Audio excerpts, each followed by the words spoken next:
Can you please stream us live? 1 second.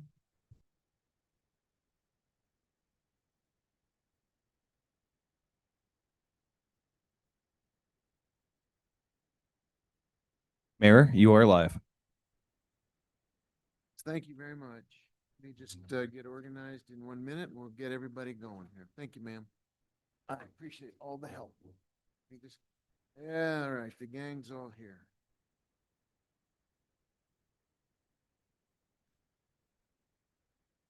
Computer decided to reboot itself. The last one. Signy. Very good. Well, let me call this meeting to order. My clock reads 5:05 p.m. for the regular meeting of the governing body, December 10th. Let's begin with the Pledge of Allegiance. If Councilor Lee Garcia, you would please lead it. The salute to the New Mexico flag led by Councilor Chavez, if you would. And then Councilor Castro, can we ask you for invocation and remembrances? Thank you. Please rise.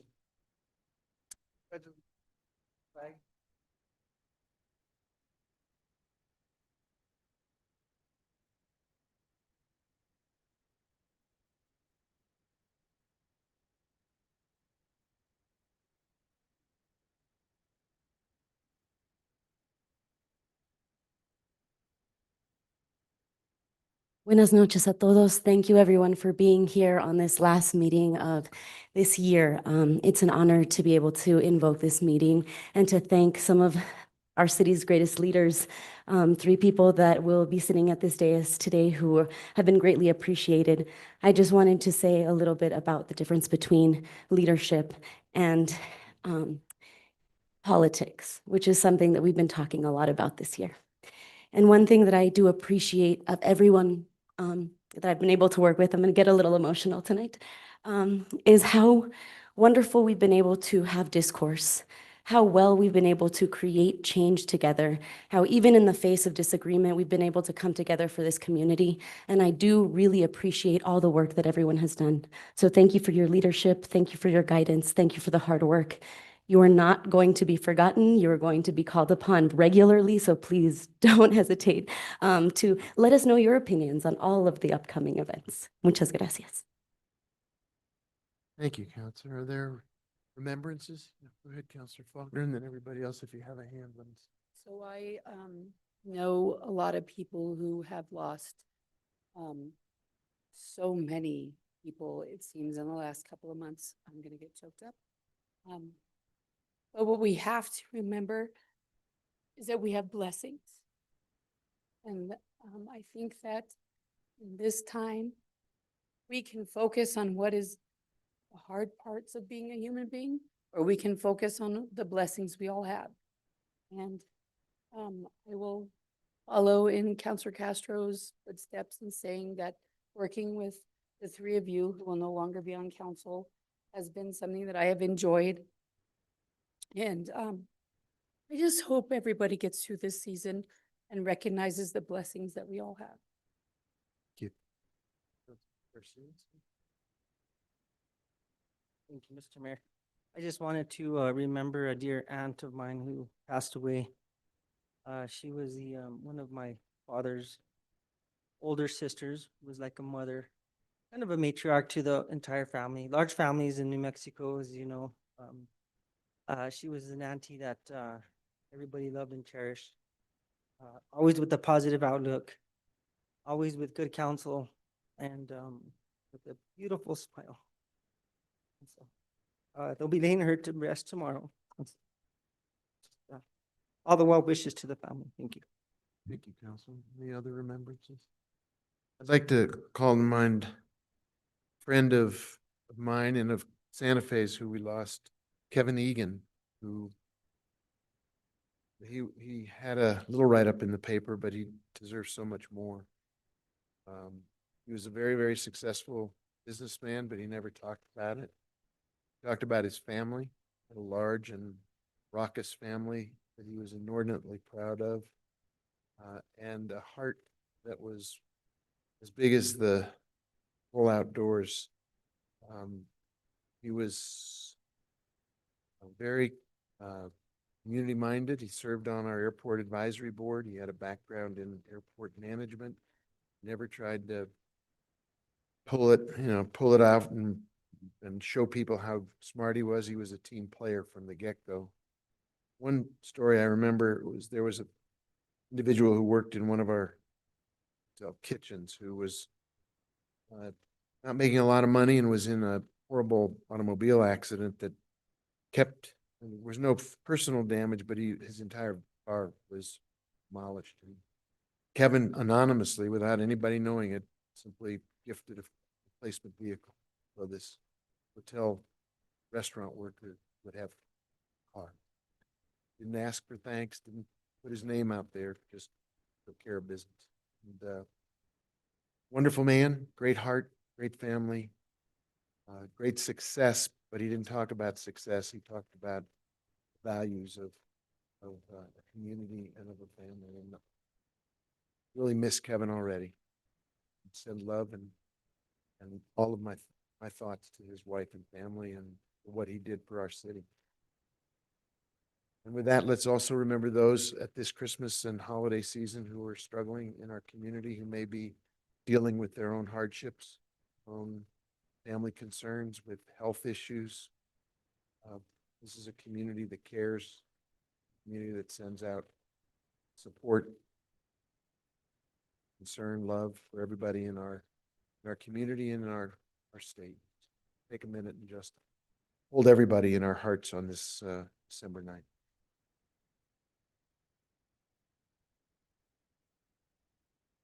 Thank you, everybody. Madam Clerk. Nice to see you tonight. Could you please call the roll? Yes, Mr. Mayor. Counselor Cassett, Here. Counselor Castro, Presente. Counselor Chavez, Counselor Faulkner, Here. Counselor Lee Garcia, Here. Counselor Michael Garcia, Present. Counselor Lindell, Counselor Romero Worth, Here. Mayor Weber. Present. Mayor, you do have a quorum. Thank you. Are there any changes to the agenda, Madam Clerk, that we need to know about? No, Mayor. Thank you. And items that have been asked by council members to be taken off of consent. Yes, Mayor. Move to approve. Yeah, okay, And sorry. second. I jumped the gun here. Approve the agenda. We have a motion, we have a second. All in favor, say aye. Aye. Opposed? Motion carries.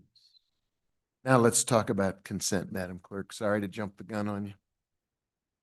Mayor, we had 3 items removed from the consent agenda.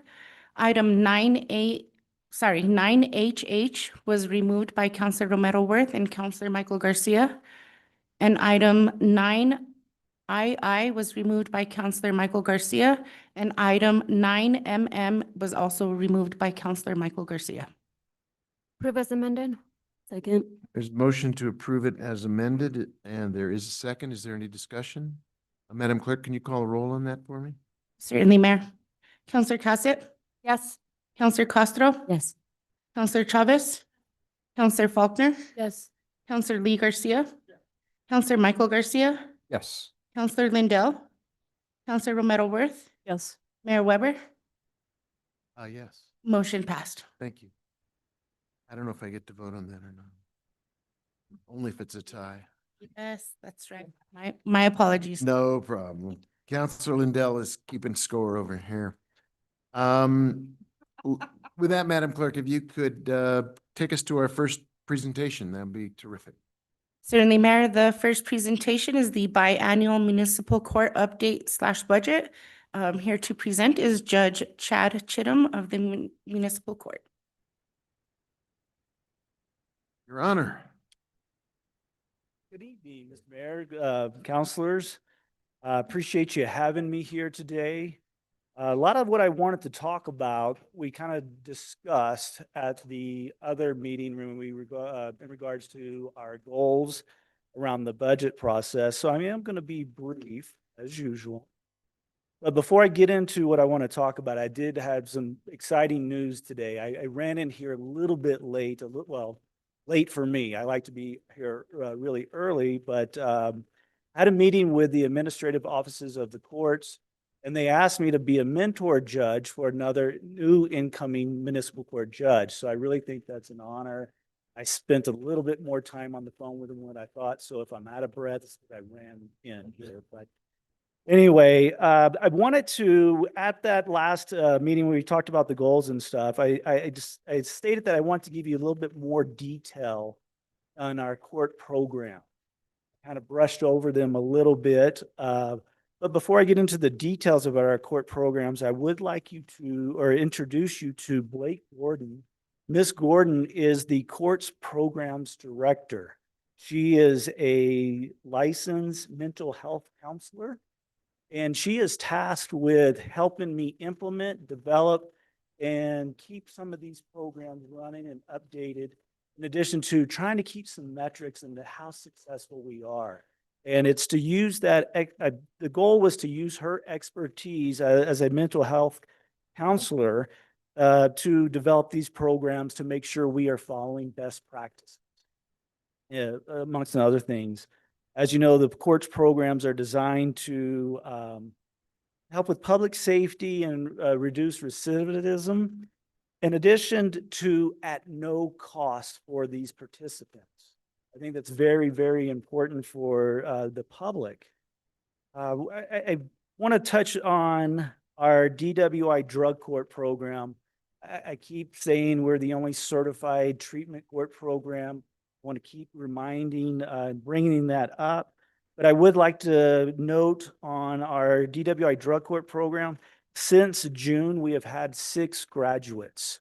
And they're completing intensive outpatient treatment, with involves group counseling, individual counseling, all kinds of things. So since then, we've had 6 graduates, and I'm really excited about that.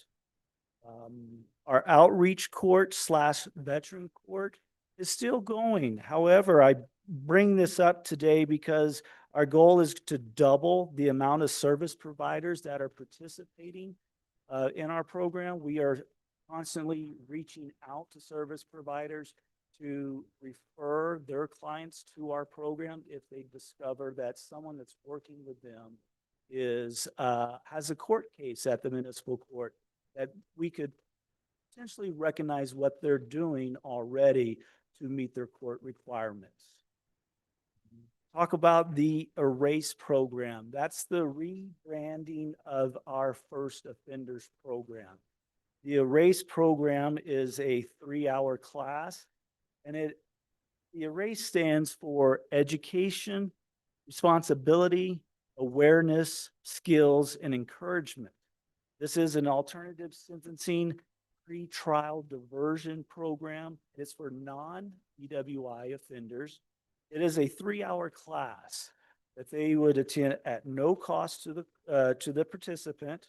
And some of the topics that are included during this 3-hour class presentation is some defensive driving. We often order people to do defensive driving classes for traffic offenses and whatnot. However, not everyone can afford to pay for that. This is an opportunity to meet that requirement. They can take this class. In addition to defensive driving, we talk about substance use awareness, mindfulness, anger management, self-control versus impulsivity, self-advocacy, life choices, theft, and we always talk about Santa Fe Connect, giving people resources they can use. We are constantly spreading the word of all the resources that are out there in Santa Fe and Santa Fe County. And we give them a general information on expungements. So if someone has something on their record, they take this class, we give them guidance or information to where somebody might petition to the municipal court to have that, their record clean. So that's the Erase program, rebranded from the First Offenders program. The last program that I really want to touch base on today is our SCORE program. The goal is to have this ready and implemented by April 1st. This is geared towards young adults ages 18 to 25-year-olds. The SCORE stands for Supporting Change and Opportunity Through Reflection and Education. This is a bit longer. This is a 4 block or 4 days for 3 hours. They have to come back 4 times, and included in these blocks and these trainings is going to be, we talk about self-control, anger management, a lot of the things that we talk about in the ERASE program, but much more in depth. We talk about mindfulness, self-reflection, critical thinking, and social skills, life skills, vocational resources, and we also talk about trauma, substance abuse, and youth supports. Now that's, again, up and running, hopefully by April 1st. We do offer already the ERASE program in English and in Spanish. Since June, there's been 88 participants that have successfully completed that. Of course, we also, with the SCORE program, we absolutely are looking in April 1st to include English and in Spanish. So that is my presentation. Thank you again. I'll stand for any questions, and I may ask Ms. Gordon to help me. Perhaps really complex. Thank you. Thanks for being here and thanks for the report and update on old and new programs. Anybody have a question for the judge or or a comment? Yeah.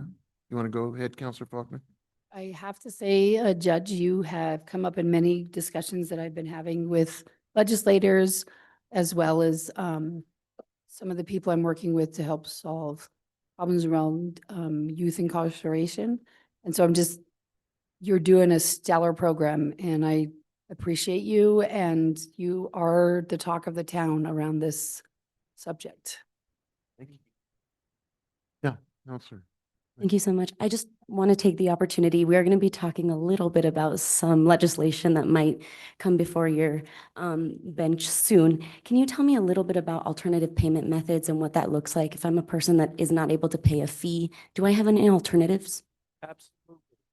So often, before assessing a fee, I will do an evaluation of someone's ability to pay. And I try to be creative, it's often I ask questions to defendants, and it is an open court. And so I try to be creative in getting some answers out of them without embarrassing the person. We do all kinds of things. Today, someone owed some money, and I put them on a payment plan. You could tell in their face.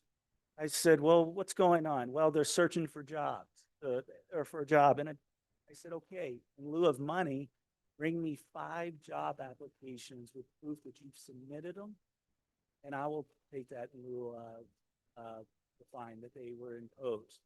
There's community services always a choice. If someone is seeking assistance from somewhere else, LifeLink always use that example. There's just so many different examples that you could do. You just have to be creative. You want to hold someone accountable, absolutely, but you do not want to create a vicious cycle where they're not paying, they're back in the court, they get a warrant because they didn't show up because they were too embarrassed, different things like that. So we use a number of different things with our teams: perfect attendance at school, extra tutoring classes, all kinds of things. Anything you can imagine, we tried it. Wonderful. No further questions. Thank you. Others? Yes, go ahead, Counselor Hassan. Thank you, Mayor. Thank you, Judge, for being here, and really, really, truly appreciate all the work that you do. I'm curious about, some of these court programs. Obviously, they're diversion programs. We're hoping they reduce recidivism. How long does it take to really be able to assess the efficacy of these programs? And the variety of objectives that you have for them? When will we start to have these results and, be able to analyze and say, all right, this one's really working, this part's well, maybe we tweak this. I know it can be a little complex because, it's not a perfect science, but. Absolutely. But, and that's part of one of the goals of all these programs is it's not going to be easy, right? But we're gonna get some matrix. We're gonna try to get some stats and things like that for you. And I hope by my next presentation, I hope in 6 months from now, I can come back and say, hey, we've had this success, or you know what, we've changed this because we discovered it wasn't working, things like that. Well, hopefully in 6 months or so, when I come back and make my next annual presentation, I'll have those.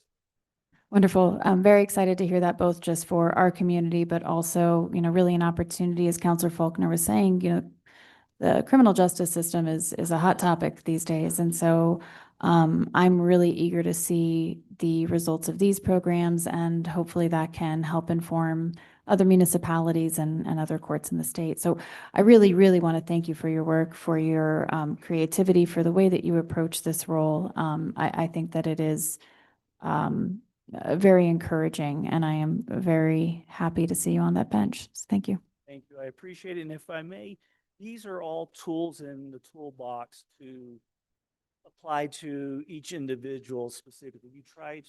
Some tools don't necessarily work with that individual. You have to use other tools. But the more tools you have in your toolbox, I think the better effective it will be. So thank you very much for your time. Any other comments, questions? Thank you, Your Honor. Thanks for coming down to see us. Madam Clerk, what's our next presentation?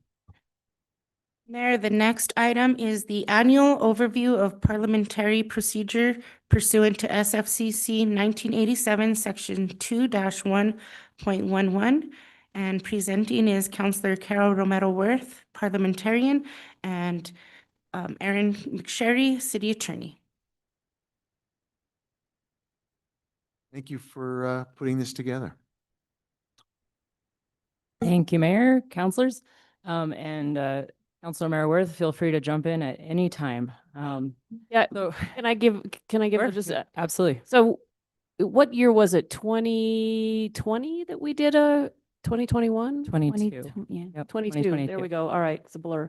In 2022, we did a major overhaul of the governing body's rules of procedure. And I have known that as we've been using those rules and seeing how they work in practice, I know that the city attorney has been taking notes and paying attention when we've come across things that maybe we didn't provide as clearly, or that maybe there was something we missed. And I think what you're going to see here is the product of her note-taking as we have used those rules in the last 3 years. And I think it's, something for the governing body to consider going forward, whether these are changes that we'd like to make. I think some of them are very good. And now that, like many things, now that we've had experience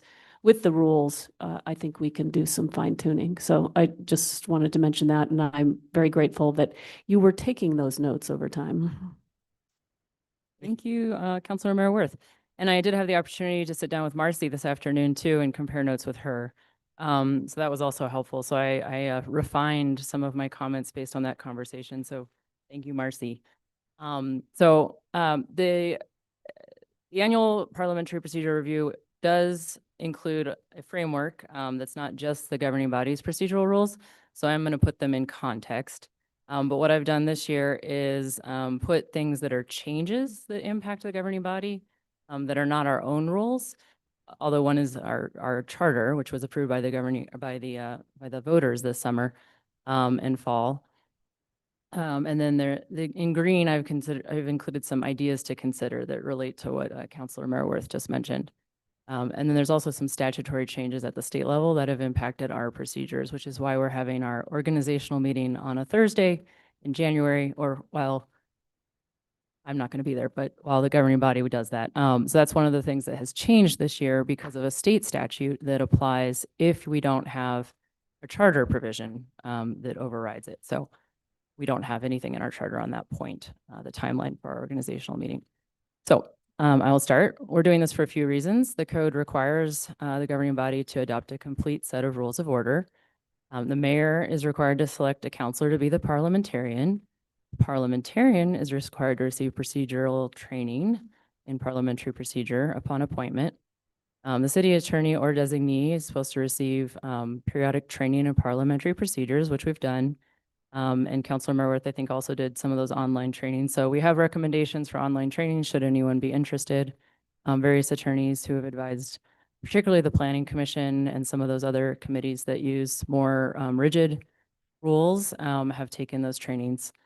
And then the code also requires that we do an annual overview of the procedure. And so this year, we're highlighting some changes and ideas as well. So our parliamentary law is more than just Robert's rules, because it's all the rules that apply to how we hold meetings and how we make decisions. So we do have provisions of the New Mexico and US constitutions that apply. So things like due process come up all the time in our meetings, and equal protection during public comment, for example. We have state statutes that apply, such as the Open Meetings Act. We have our city charter. We have state statutes, this is an addition to this presentation, that apply when there's not a conflicting charter provision. There weren't many state statutes about procedural rules really, but they did amend the section on municipalities this year to add some that do provide guidance where our city charter does not. So those come after the city charter. Then we have city ordinances regarding legislative procedures. And we have our procedural rules, and then we go to Robert's rules at the very end. And then we also have customs. When customs are you can use a custom until someone challenges it if it conflicts with an actual rule. So once that happens, then you have to follow your rule. But until then, customs are okay to use if they're allowing the governing body to complete its work in an orderly and fair way. So some of the examples we already mentioned were due process from the Constitution, First Amendment limitations. So that's like not disallowing certain viewpoints during public comment, for example. We're not allowed to do that. And that comes up in all of our meetings. We couldn't say only come up to the podium if you are in support of this matter. We're not allowed to say that. Statutory parliamentary law, we have the requirement that we publish our ordinances 2 weeks before final action. That comes from the state statute. And the Open Meetings Act. Lots of rules there. So now we have this requirement that certain statutory parliamentary laws apply if the city's charter does not conflict. So there are some new requirements that have come up there, and some do conflict with our charter, and therefore our charter governs, and other ones our charter is silent. So the new section that was added, among others, says that in the event that a home rule municipality has adopted procedures in the municipality's charter that conflict with the provisions of Chapter 3, Article 11 or 12, which are about the governing body and the mayor, the municipality's charter shall govern. So where we have a provision, the charter governs, but where we are silent in the charter, even if we have an ordinance that conflicts with the statute will govern our procedures on that point. And if the statute conflicts with our local rules, it will also govern, but only if our charter conflicts will statute not govern. So an example of this is the organizational meeting, which there's a new section in 3-11.5 of state statute that requires the governing body to hold an organizational meeting no earlier than 15 days, but no later than 21 days. Extremely specific and excluding the day we would have traditionally have held our first meeting of the year. And it is required that at the organizational meeting, the mayor shall submit for confirmation the names of persons who shall fill the appointive offices of the municipality. However, anyone who's still in office remains in office until they either resign or there's a new appointment, et cetera. Our charter is silent on the timing of our organizational meeting. There are other provisions about appointment in our ordinances and timing, but the organizational meeting timing is not in our charter. So we have to follow the state statute in this case. Here's an example of a new procedural law in state statute that does not apply to the city because our charter does conflict. And that is actually for the appointing of a vacant governing body member. So state statute requires for a vote at the next meeting immediately following the vacancy to fill the vacancy. If the vacancy has not been filled within 15 days after the vacancy occurred. So statute says at the next meeting or within 15 days. City charter says within 30 days of the vacancy, the appointment has to happen, and then the approval can happen up to 2 meetings later. So pretty significant difference in timeline. So a change to our charter that relates to parliamentary law is one that's already been referenced tonight. And that is that now the mayor's vote is limited to ties and matters that require the mayor's vote for the governing body to act. So we'll talk a little bit about the other types of things that might require the mayor's vote for the governing body to act as well this evening. So, city ordinance also has parliamentary law, which is the assigned roles for the mayor, the clerk, the city councilor, city attorney, and city manager during governing body meetings. And the ordinance requiring fiscal impact reports for legislation before it appears for introduction. And the ordinance creating city council standing committees. And then to the point Councilor Maraworth raised earlier, we've updated our local rules relatively recently for the governing body and the council standing committees. We have not updated the city committee rules. Those are pretty old, other than a couple updates we made in a separate resolution recently. But the city committee rules are last updated in 2009. There was a minor tweak that we did a couple years ago to allow them to meet 100% virtually if they're not subject to the Open Meetings Act. So that was a tweak we made to the local rules for city committees. When do Robert's rules apply for the city? Basically only when there's not an existing local law or rule on the topic. So the number of rules required for calling the question, we go to Robert's rules. We could locally govern that if we wanted to. We've chosen to defer to Robert's rules. Customs. A custom is a way of proceeding that's not included in any formal rule, but it ends up feeling like a rule sometimes. And it can even be contrary to a local rule, but it would only change if someone calls a point of order, basically. And then once a point of order is called, then you have to follow the local rule. So some examples. Previously with the governing body, this hasn't happened for a number of years, are friendly amendments, but in historic minutes of the governing body, there were friendly amendments made without a rule providing for them, and they are precluded by the Robert's rules. One that we're currently doing still, that seems to be working, is that we withdraw motions and seconds to motions without taking a vote. Robert's rules actually says you should take a vote. You can't withdraw a motion and second to motion. But if it's working for the governing body, that's fine. It's faster. It's often very efficient. There's often a consensus.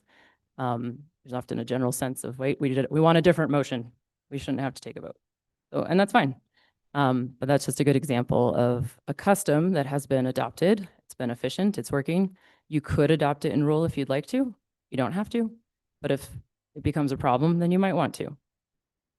So I don't know if I'm going to go much into detail of the overview of the procedural rules, because I think the issues that I want to highlight are mostly ideas for changing them if you'd like to, and or I've also just noted some things where there's some inconsistencies or terminology problems that we probably want to fix. So I'll just go to that. So we'll talk through these. I'm going to start in the legislative process section. So for those of you who might have your rules with you, it starts on page 5. These are also posted online. I mean, the presentation is posted online for the public, but also all of these procedural rules are on the city's website. If you just search for governing body procedural rules, you will find them. I wanted to just highlight that our legislative process currently starts with introduction. We don't have any procedural rules about drafting, prioritization of drafting, method for requesting drafting, perhaps not drafting, but submitting completely drafted bills. All of that is currently ungoverned. But it is something that if the governing body wished to have some sort of strategy around that, you could. Right now, it's all custom, 100% custom without any rules. So that could lend some help, I think, to staff. And it's, I think, a topic that's come up in a few venues over the last couple of years. Prioritization of legislation, time spent on legislation before perhaps the governing body weighs in and says, yes, this is something we want staff to work on. None of that has direction currently, but it is the type of thing that you might want to consider as a body, either in your procedural rules or through some other mechanism. But it could go into your legislative process. How do you decide the top 10 priorities for the year? We don't know right now. Currently, we have to juggle through things that are legally required, things that are a priority for city policy, things that perhaps are avoiding a disaster, and then followed by that, priorities in order of the counselor's requests, that kind of thing. So, but we don't have that guidance currently, and the city hasn't come up with a strategy on its own yet. But that's something that could be considered as part of the legislative process. So we start with introduction. I'm gonna take a drink of water.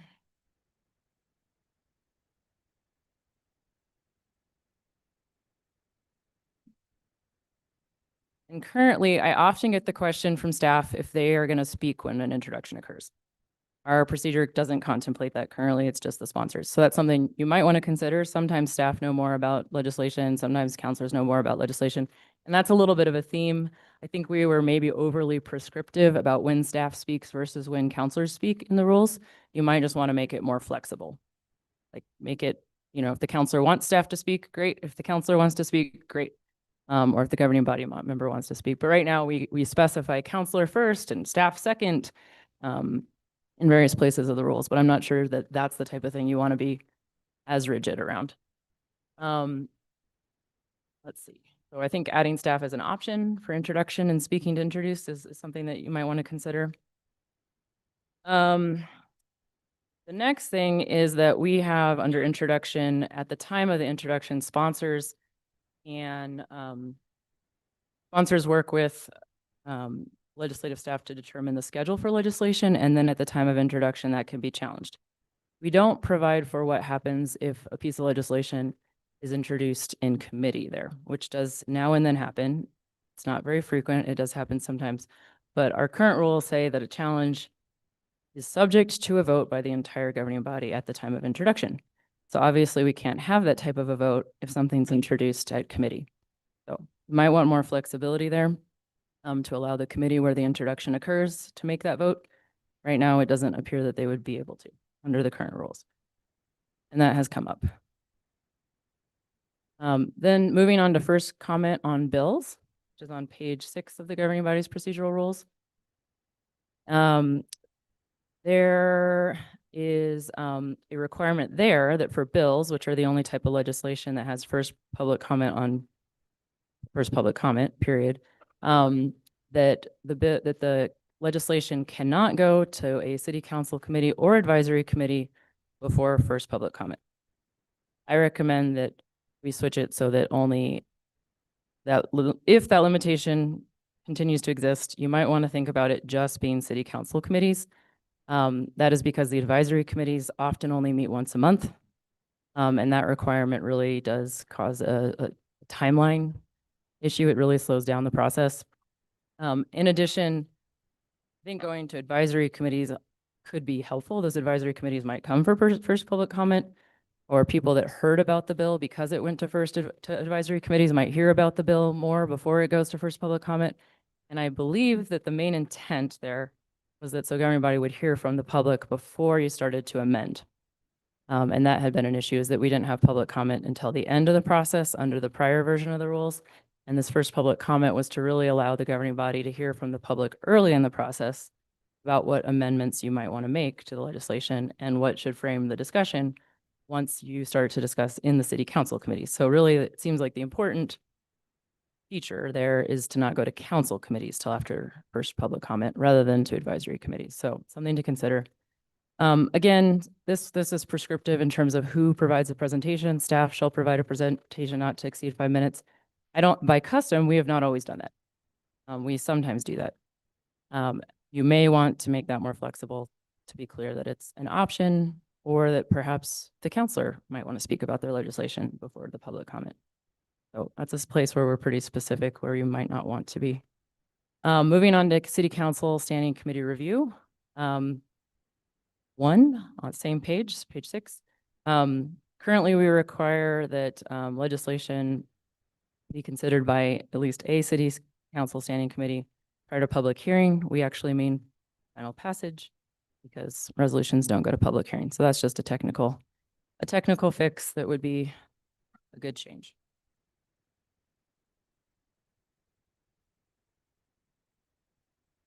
Just a couple comments on amendments, which in the procedural rules start on page 7 and go to page 8.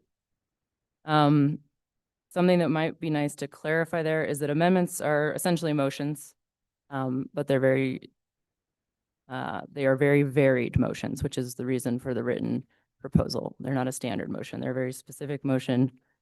So they're not legislation that stands on its own. They always relate to something that's already been introduced. And so because of that, they're not introduced, they're not sponsored, but they are proposed as a motion. So you might want to think about terminology that makes that more clear. It seems to be a common misnomer in terms of it being introduced and being sponsored. Another thing you might want to consider is requesting or suggesting that pages and line numbers appear in the written amendments. That's been a challenge lately. Sometimes it's if we get something written, but it's not clear which page or line number something is being proposed to be, particularly when it's one of these last minute amendments during governing body. The next section I want to just briefly touch on is on page 9 under meeting types. We have a section under regular meetings that says that agenda items not considered prior to 11:30 shall be postponed to a subsequent meeting, provided that the time, date, and place of such meeting is specified, but that a majority of the whole may choose to suspend the rule pursuant to section 7. So the problem there is that section 7 calls for a 2/3 majority. So either we have a special type of waiver and we're just cross-referencing waiver of the rules, and one requires a majority of the whole, which would be my current interpretation of that. Or maybe we just made a mistake and they both should be 2/3, not clear. So don't know, but just to highlight that one is majority of the whole, the other is 2/3 majority. You also might want to consider whether or not you should have debate or amendments to those motions. I know that we've had a 15-minute debate before about whether to suspend that rule, and we've run into the time limit. So right now, we don't specify whether there can be debate or amendments to that motion, something to consider. I'm going to skip forward to the consent agenda, which is on page 11 of the rules, and on the same section under D, consent agenda. There's a section that says that certain items are not appropriate for the consent agenda. And the last one listed there is items that have not received committee approval by one or more city council standing committees. A custom that we have also established is to include items that would have been referred to an additional committee, but there was no time for them to go there. So that's just something staff has been doing because we think it complies with the spirit of the rules. That did not pass the committee that would have otherwise gone to. It has gone to one, typically it's finance since that's last now, but it may have missed public works and maybe it's a public works contract. That's why you see those on discussion typically, because it didn't get the vote from public works, but it also just didn't go to public works at all.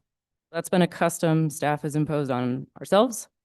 It's not in the rules currently. And so I've clarified that with staff because it feels like a rule because it's something we've been doing, but it's not absolutely required. It does seem to comply with the spirit of the rules, but the rule is silent on that issue. So it probably could go on consent.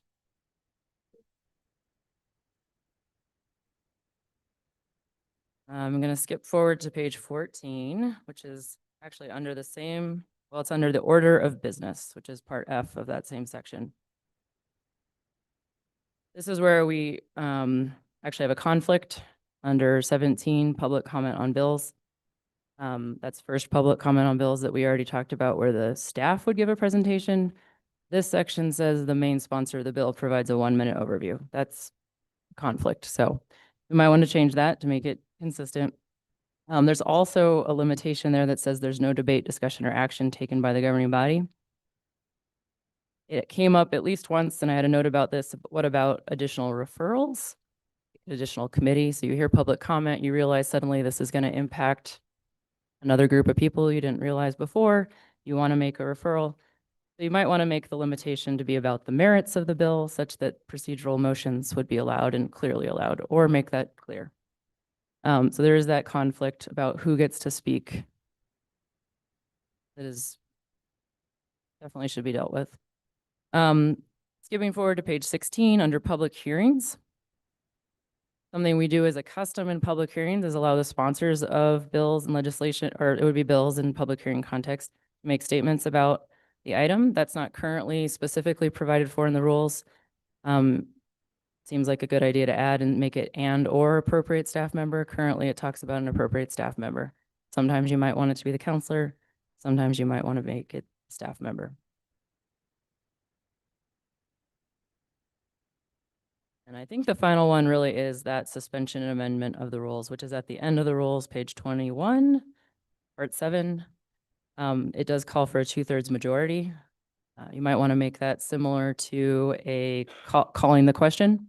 Perhaps it shouldn't be amendable or debatable. Or maybe you just want to limit it for certain types of suspension of the rules, like the 11:31, since you're likely already strapped for time at that point of the night. So those are the recommendations that we've come across. We think would be potentially places to consider streamlining, removing conflict, or clarifying. So the council committee procedural rules are also posted online. And one thing I did want to just highlight is that there are only 6, I believe it's 6, yeah, 6 types of votes that can be taken at the committee level, and I think that led to some confusion recently. If you want to change that, obviously also fine. It just currently says one of the following motions, and it's either approve with amendments, postpone, etc. So I think we had done 2 of those motions previously or recently. And so that's why there was some confusion about what had happened at the committee when both motions were made. From Robert's rules, some of the motions we use quite frequently are move to adopt, move to amend, point of order, which is what you would do if something is happening that doesn't follow the rules. Lay on the table we use to set aside something that we're going to pick up later at the same meeting. Calling the previous question, that's something I think we've used quite frequently lately. That one requires the 2/3 majority, non-debatable, non-amendable. Move to reconsider, that one's one of the more unusual ones because someone who is in the majority has to make the motion on the prior motion. Limiting or extending limits on debate. That's not something that has been done formally very often with the governing body, but we've done it informally by custom using the 10-minute rule without actually doing a motion. So that would be another example of a custom. We do commit and refer all the time to different committees. Postponing to a date certain, also very common. Postpone indefinitely, not used very commonly, but essentially stops consideration of a matter forever. And that one at committee level would have to be a 5-0 vote under your current rules. Those of you who use the Robert Rules book, some of the main distinctions between types of motion categories are main motion versus subsidiary. Subsidiaries have to happen after a main motion and relate to the main motion. Some are subject to debate, some are not. Some require a majority or a supermajority. Some require just a simple majority. Some require a majority of the whole. In this case, that would be 5 for this body. Some motions are in order only at certain times, and others are in order at any time. And I find that these charts at the end of the Robert's Rules books are some of the most helpful. This first one categorizes the motions in order of precedence. So the top being the highest precedence, in the order of whether they're debatable and undebatable, and which one is subsidiary to others. So that's a good table to reference. Another one is the table of rules relating to motion. This is also at the end of the Robert's Rules. And it talks about what type of a motion it is, whether it's in order, whether it must be seconded, whether it's debatable, whether it's amendable. And so that's a really helpful quick reference. And then it also cross-references the chapters that relate to that motion. So if you're looking for a quick reference to figure something out, this is very helpful and is at the back of all the Robert's Rules editions. Just a quick reminder on voting, and this is where I just wanted to tie it back to our new charter amendment. And I've highlighted that particular provision on voting. Some motions require a supermajority or a specific number of votes. And so those are the types of votes where the mayor might be voting where it's not a tie. So if there was a calling the question and there were just below what we needed for 2/3, the mayor could make that make that vote. And ordinances, a majority of the whole is needed. So even if only 5 people are present, which is a quorum, allows the governing body to take action, all 5 would have to vote for an ordinance under that circumstance. If there were 6, still at least 5 would need a vote in that circumstance. So there were 4 votes to 1, the mayor could be the 5th vote and adopt an ordinance. So, and that probably is more likely to come up if there's like 3 to 4 votes or something like that, when 1 or 2 people are gone. And the mayor would need to vote in order to get to 5, should the mayor wish to do so. So it could even come up tonight. There's an ordinance on the agenda. So I think that's concludes my presentation. If anyone has any questions or comments, hopefully this made this presentation useful for my last procedures. I'm going to send out my actual annotations as well in the PDF version. I'm going to add a little bit to the version I sent to Councilor Merworth and Councilor Cassett earlier to see if it made sense to them.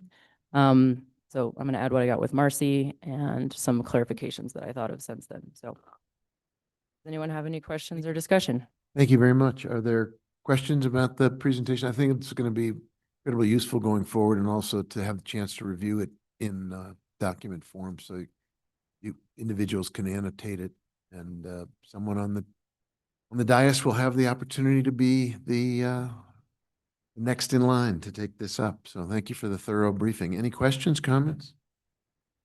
Thank you, Madam City Attorney. Madam Clerk, I think that completes the presentations for tonight and takes us to the first item that was taken off of consent. That item, Mayor, is item 9HH. It's a request for approval of a budget amendment resolution to allocate $3,070,059 from prior year FY 2025 general fund balances to establish budget authority for transfers to the Affordable Housing Trust Fund discussed in prior year's budget narrative. And here to present is Finance Director Emily Oster. Mayor, can we request a 10-minute rule? Sure. I think this is, we have 2 people who asked this taken off of consent, and we'll go to them after a brief overview from Director Oster, and then ask both Councilor Merworth and Councilor Michael Garcia, who took it off of consent, to have their opportunity to raise questions or make comments before everybody on the governing body has a chance to weigh in. But we'll go with the provision of going around as often as frequently as necessary to get the issues illuminated at 10 minutes per person. Go ahead, Director Oster, you have the floor. Thank you for being here. Thank you so much, Mr. Mayor and members of the governing body. I'm glad to be here this evening. We have had some good discussion recently about this proposed budget adjustment, including in Finance Committee on Monday night. And I'm delighted to be with you this evening to continue that conversation.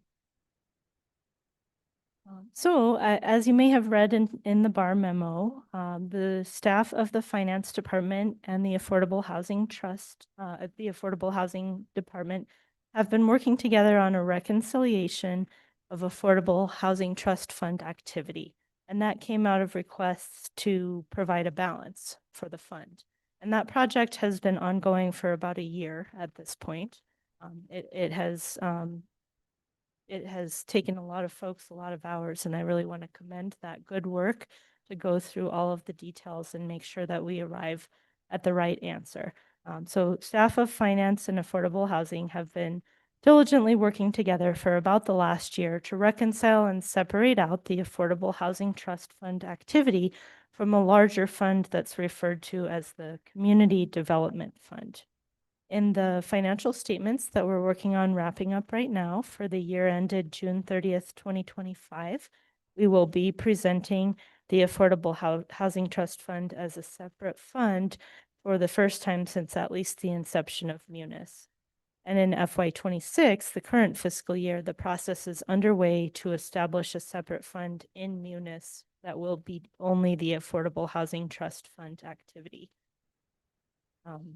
In the process of reconciling the Affordable Housing Trust Fund activity, we looked at the transfers into the fund, and we identified that there was a difference between some of the language that we talked about in the budget books and the actual transfers that went into the fund. So we dived into that to make sure that we could understand why that difference existed. And what came to light was that when the transfers were made at the end of each fiscal year, the amount that was actually transferred wasn't the full amount of the budget authority that was granted. It was the amount that was needed to cover the actual expenditures of the fund. And I will say that that's normal. We don't always fully expend the full amount of budget authority that we have. We know we can't spend more than the total budget authority, but we do sometimes spend less. And in this case, the actual transfers into the fund were enough to cover the expenditures of the Affordable Housing Trust Fund, but not necessarily equal to the full $3 million that had been budgeted.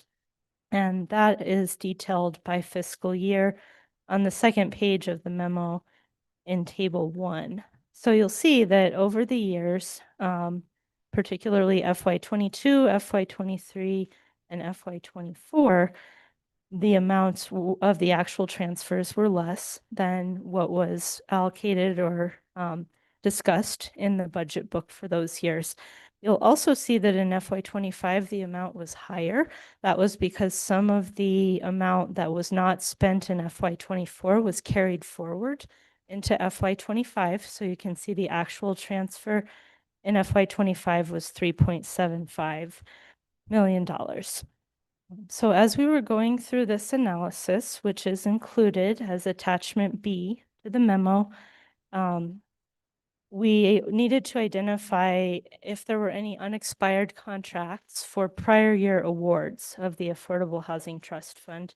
And we identified that there are 3 totaling about $1.3 million. So those are obligations of the fund. They're valid contracts that are still in effect through June 30th of 2026 that have not been paid out by the city yet. Now I'm going to go to attachment B and just talk through that a little bit. So you'll see that attachment B goes back to FY21 and it tracks the beginning balance, revenues in, expenses out, and the ending balance each year for the activity of the Affordable Housing Trust Fund, which up until the current fiscal year was part of the Community Development Fund. So you'll see that each year's ending balance becomes the next year's beginning balance, and it kind of rolls forward that way.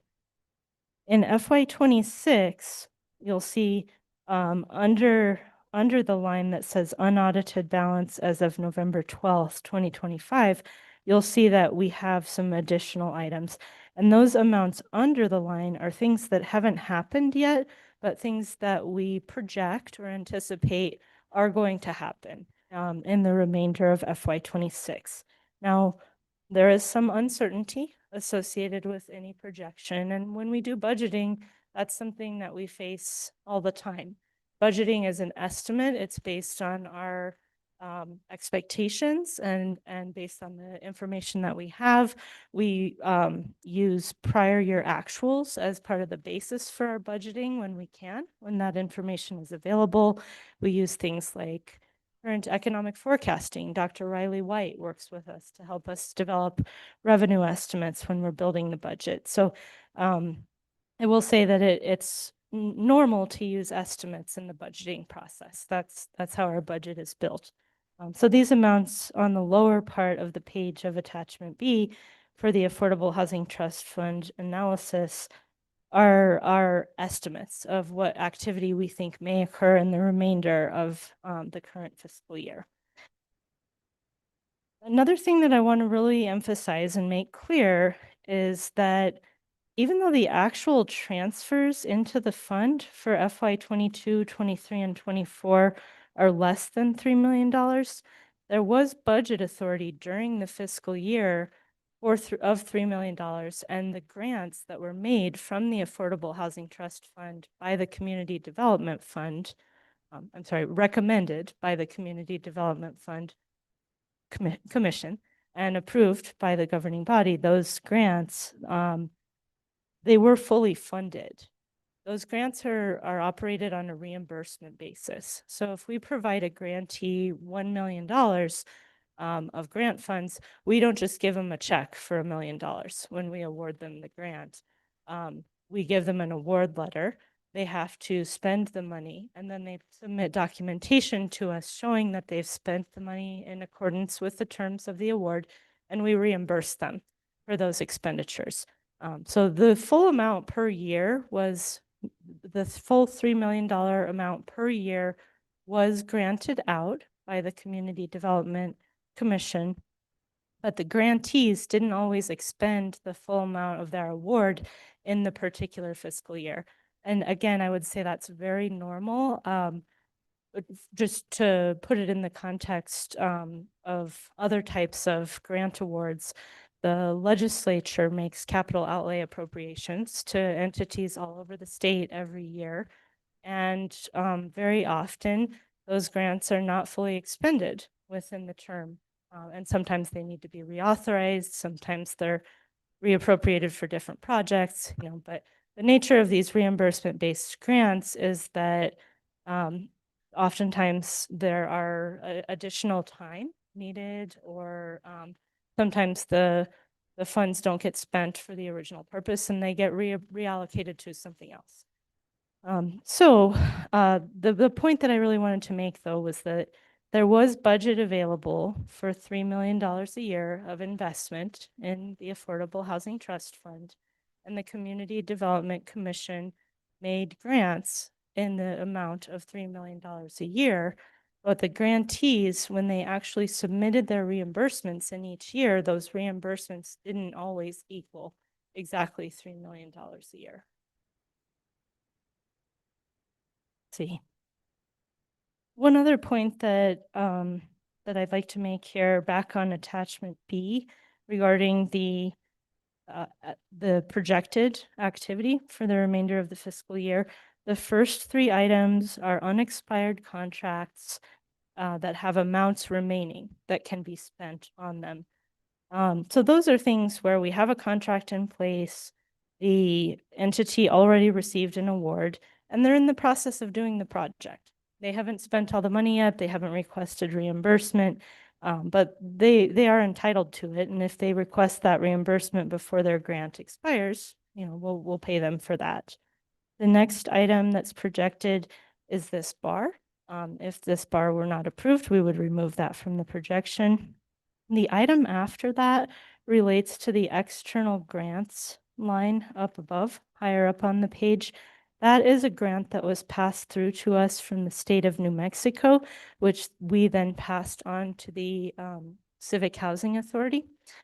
So that situation is that we have paid the Civic Housing Authority $2 million, and we are awaiting reimbursement from DFA for that. So that's kind of a wash. The next item is the $3,675,000 of new grants for the Affordable Housing Trust Fund. Those are the new round of awards. And then the items below that are projected revenues. The first three, for fee in lieu, infrastructure loan payments, and land sales, are budgeted. Those are included in our operating budget. The last one, for the excise tax, is not yet budgeted. That's just an estimate. And of course, we don't know if those revenues will come in at exactly those amounts. But those top three were budgeted based on things like prior year activity and conversations with folks in the Affordable Housing Trust, the Affordable Housing Department, about what they expect to occur during FY26. With that, Mayor, I'll stand for questions. I know I spoke for a long time. Oh, that's a good overview. Let me entertain a motion before we go to discussion here. Motion to approve. We have a motion to approve and a second. That at least gets the matter on the table. Counselor Michael Garcia, do you want to take the floor, sir? I'll pass and I'll go after Councilor Romero-Worth. Counselor Romero-Worth, you have the floor. Okay, thank you. And you're clocking me? All right, awesome. Director Oster, I want to thank you for a very thorough presentation tonight. I think you keep getting better at this. You were great at finance Monday night, and I think you've hit all the high points. In fact, I'm not sure I have much to add because I think you did make all the points, but I do really want to emphasize perhaps a few things that you did talk about. And if you could just briefly, it's sort of a teachable moment, the role of BARs, budget adjustment requests, basically provide authority to spend, correct? And remember, I only have 10 minutes, so I'm going to dock through this as fast as possible. Yes, Madam Chair, a bar is a change to the original budget that was approved. So when we bring forward a bar for consideration at governing body, we're requesting to make a change to the approved budget. And in this case, we're requesting to have authority to transfer $3,070,059 from the general fund balance to the Affordable Housing Trust Fund balance. And that amount represents the amount that was unspent in FY 23, FY 24, 23, and 22, correct? Mr. Mayor and members of the governing body, so that amount is on page 2 of the memo. It represents the difference between what was allocated in the budget and the actual transfers. Right. And that budget authority, as you said in your presentation, the budget authority was there in each of those fiscal years, but at the end of the fiscal year, it stopped. And because we work on a reimbursement system, we need to, if we want to continue to have that money available to spend, we need to give new authority for that amount. Madam Chair, that is correct. Our budget operates on an annual basis. So that budget authority, for example, from FY 22 is no longer available. We're coming to you this evening to request budget authority in FY 26 to make that transfer. Right. And I guess I want to emphasize as well that this took all summer to, I mean, I think during the budget process last year is perhaps when this understanding that there wasn't a separate fund became most acute. But it has taken all summer to pull the Affordable Housing Trust Fund out of the Community Development Fund and make it be able to see this chart that you've provided us as attachment B, an unaudited accounting of all the different factors in this fund. Madam, Mr. Mayor and members of the governing body, Councilor Romero-Worth, yes, that is correct. It has been a lengthy process to identify and pull out all of the Affordable Housing Trust Fund activity from the Community Development Fund. It's been really most of calendar year 2025 that staff has been working on this diligently, trying to make sure that we get it right. And we've just recently arrived at a place where we are all in agreement and we feel comfortable with the numbers. Right. And so I think this coming forward now is warranted because of the importance of this fund and the interest in this fund, that you knew you were going to be asked a lot of questions, and we've already spent a lot of time on this, just the finance committee, and we're going to spend more time tonight, but you would not have been able to provide all the information you are providing this week without the work that has taken the better part of the year to come to. Mr. Mayor and Councilor Romero-Worth, that is correct. We just recently came to a place where we felt comfortable with these numbers, just in the last couple of weeks. Okay. And I think the other thing I want to emphasize is that no money was spent that there wasn't budget authority for, and that would have actually been a problem. Mr. Mayor and members of the governing body, that's correct. Overexpending the budget would have been a problem. Right. We did not exceed the amount that was budgeted. We actually spent less than what was budgeted, and that's normal. In this case, I think there was a disconnect between what people understood to be happening and what actually happened. And that's why I'm bringing this bar forward for your consideration this evening, to make you aware of this difference and to propose this additional bar and transfer as a way to resolve that difference. Okay, and so, and to be clear, the CDC each year has been making $3 million in recommendations. The governing body approved $3 million in contracts to carry out the recommendations of the CDC and to actually issue these awards to the nonprofits. Mr. Mayor and members of the governing body, yes, that is my understanding, that each year the CDC made recommendations totaling the full amount of the budget authority. Contracts were prepared, they were brought forward to the governing body, approved, and they were in place for those awards. Right. And I guess to me, the real story here is because we work on a reimbursement system and and the intent of the governing body was to spend $3 million. And in fact, $3 million was recommended, was approved in contracts, was issued to nonprofits. The real story here is that those awards were not fully spent. And that has taken time to figure out which awards hadn't been spent, which awards still were under contract authority to have the ability to spend their money, which awards might need to have their contract authority extended, and what available money there actually is that never got spent, doesn't have any contract authority, and therefore we could issue an RFP and get that money out to new awardees. Mr. Mayor and members of the governing body, Councilor Marworth, that sounds correct to me.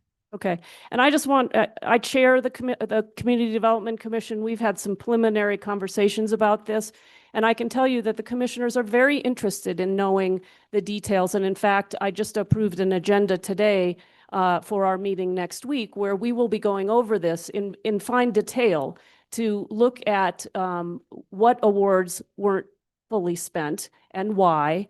And I think that going forward, it will be something that the commissioners will want to have better real-time information. So we'll be, now that we have this separate fund and this separate accounting, we can look at this every single year and make sure that when the commissioners are very interested in, when they make awards, that they are making them appropriate for the capacity of a particular nonprofit. If, for instance, we gave them more money than they could actually get out, then maybe we should have been using that money in a different place.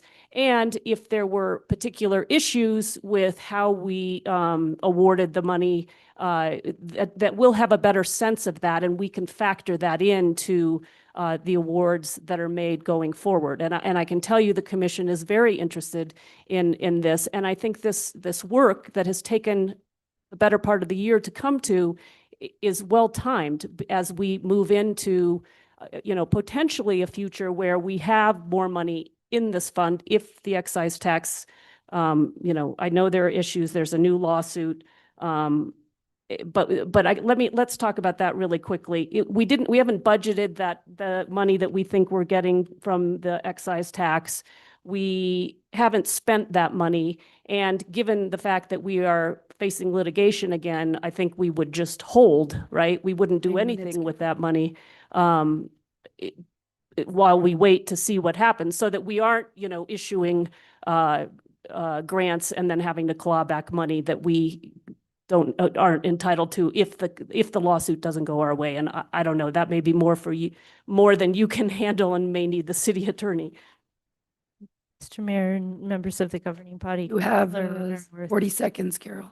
The thing that I can tell you for sure is that none of the projected revenue from the excise tax has been budgeted or appropriated to be spent for any purpose. Okay, I'll wait for another turn, and thank you, Mayor. Thank you, Counselor. Back to you, Mr. Michael Garcia. Thank you, Mr. Mayor. Director Oster, thank you for spending some time with me and the city manager to go through this spreadsheet on the accounting that you and your team worked on over the past year. I truly appreciate it, just because, as they say, the devil's in the details, and especially in a process like this where, we need to ensure that every single penny is accounted for. Given that we allocate this money out in grants, it's imperative that we ensure that we have the money to cover the money that's going out the door. And so with that being said, it's my job and my priority, not only as a counselor, but the incoming mayor, to ensure that we have the money.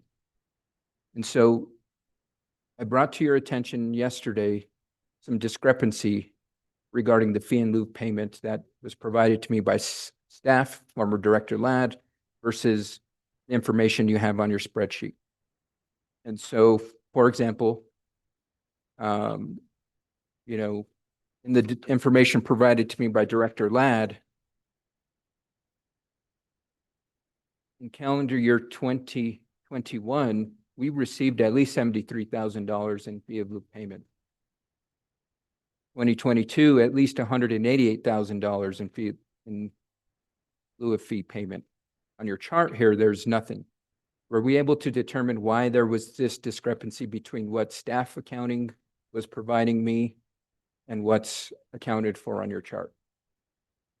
Mr. Mayor and members of the governing body, Mayor-elect Garcia.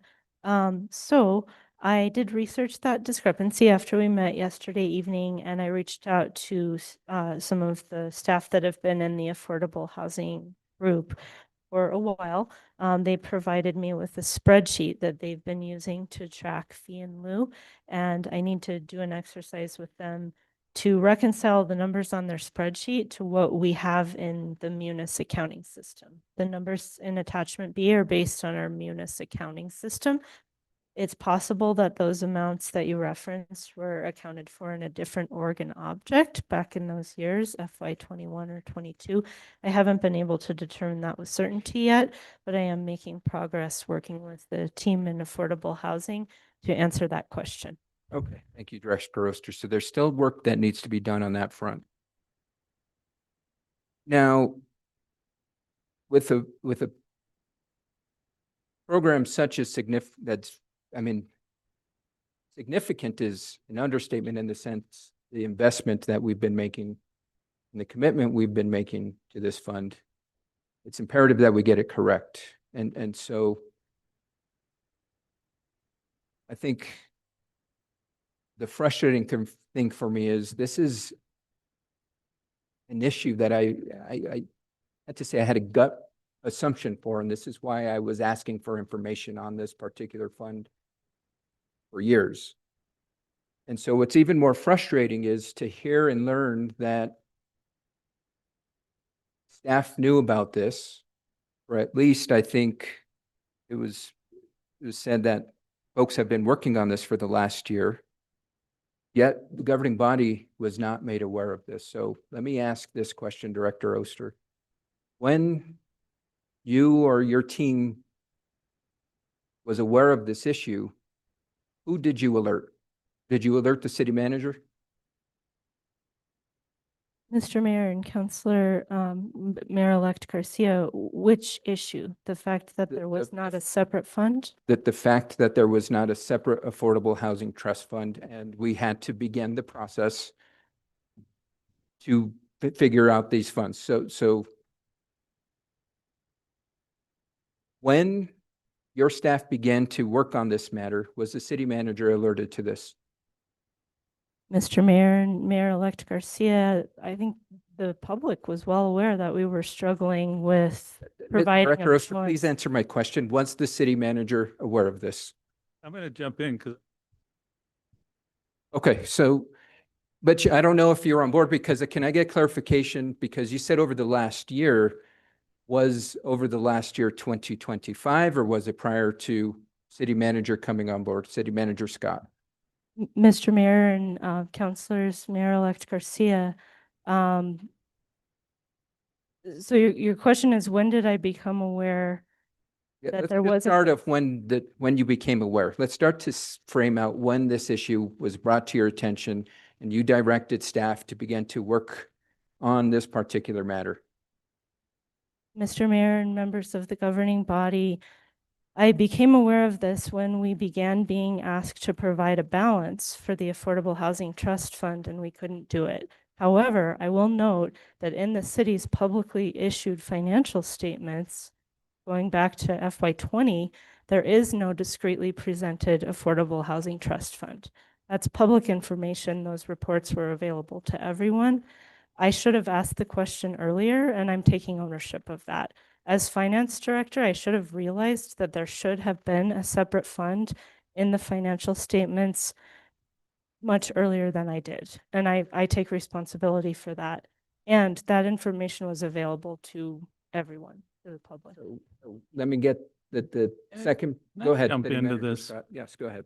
And I'm going to object a little bit because I think the line of questioning here is suggesting a failure, maybe even intentionally, to not advise the city council of something that a governing body should be aware of.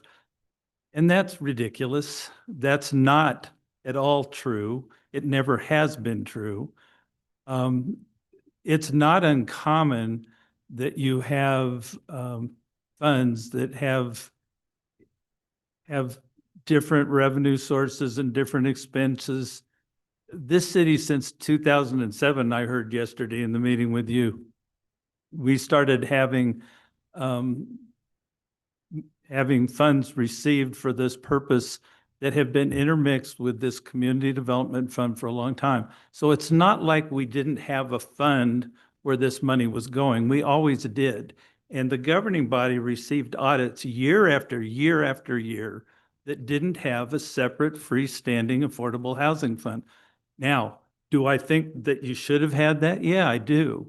And I became aware of this somewhere in the last year that we needed to have this because I sat through the budget reviews and whenever it was, and people couldn't identify the total exactly. So we've been working on it since then. No secret that we've been working on it since then. It was discussed during the budget meetings ad nauseum. Go back and listen to them. The discussion came up over and over, but nobody had actually identified that the solution to that was creating an affordable housing trust fund. I think many people thought we had one because the narrative referred to it. So we've solved that problem. We've taken the time, we've taken the effort to put it together. But the implication that anybody had chosen not to inform the governing body is frankly just offensive. And you need to quit doing that to people. You're about to be our leader. We need to trust the person who's coming into that leadership role to be fair. And Mr. Garcia, you're not fair. You're often not fair.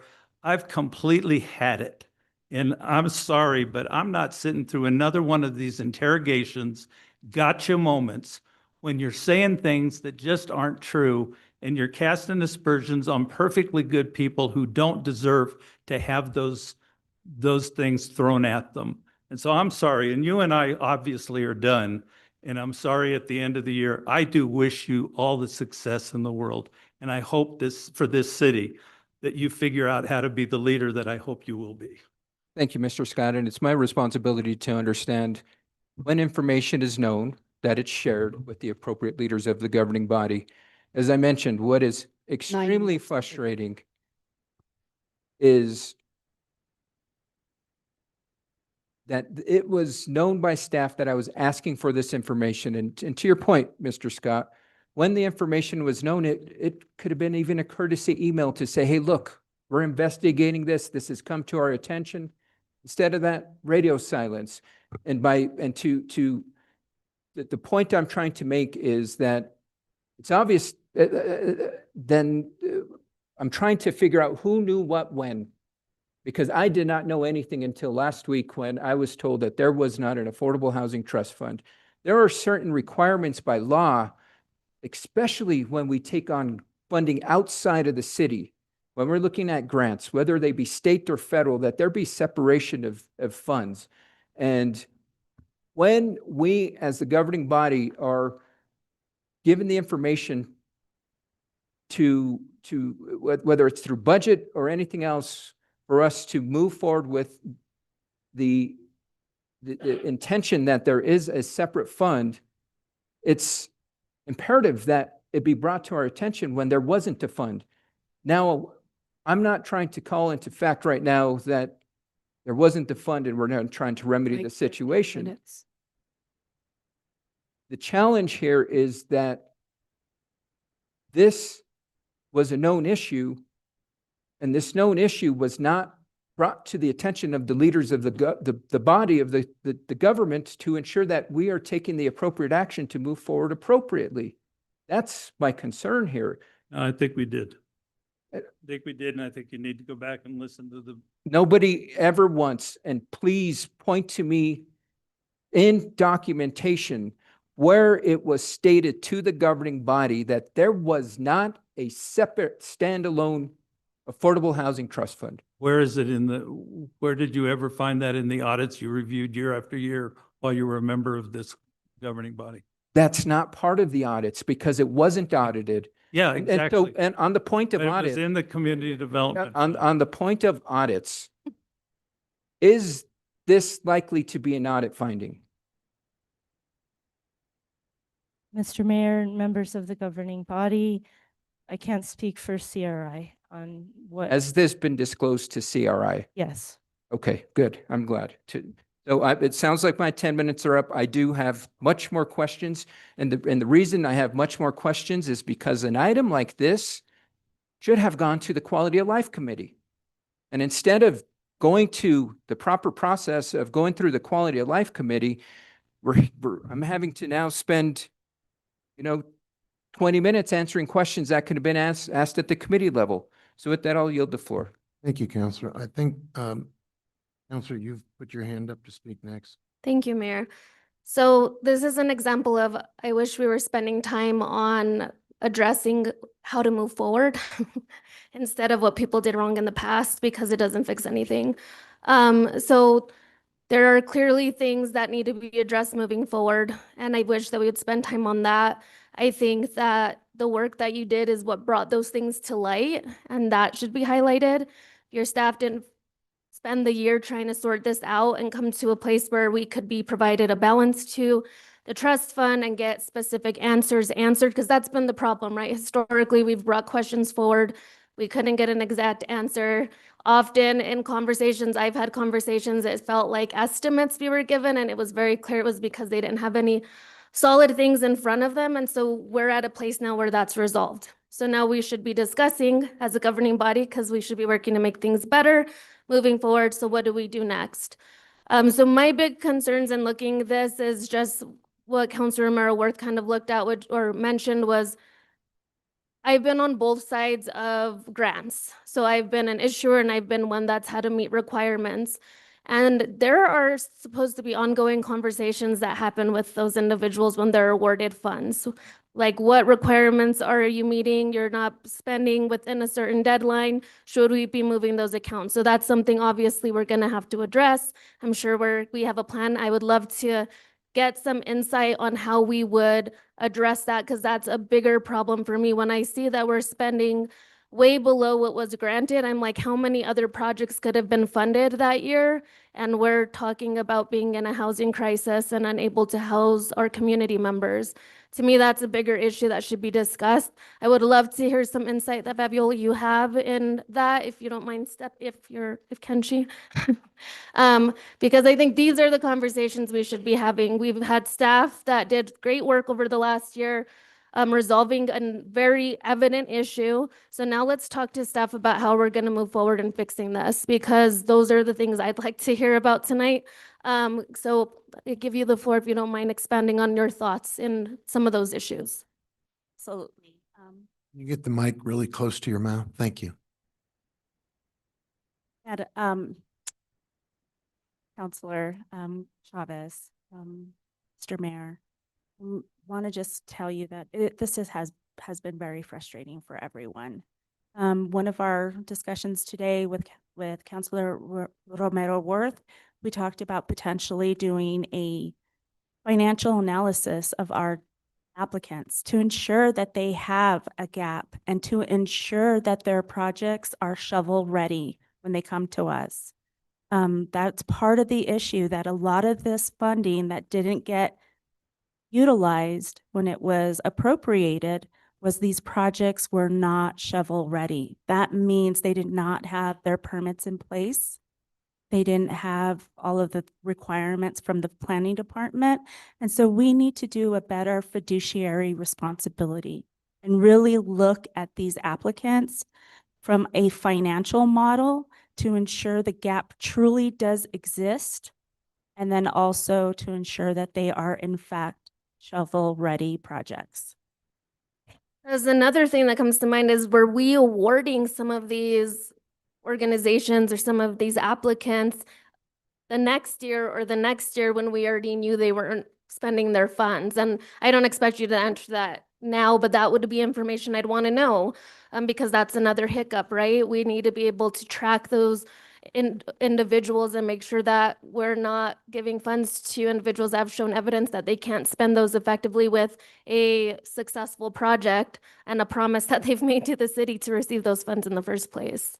Councilor Chavez, you're precise on that. We need to have regular meetings with our recipients to ensure that they are spending down the funds as allocated in their contract, and also that they are deploying the funds as they should. So, and that has not been done. There has been a vacancy in this department for over 1.5 years. So unfortunately, that was not done, but we have done meetings with the current recipients in 2022 awards and 2024 that did not spend down their funding. We have had communication with them.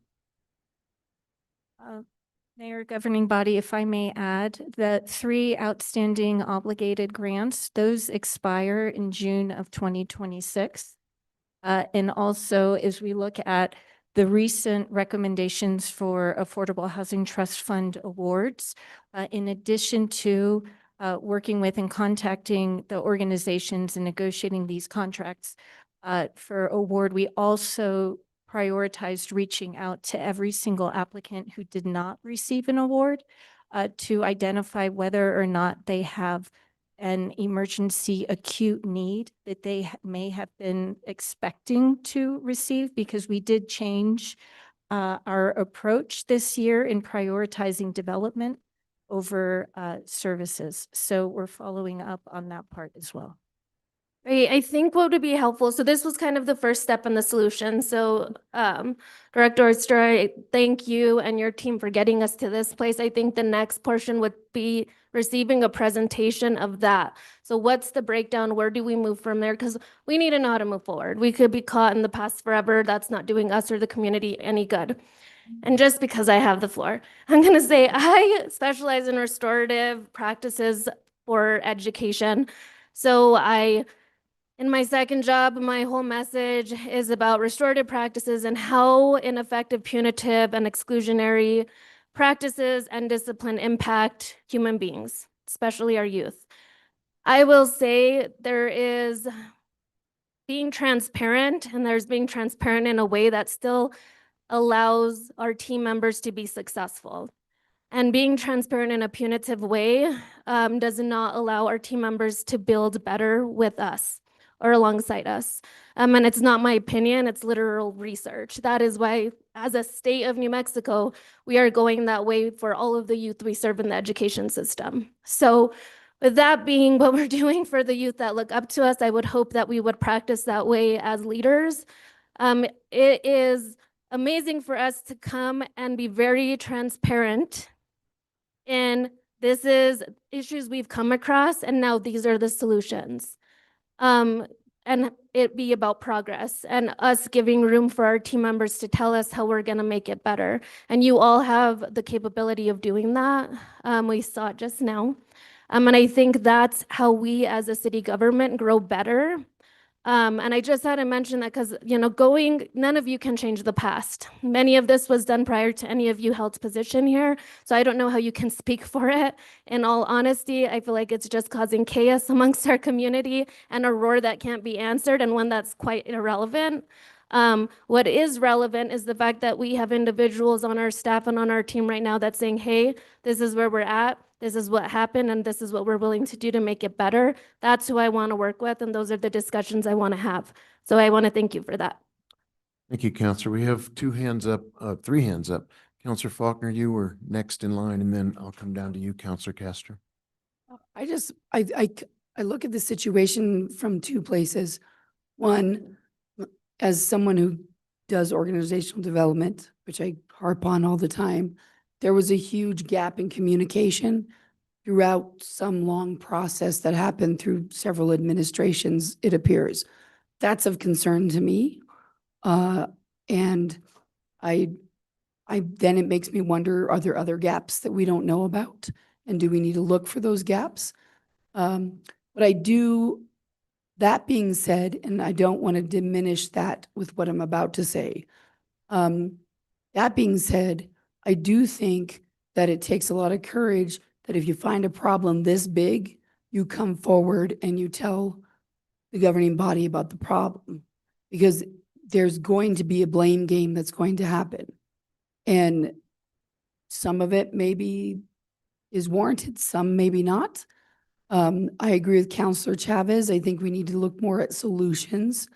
I do think it's important to know how we got here and to analyze that and to ask questions about that, because however we got here it's a great possibility that there are other places in the organization where this is occurring. Because if this happened, it's likely it's happening in other spaces. And I don't think it's one administration over another. I think it's a lineage of administrations that weren't tracking things like this. We're an organization that evolves over 4 to 8 year spans in time. And there's not a lot of communication from one leadership group to another. And that's what makes governance dangerous at the city level, at the state level, and at the federal level, is we think in 4 to 8 year spans of time. We don't think as leaders in 100-year spans or in 1,000-year spans, like honestly, China and the Middle East think in longer spans. And so this is the concern for me, is as a leader at the city right now, if there's this big of a gap in communication between one leadership role to another, or between one administrative leader to another, there's likely other spaces where this is happening. And I don't know how we blame anyone for this, because it happened over multiple administrations. And so all I want to focus on now is let's identify those gaps, let's get them solved, and let's keep moving to make the city work better for the people of Santa Fe. Thank you, Counselor. Counselor Castro, you had your hand up next, and then I'll come down to you, Counselor Casson. Yes, thank you, Mayor, and thank you, Director Oster. Thank you to everyone who has given their opinion and a presentation today. There are a few questions that I have. I don't want to belabor this. I think we've all stated that it is really important, the work that you've done. We've come a long way. Some of the first presentations that I got was to the updating of our systems, and in particular, our technology. And so I'm hoping that this is a reflection of the new capabilities that we are going to have in the upcoming fiscal years, with being able to really use those technologies to the best of our ability. That being said, I heard if organizations truly have a gap. And the reason that is a little triggering to me is, are we funding organizations that are already fully funded or have projects that are fully funded?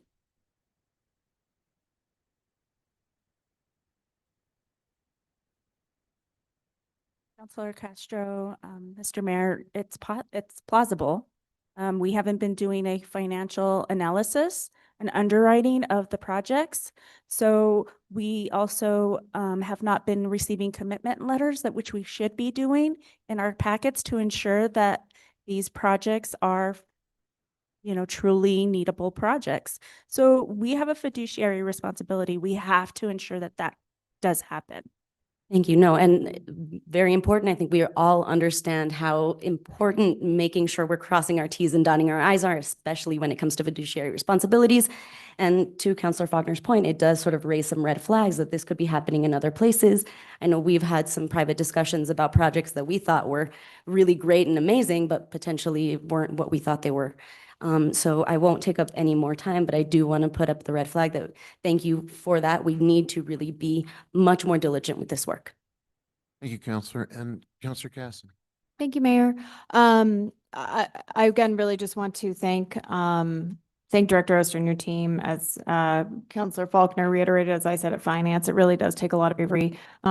I actually like my podcast. I was listening to a really interesting one about why you don't see innovation in government, and it's because of the fear of criticism. That if you do something wrong, the criticism is not just from within the organization; it's a very public space. Unfortunately, we have seen that occur very often in these chambers. And I agree with Councilor Chavez, you know, a lot of times it is this like, okay, great. Thank you for finding a problem. Now what do we do? So I really, really do appreciate that work. I think Councilor Castro also, you know, hit a note with our systems have shifted. I mean, there's been a lot of changes in our systems. The Munis upgrade then wasn't upgraded enough that then we had to re-upgrade. And to this point, you know, I think that we should be prepared for the idea that this will continue to develop. This will continue to change. The projects that we decide are the most important to fund will continue to change. So, Fabiola, this may be a question for you, but I would hazard a guess that some of these funds that were not fully expended potentially were some of the funds that we were giving to things like down payment assistance and rental assistance. And one of the challenges there wasn't that these projects weren't shovel ready, it's that there was nowhere that people could actually afford a house, even with down payment assistance.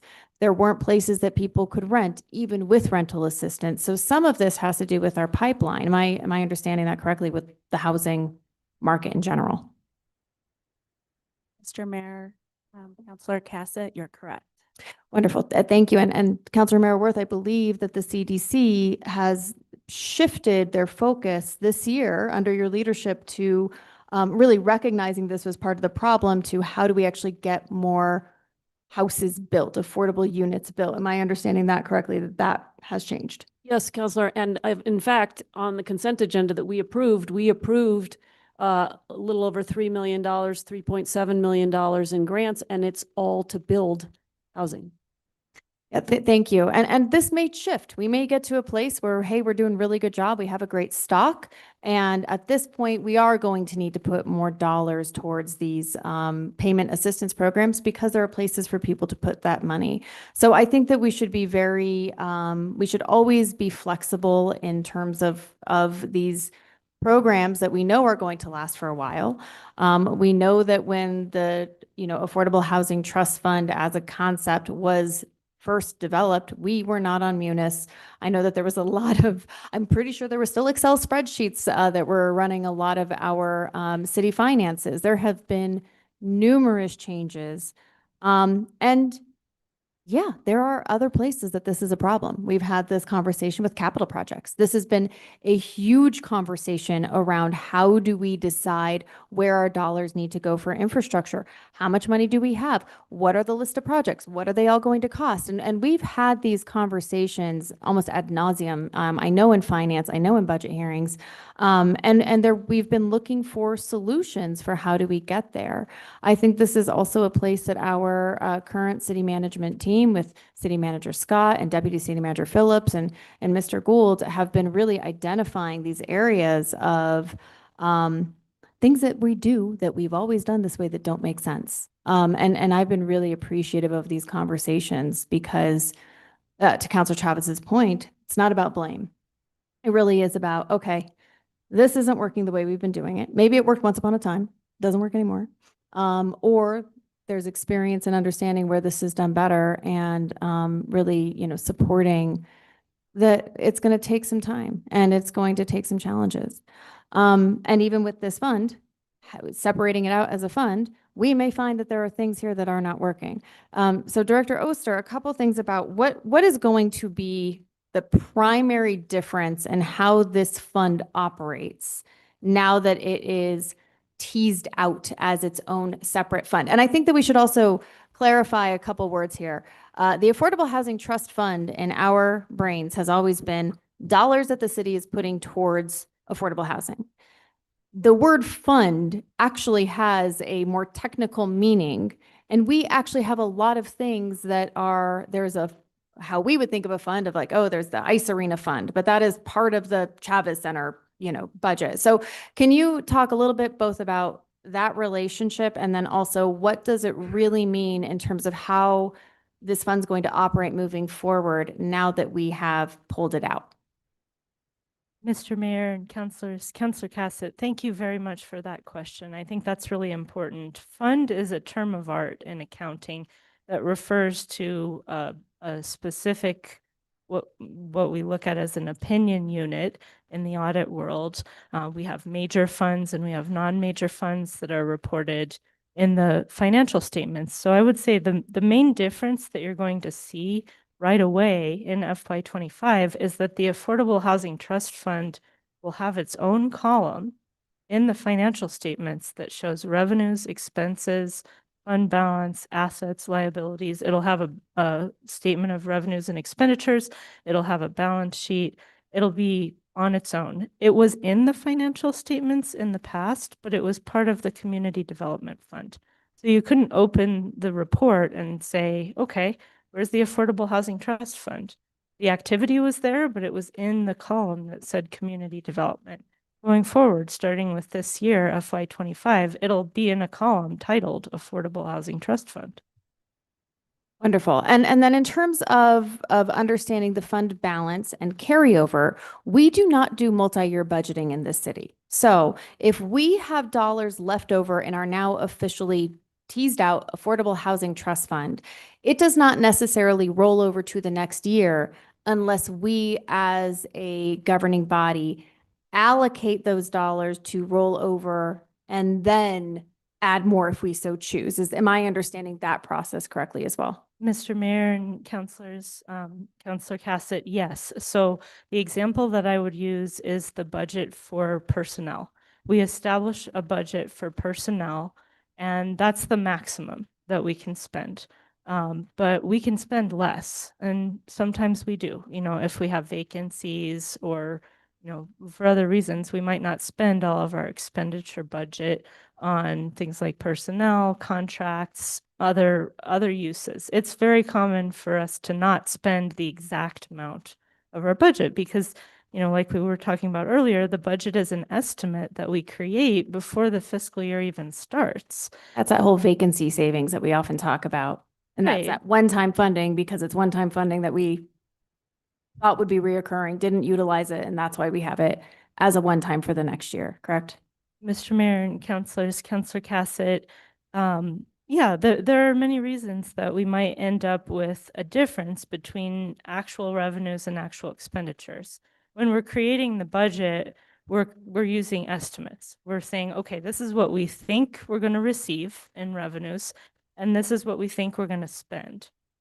One of the things that I can virtually guarantee you about any budget is that the actuals will not be exactly what was budgeted. It's very, very rare for the actuals to come in at exactly what was budgeted. So, you know, it's important to remember that the budget is an estimate. It's a plan for the year, and the actual results are very often different. Now, when we're looking at the actuals in relation to the budget, if we go over budget, that's a problem because that means we spent money that we didn't have the authority to spend. But if we're under budget, you know, it might be a problem because we may not have accomplished policy initiatives that you all, you know, funded and that you wanted to see accomplished. But we didn't spend more money than we were allowed to spend. We spent less. What happened here with the Affordable Housing Trust Fund, and again, I take ownership of this. Part of what I really wanted to convey tonight is that I feel that I should have caught this issue earlier. You were dealing with some audit issues. Give yourself a little bit of grace. You did 4 audits in 18 months or something like that. You had your hands full. Thank you, Mr. Mayor and Councilor Cassett. I think that's a fair point. This is a very large and complex organization, and I couldn't personally look at every single transaction. And to be totally honest, my focus was elsewhere. I was focused on completing audits and not looking at how we were executing transfers. I'm However- I'm sorry, go ahead. I was about However, out of time. I was your finance director, and I understood that the intent of the governing body was that $3 million a year was going to be put in to the Affordable Housing Trust Fund, not just available to be spent, but actually put into the fund. I understood that. I did not ensure that everyone involved in that process had that same understanding, and that's my responsibility. So I have no issue being held accountable for that. I own that. And all I can say is I'm sorry. I am sorry, and I'm bringing it to light tonight. Well, and I appreciate that. And thank you. I think that that really speaks a lot to your character. Because you're also, we know you're leaving. You could have just left this and walked out. One quick thing, and then I'll be done because I'm out of time. I remember when I came in, we had something like over 600 or 700 funds, and it was very unruly. And we were working on consolidating funds, and this was a challenge. I know, Deputy City Manager Phillips, we had just, I mean, it was impossible. This was part of our issue. We have consolidated funds because it does streamline some of our accounting processes. This is helpful for our audits. This is part of a lot of the work that we have done. And then just a quick yes or no question. Were we ever doing anything that was out of compliance with state law because of how our Affordable Housing Trust Fund was set up? Mr. Mayor and members of the governing body, no, not that I'm aware of. I would defer to the city attorney on legal questions, but I am not aware of any non-compliance with state law. Wonderful. Thank you. Thank you, Mayor. Hey, Counselor. Counselor Lee Garcia, your hand is up next. Thank you, Mr. Mayor. And Emily, I will have to say that I do appreciate the work that you've done. And I do appreciate that this is coming forward. It has to be corrected, and having the wherewithal to bring it forward, especially in a contentious meeting is challenging. I think that could be part of the whole issue overall in our organization, from the city, from the top all the way down to the bottom, that you need to work as a team. Ultimately, the city manager and the mayor are fully responsible for this. And yet I still say that it is our right as a counselor, as a governing body, to ask for these informations. And to Councilor Michael Garcia's point, these questions have been brought up in the past for the last couple of years. I've brought them up before, trying to understand how this all works. And I know it's an accounting. It just shows that we have work to do. You know, when we identified the fact that we needed to reconcile our cash balances every month, we weren't doing that for years. Why were we not doing these things? It's been brought to our attention. We've implemented it. And again, kudos to you and your team, because it is challenging to make these changes. We've got to make these changes. We've got to be better in the future. At the end of the day, I think what happens is that our public sees we have disorganization in our organization, and it creates distrust with them, to us, their elected officials. And that's the challenge too for people who are here as administrators, as directors, as city managers. It's a challenge. It's a challenge. We get beat up in the eye of public observation, whether it's the papers or just talk on the streets. Why did this happen? Well, the details are there, and you know, this is the challenge. My hope for the future is that we do identify these things and bring them forth in full transparency. And yet you're the professionals. We have to have that respect, and that that you're doing your job to the best and to the fullest of your ability. So I do appreciate you saying it was your full responsibility, but you have a couple of bosses too that are above you. And so with that being said, I do appreciate, I do have one question in regards to the fund though. Because we say we're gonna put $3 million as a city into this fund. But that money is coming from different sources, whether it be grant money, whether it be money that the state has appropriated to us, whether it be at one time, it was one-time funding. That money is one-time funding? Well, where did that money come from? But then we could say, well, we got a $3 million grant, we're gonna use that. And so this is, I think, the areas where us, especially as your elected officials of the city, have to understand these intricacies, not necessarily know all the details, but where is that money coming from? And then how are we spending it? Going out to, rolling it out to paying somebody and their project's not ready. And then we up here as the governing body don't really know that. And we approve it. And then it's your responsibility to manage it. So that's the challenge. Mostly comments. Maybe you could answer the question in regards to when we get the money, whether it's grant funding, state money, federal money, how do we identify what is going into that trust fund? Mr. Mayor and councilors, Councilor Lee Garcia. So this bar that's before you for consideration this evening would be funded from the fund balance of the general fund. In the attachment B, an example of a grant coming into this fund is shown in the FY26 column. The city received a grant through the state's CASA Connections program, which was passed through to the Housing Authority for the purpose of increasing supply of affordable housing in the city. So as of the snapshot, as of November 12th, we had paid the Housing Authority their $2 million, and we were awaiting reimbursement from the state for the amount that we had paid. These are reimbursement-based grants. So the way that it works is that the Housing Authority has to provide documentation to us showing that they've met their obligations under the grant, in this case, acquiring a building that they were converting to affordable housing. They have to show that they've done that. And then at that point, we can pay them. And then we use the documentation they give us plus our proof of payment to them. And that's what we submit to the state to request our reimbursement. So we have to spend the money first for grants a lot of the time, and then we get paid. It works the same way for our grantees who are receiving grants from the Affordable Housing Trust Fund. We give them an award, say, of $1 million, and we have a contract with them that says they have maybe 12 months, for this example, to spend that money. And there are certain things that they are eligible to be reimbursed for, that they can spend it on.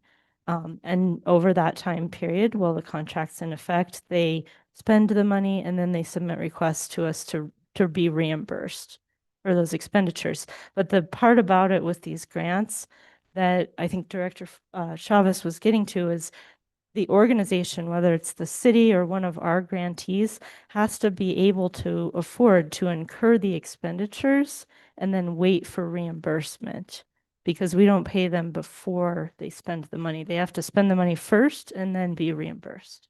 Thank you, Director. And I guess just in that line of questioning, it's kind of like, who understands that? It's complicated. It's very complicated. And so that's why I think that as a professional, you all understand that we're continuing to work on it. You're not going to be here, but my hope is that in the future, whoever takes on this role, is that we continue to work on being that transparent about how this is working, because the general public really wants to trust in us, and I think that's what's most important. Thank you, Mr. Mayor. Thank you, Counselor. I don't know, Counselor Lindell, I was going to make some remarks. You want to make some remarks first? Thank you. I'm sorry that, as has been noted earlier, this is our last meeting of the year and our last meeting as a group, and I had high hopes that we would have a substantive and informative conversation, not only about this issue, but about all the things on the agenda tonight. And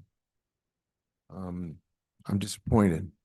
And I hope we can regain the balance we started with this evening with the invocation that we were offered about how we work collaboratively to get problems solved, because at the end of the day, that is what we're asked to do, solve problems. So I want to make a couple comments about the problem we're solving tonight, because it keeps moving. The problem, as I understand it, Director Oster, is two or threefold. One problem we're trying to solve is that we all believe there was a discrete fund called the Affordable Housing Trust Fund. Turns out that wasn't the case. There was a name, but there wasn't an accounting provision for that to take place. Has that been remedied, or is that in the process of being remedied now? Mr. Mayor and members of the governing body, it's in the process of being remedied.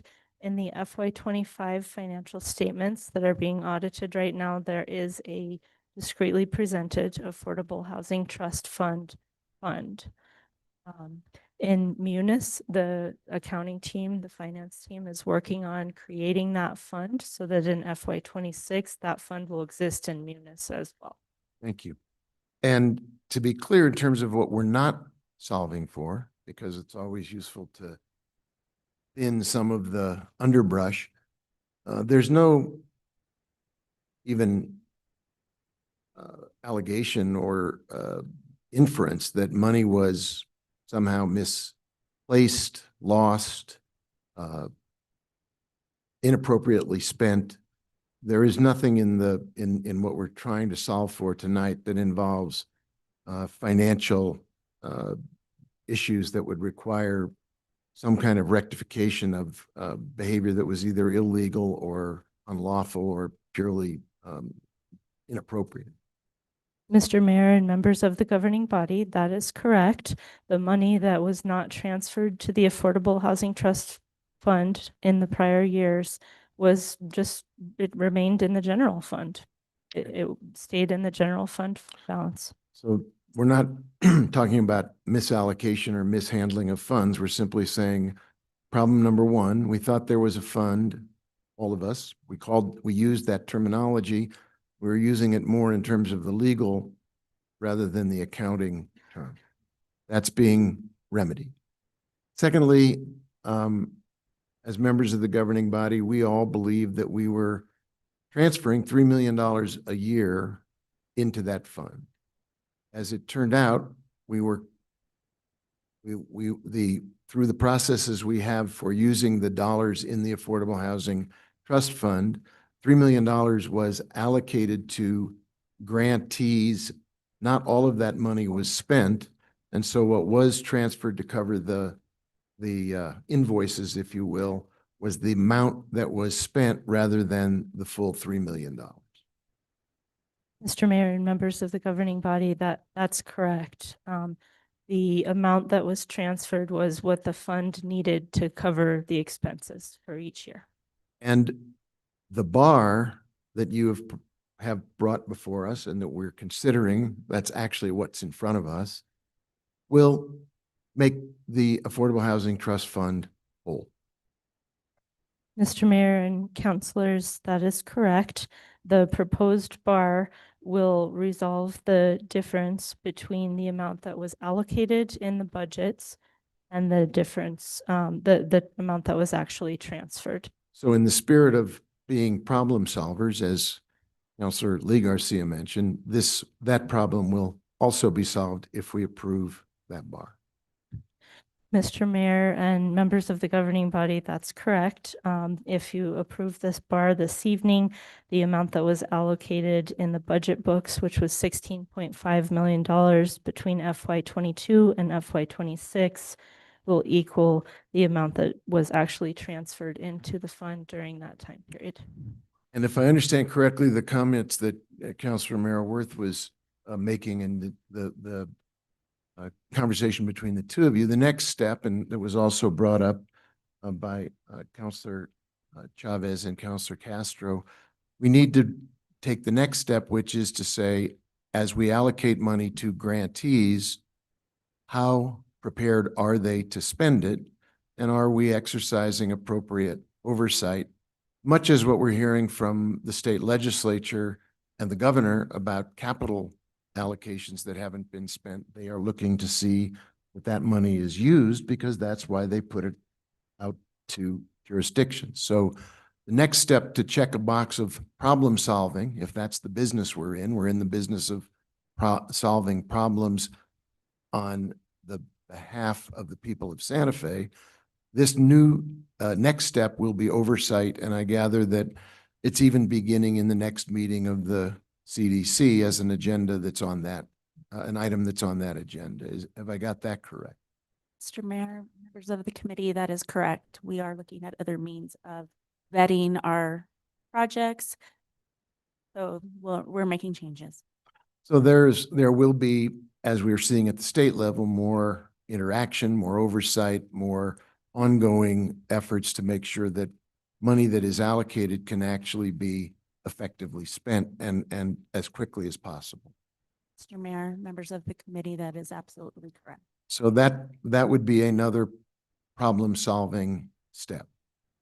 Another issue that has come up is whether or not, thank you, this has implications for our audit. If I understand correctly, Director Oster, the auditors obviously didn't pick this up in the past because, as the city manager mentioned, there wasn't a discrete item in our audits in the past, but not mentioned by the auditors that that was a problem. Now you have called this to the auditor's attention so that they can know that we are self-reporting and taking the corrective measures before the audit is even completed. Is that also correct? Mr. Mayor and members of the governing body, that's correct. We started this conversation with CRI at the beginning of the audit process for this year, as the reconciliation was underway, that we would be presenting the Affordable Housing Trust Fund as a separate fund. We referred them to the ordinance that created the Affordable Housing Trust Fund. And I explained my position that I thought it should have been reported as a separate fund in the financial statements in prior years, and that we would be doing that in the current year. So even were there to be a finding, there's already corrective action that would be recorded. Mr. Mayor and members of the governing body, that is correct. And I will say that in my experience, auditors view issues that are self-reported by management in a different light than things that are discovered by the auditors during the audit. Not that they aren't significant, but the fact that management identified the issue and self-reported it is important for auditors. And to go back to an earlier point, it's not that we overspent the budget amount. In fact, we are, if anything, not getting every dollar spent that we would like to see spent. And therefore, if there is a finding, it's not of overspending, it's of not having the correct budgeting or fiscal reporting category within which to put the dollars. Mr. Mayor and members of the governing body, that is correct. I don't believe there's a budgetary compliance issue here because the actual expenditures were less than what was budgeted. It has to do, the issue. 9 minutes, Mayor. I know. The issue has to do with the fund structure. Thank you. So I appreciate that. I just wanted to get to the point about what is the problem we're solving and how we're doing it. Before my time runs out, I confess I was thinking about this last night. It was running around in my head as a concern because I know that it is an issue, but I'm also trying to get at what the nature of the issue is and what the best way to solve the problem is. And I was taken back to my time at the Harvard Business School, where I worked for quite a while. And one of the lessons I learned there had to do with the work of a gentleman named W. Edwards Deming, who was a quality control expert who actually taught the Japanese after World War II how to build quality cars. And he published a 14-point plan on how to make sure that organizations practice constantly improving quality. Number 8 in his list of 14 is drive fear out of the organization for a very simple reason. A fearful organization is not one that identifies problems and brings them to the public light. Fearful organization is the kind of place that hides problems hopes nobody finds it, attempts to deny responsibility or take any accountability for what is a problem. I think what we're seeing tonight is a courageous leader in our finance director. Somebody who does the exact opposite in her team of instilling fear and punishment and playing the blame game. Nothing gets better from a blame game. Things get better when fear is dismissed from an organization and people are encouraged to tell the truth, to bring problems forward, to address them candidly, and to take measures to solve problems rather than assess blame. And so I would join in the chorus of people, Director Oster, who would salute you, not just for tonight, but for your entire tenure as our finance director, in acknowledging problems honestly, frankly, candidly, and being the person who assembled an outstanding team of individuals, not just within finance, but across departments, as we're seeing here tonight, to be in the business of solving problems, not assessing blame or taking on a gotcha mindset. That will never make this operation work any better. It will not encourage people to be brave, and it will not bring problems to the light of day as we're doing tonight. It seems to me that you've checked the boxes. I'm done. It seems to me you've checked the boxes of the defined problem. Now we have to implement those solutions and then continue to drive them forward in not only this case, but any other cases. The example you're setting is exemplary. Thank you for timing me. Councilor Lindell. Thank you, Mayor. You don't need to time me. I'm not going to take long. I never do. Well,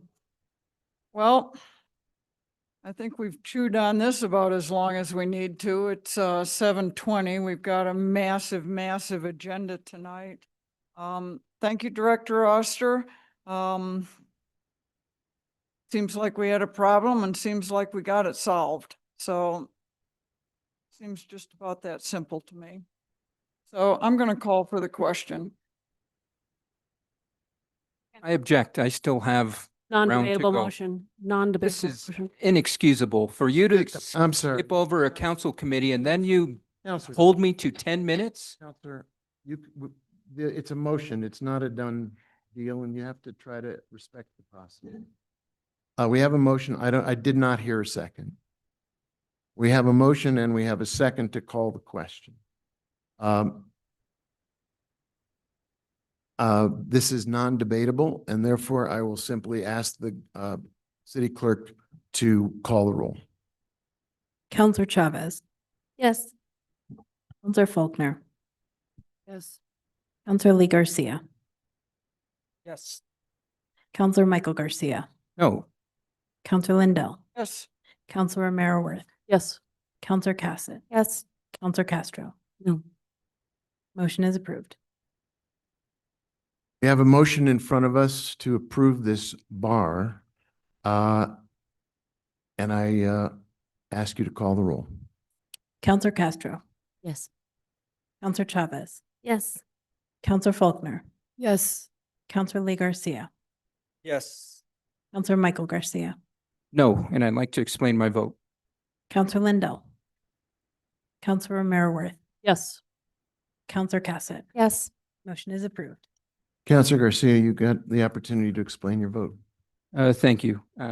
It's irresponsible of us to move forward with the bar of this measure, given that there were significant questions still to be had, especially for myself, who was given minimal opportunity. So this is a perfect example of another failure of the Ellen Weber administration.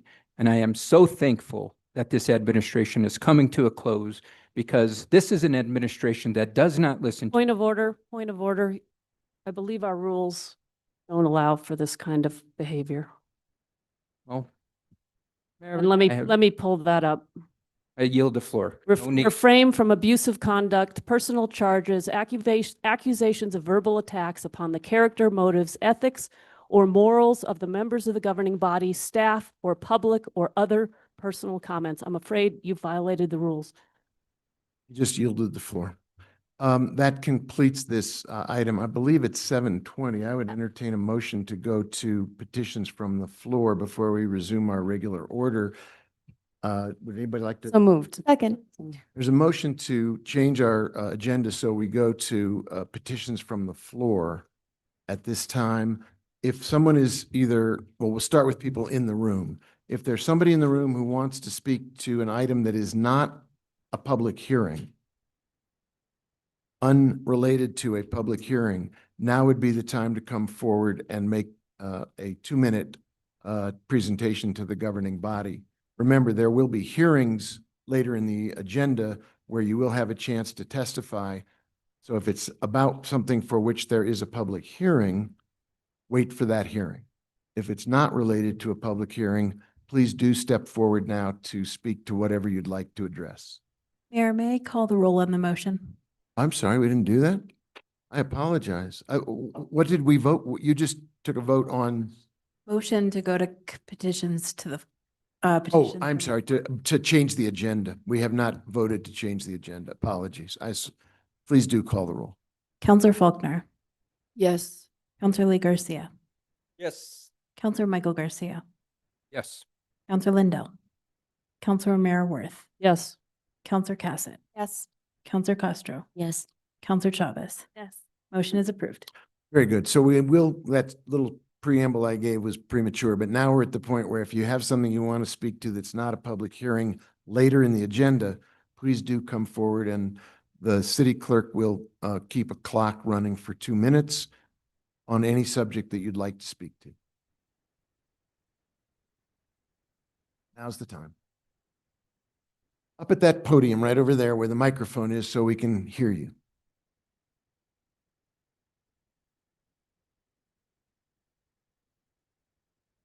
First of all, I want to thank Mayor Weber for allowing me some time to meet with him face to face and discuss the issue of homeless self-help.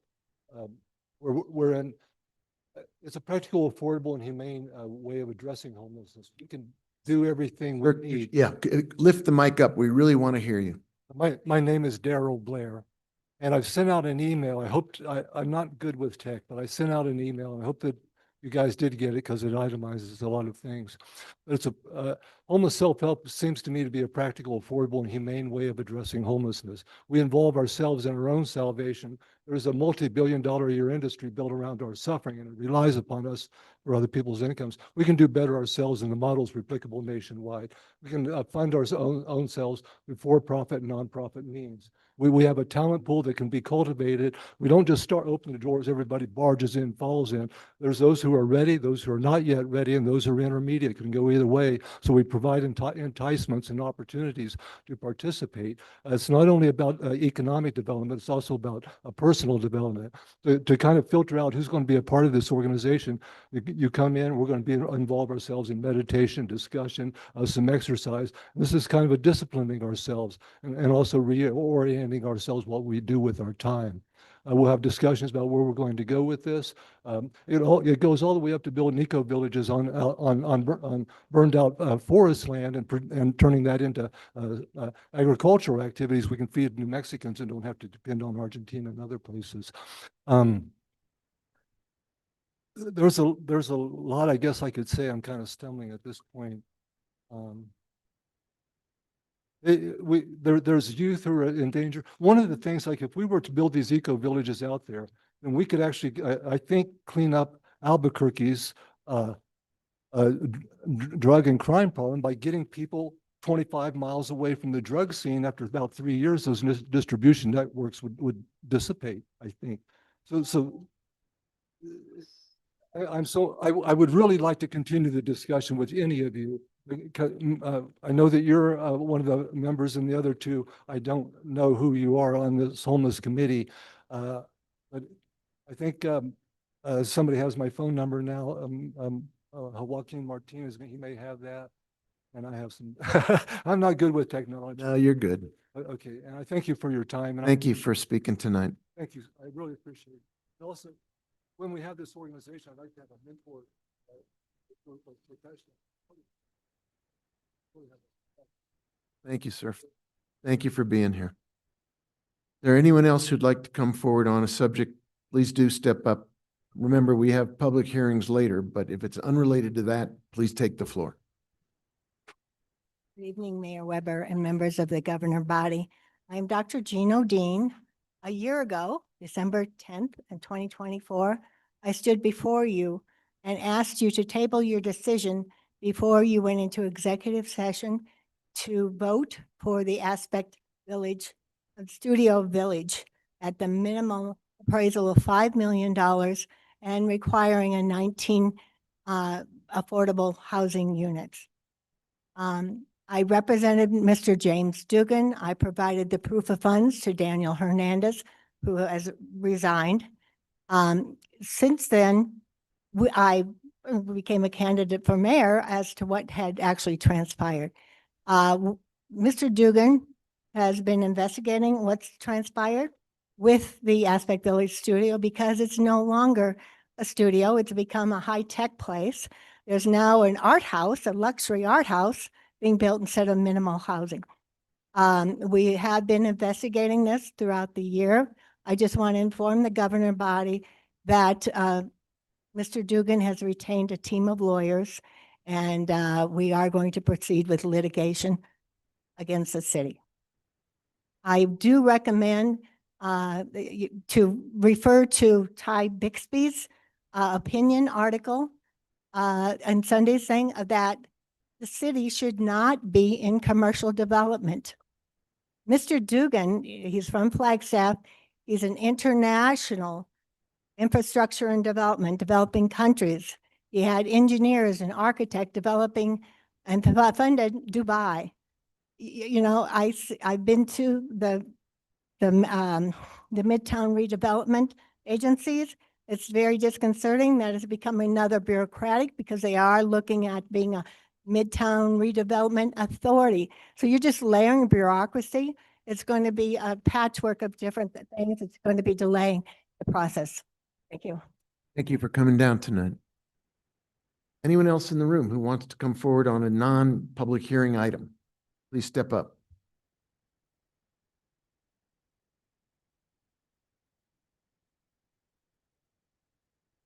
My name is Deirdre Crockett.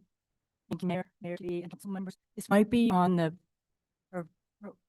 program later, that I have to leave for personal responsibilities. I am sure that the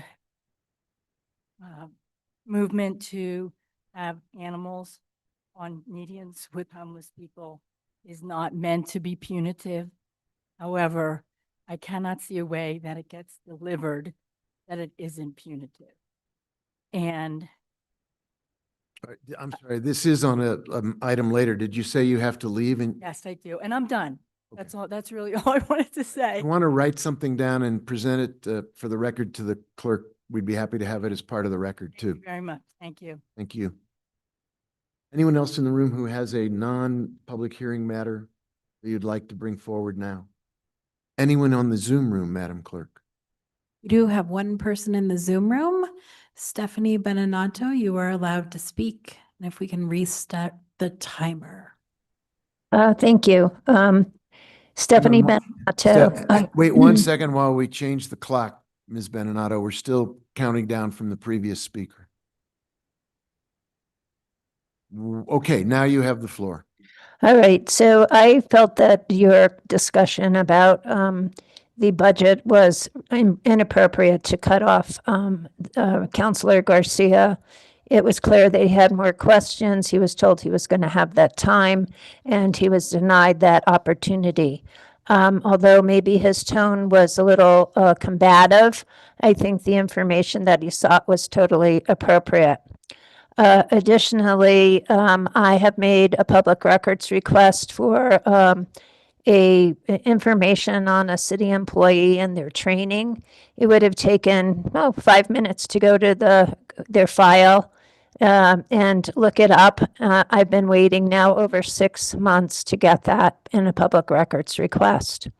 The other thing I wanted to bring to your attention is that in your approval of the code that was only supposed to be a cleanup, the 601-page code, that I don't know if you were really connecting the dots, but we don't feel sorry for developers. Developers have a lot of capital, and if they don't have the money to have parking on site, then why should we burden, especially the downtown, with street parking?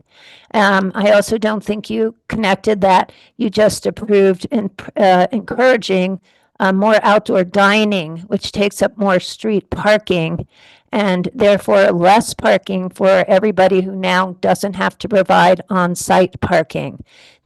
Our parking is already a complete mess, and it's going to be even worse. And all the neighborhoods in the surrounding area will be burdened by people coming in. You'll have to get tow trucks because there's a lot of streets that permit only.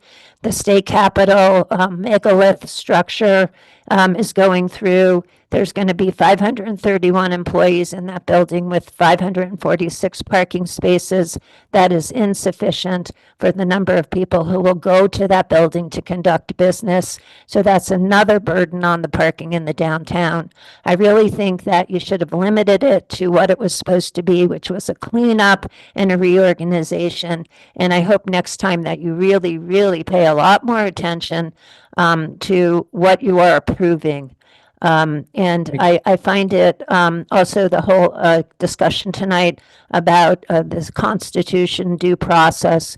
There are at least two things in your appeal ordinance that do not meet due process. Excuse me, I'd just like to finish. There's one more sentence. And the Historic Board has been repeatedly advised to do illegal votes by having a 2-1 vote when there's a four-person quorum, and it clearly says a majority of the members present must vote for or against a project. So I'm bringing this to your attention. Thank Thank you, you. Ms. Beninato. Thank you very much. Anyone else in the Zoom room, Madam Clerk? Anyone who's in the Zoom room, please raise your hand if you'd like to speak. But not if they're waiting for a hearing that's up later.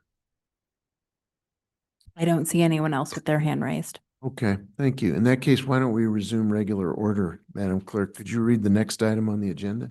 9II, request for approval of a general services contract with WEX Bank DBA Right Express in the total amount of $9,600,000, excluding NMGRT for WEX fuel card. And here to speak is Procurement Manager Raymond Scott Gunter.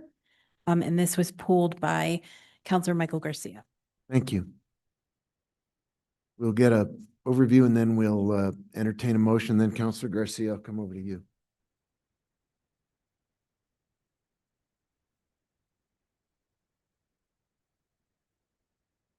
Good evening, Mr. Mayor, governing body.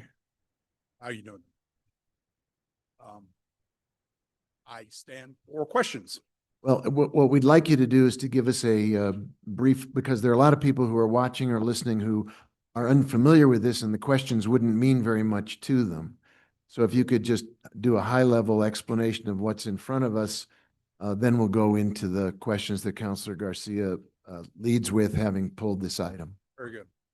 The WEX program has been in operation, which is a WEX fueling card program, which basically has a credit card for each vehicle that the city has as an asset.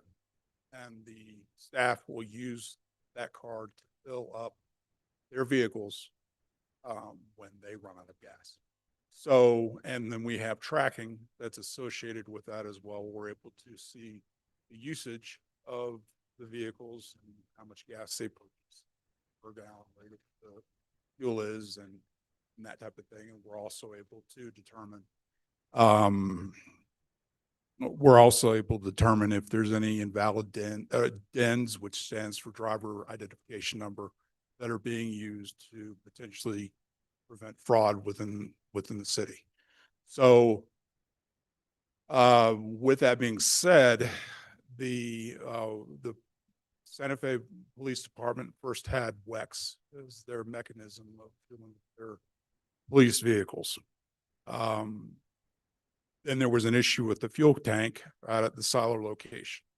It was then decided that we wanted to go ahead and move forward with a contract with WEX throughout the entire city. So every single vehicle, like I said before, will have a WEX card that we're able to track. We then get a WEX bill at the end of the month that is processed and paid.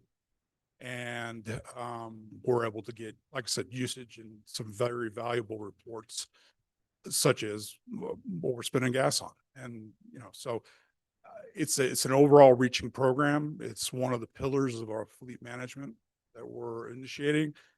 And that, in a nutshell, is the WEX program. Thank you. Is there a motion on this item? Second. There's a motion and there's a second. Counselor Garcia, you pulled it off of consent, so you have the floor to open questions. We're still doing the 10-minute rule. Yep. Thank you, Mr. Mayor. Thank you for the overview. In regards to the $9.6 million figure, how confident are we that that's sufficient given their current economy and the cost of gas? Mr. Mayor, governing body, Councilor Garcia. You know, as we all know, gas prices have been in flux for a number of years. And I believe that based on from January 1 of 2025 to current date, let me just, I have it in my notes. We've spent approximately 1.6 million, 1.7 million. So I think the 2.6 million is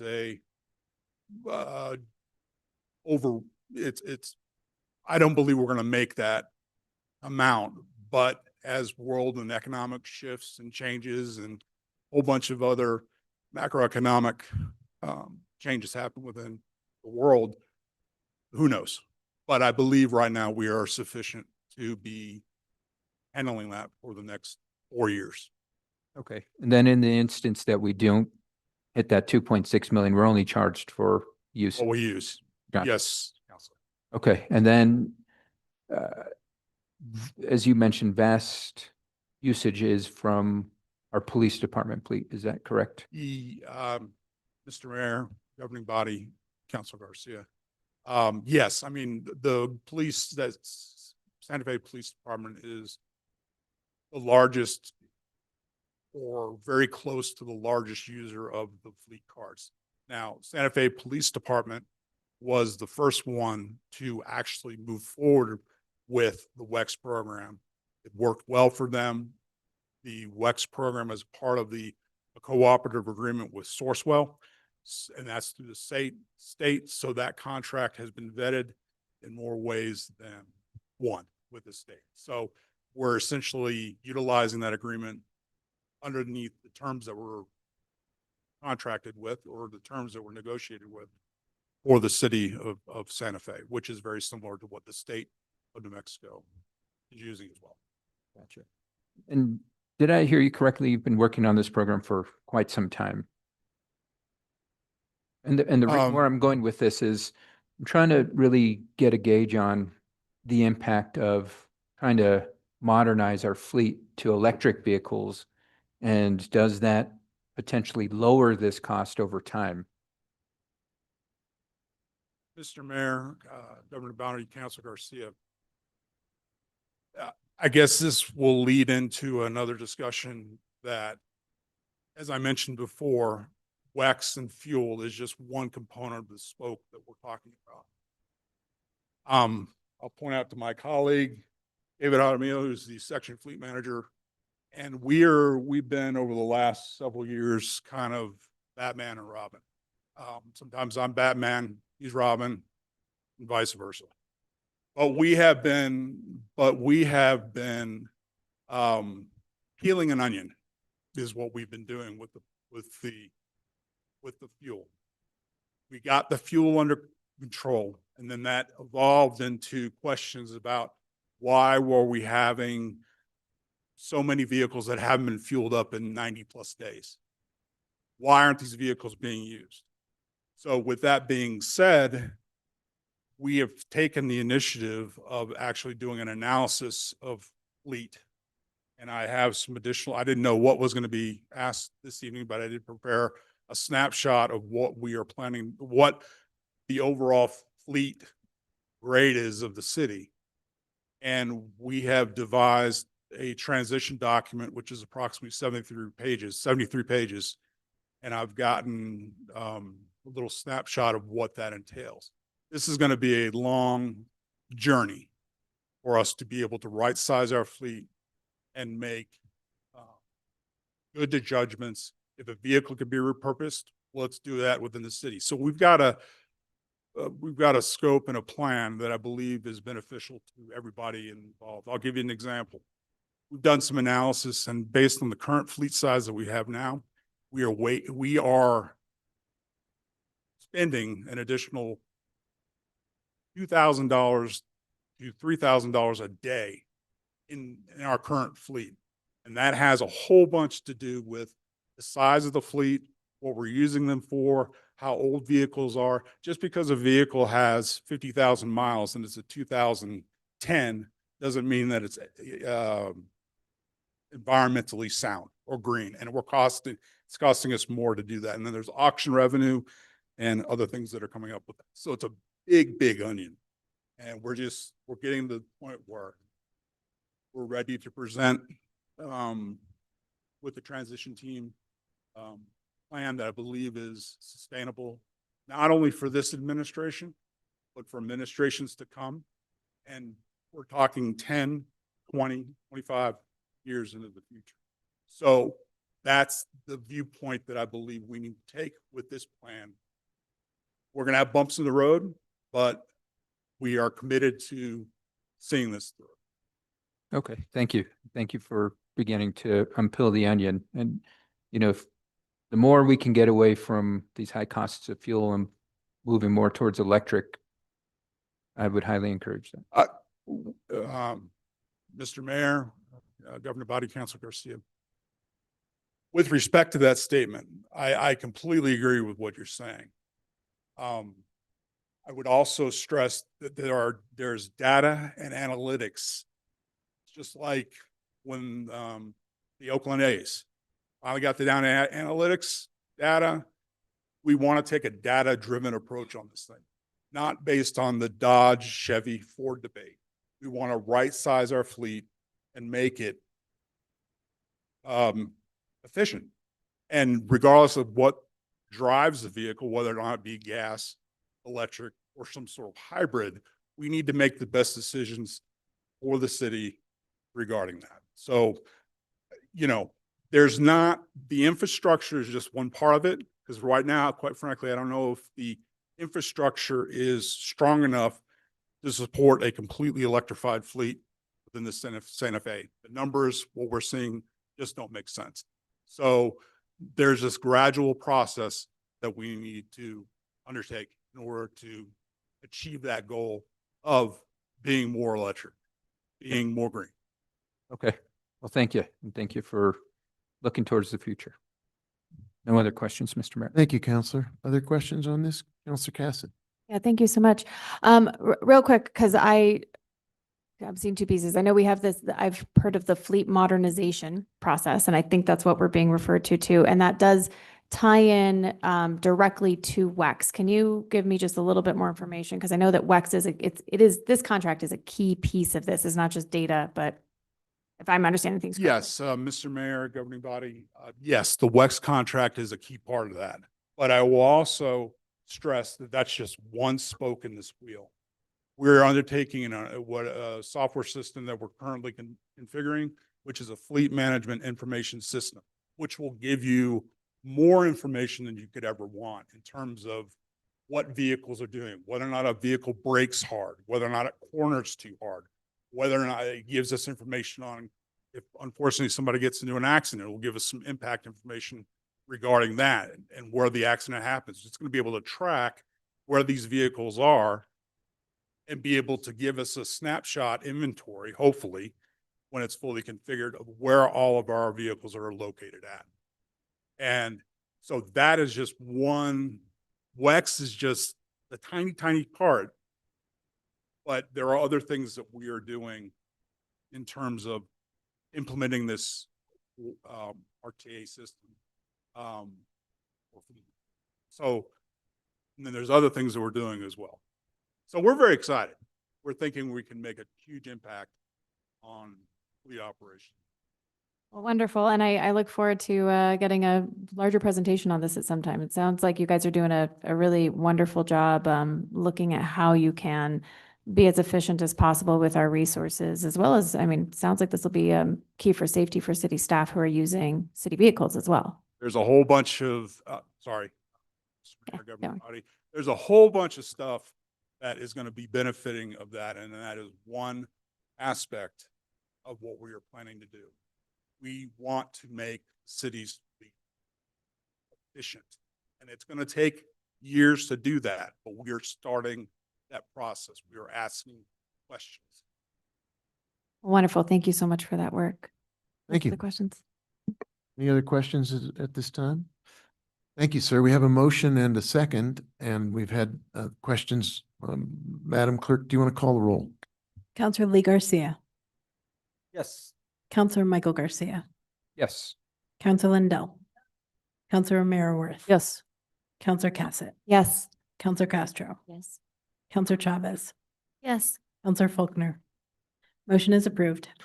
Thank you for being here. Thank you for the very good report on all the additional work that's going into the whole larger question of fleet and mobility and efficiency and energy. Much appreciated.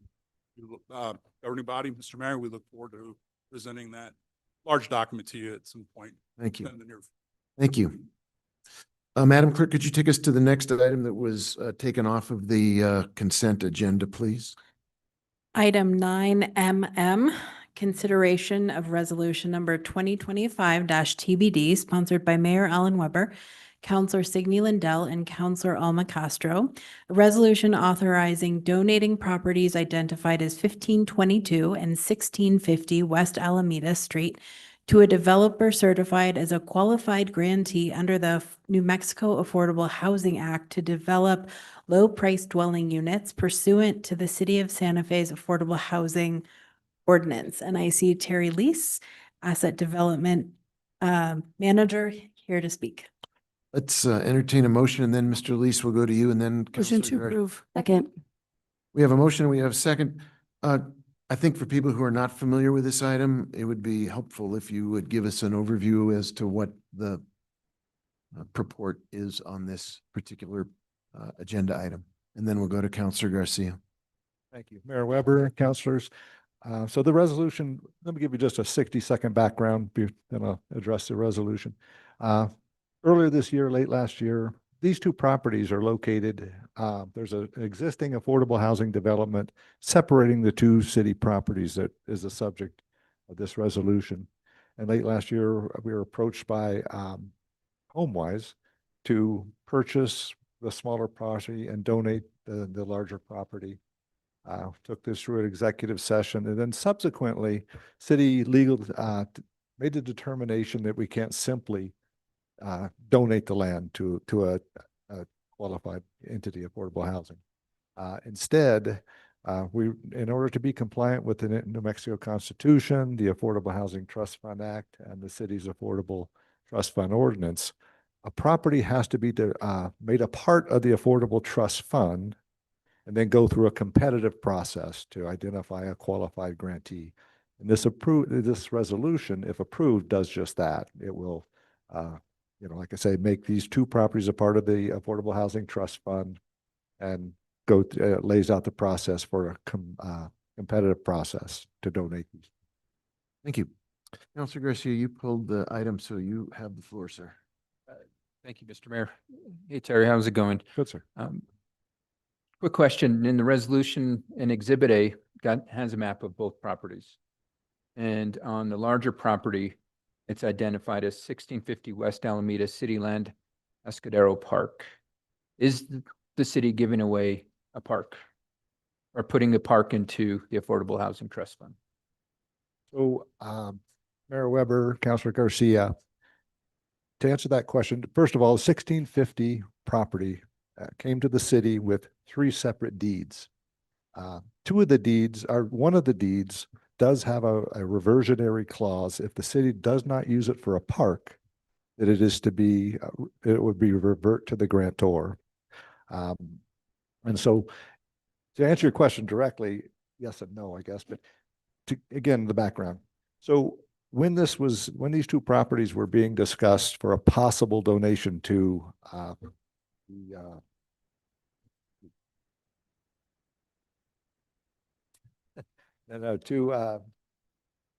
HomeWise. Oh my gosh, I just said it. Habitat for Humanity. I'm so sorry. So we always do an initial review of a deed. We saw the deed restriction. We let Habitat know that there was a deed restriction. There were conversations with the grantor, between Habitat and the grantor. I wasn't part of those conversations, but Habitat indicated that they have a resolution to release that reversionary clause. I believe I also had a conversation. This part of the property came to the city in 1999. I believe Edward Archuleta. Last year I did have a conversation also with Mr. Archuleta about this.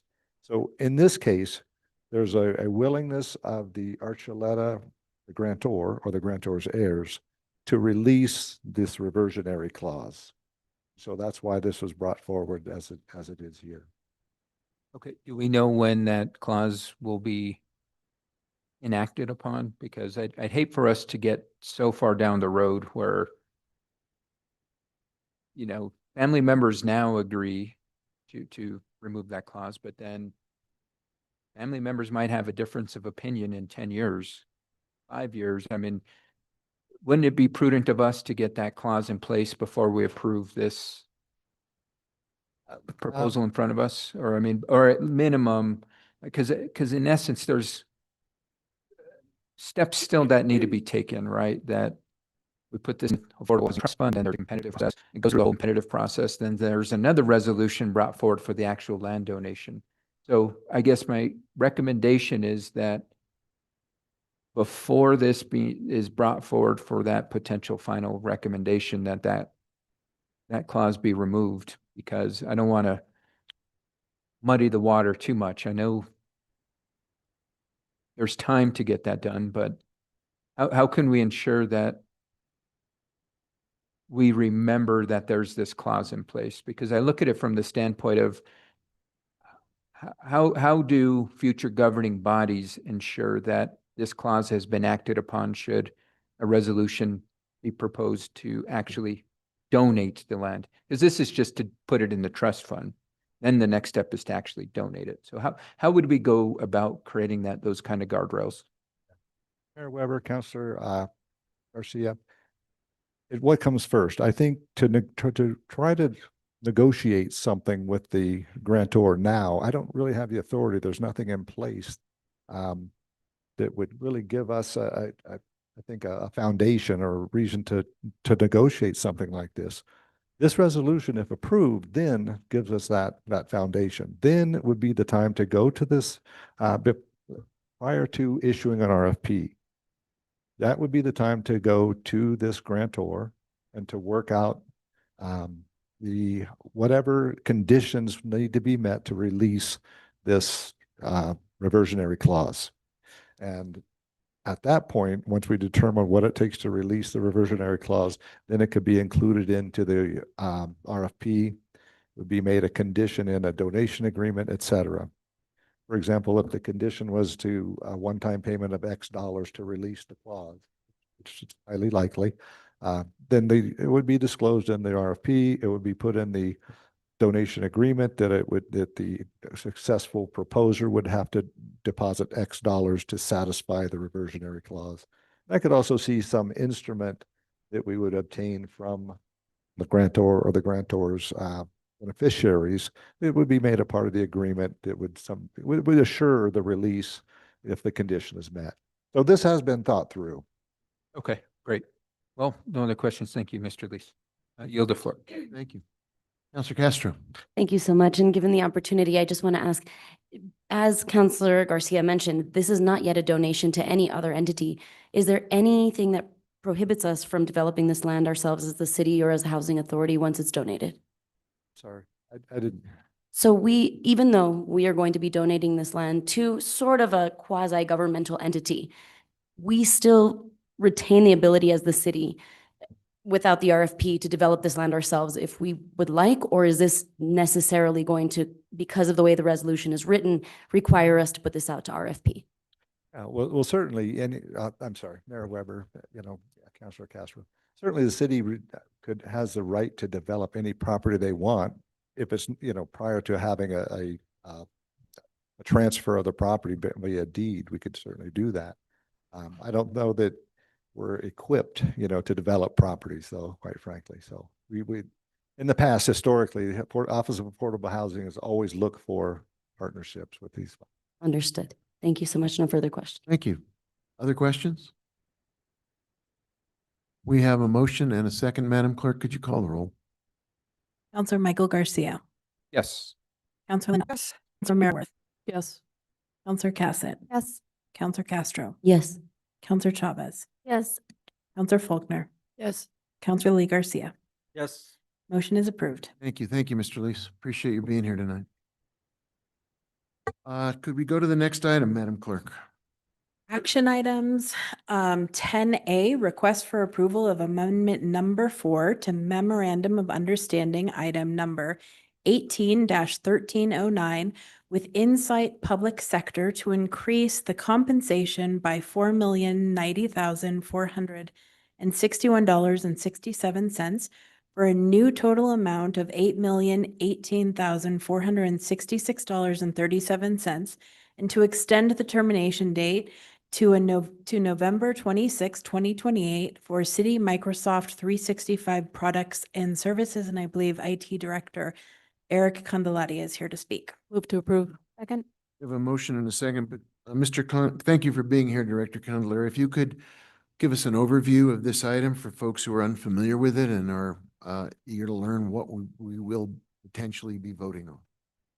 Mr. Mayor, members of the governing body, this amendment is actually to extend our current Microsoft licensing agreement.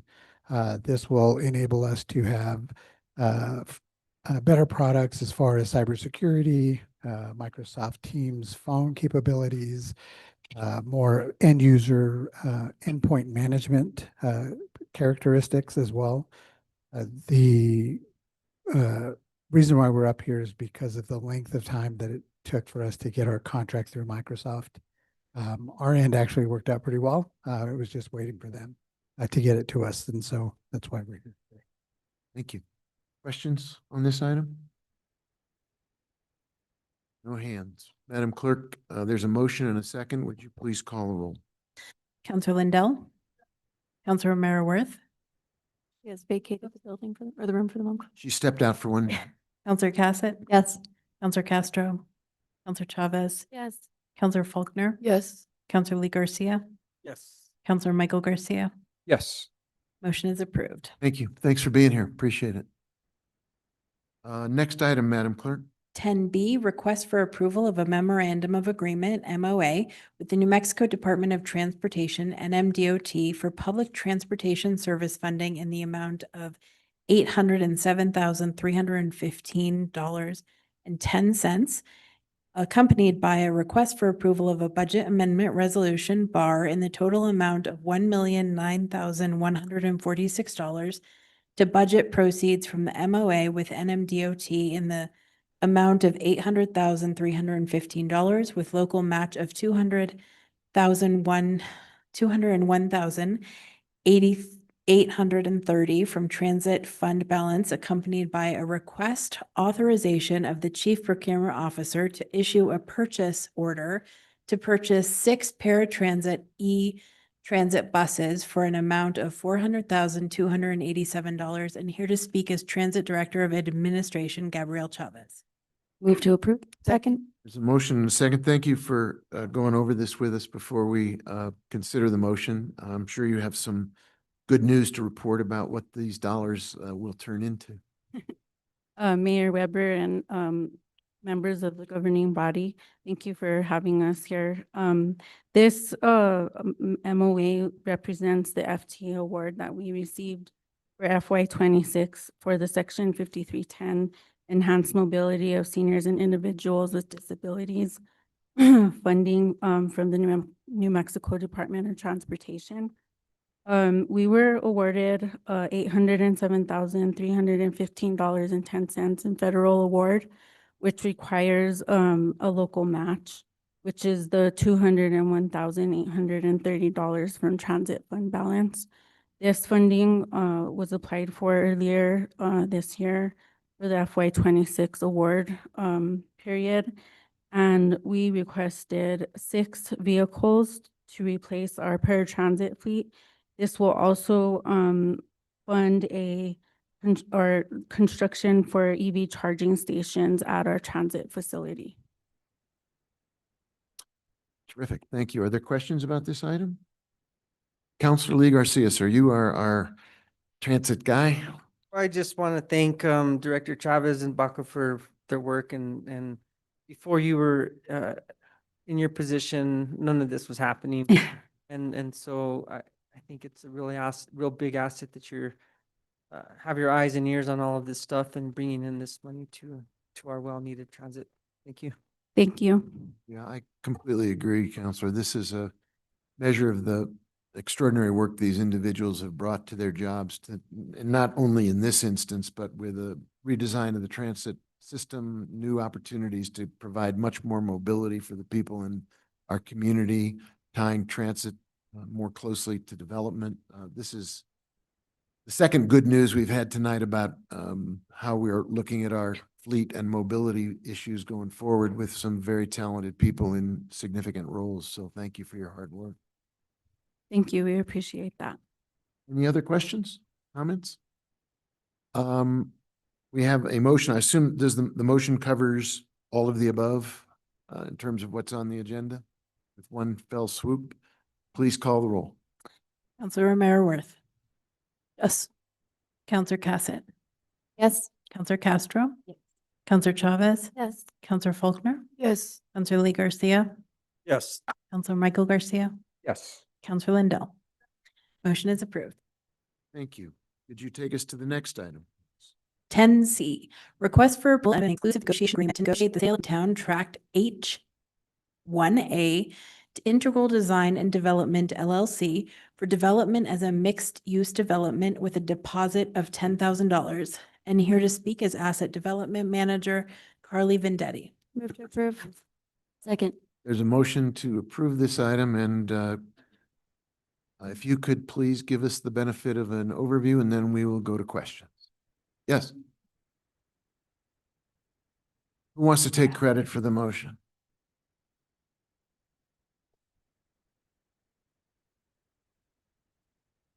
And it was a close call for you were very close. Go ahead. It was we don't want to distract you from the presentation. Thank you, Mayor. Please give us the top line on this. Yeah, of course, Mayor Weber, councilors. I do have a brief presentation with the top line explaining an exclusive negotiation agreement, a brief bit of background, and then a high overview of each of the proposals. These development proposals are in front of us today for an exclusive negotiation agreement. I apologize that I'm speaking in pluralities. I have both this one for H1A this evening, as well as J1A and J1B, which is 10D. If I may, Mr. Mayor, I'd like to plug in my laptop. Please.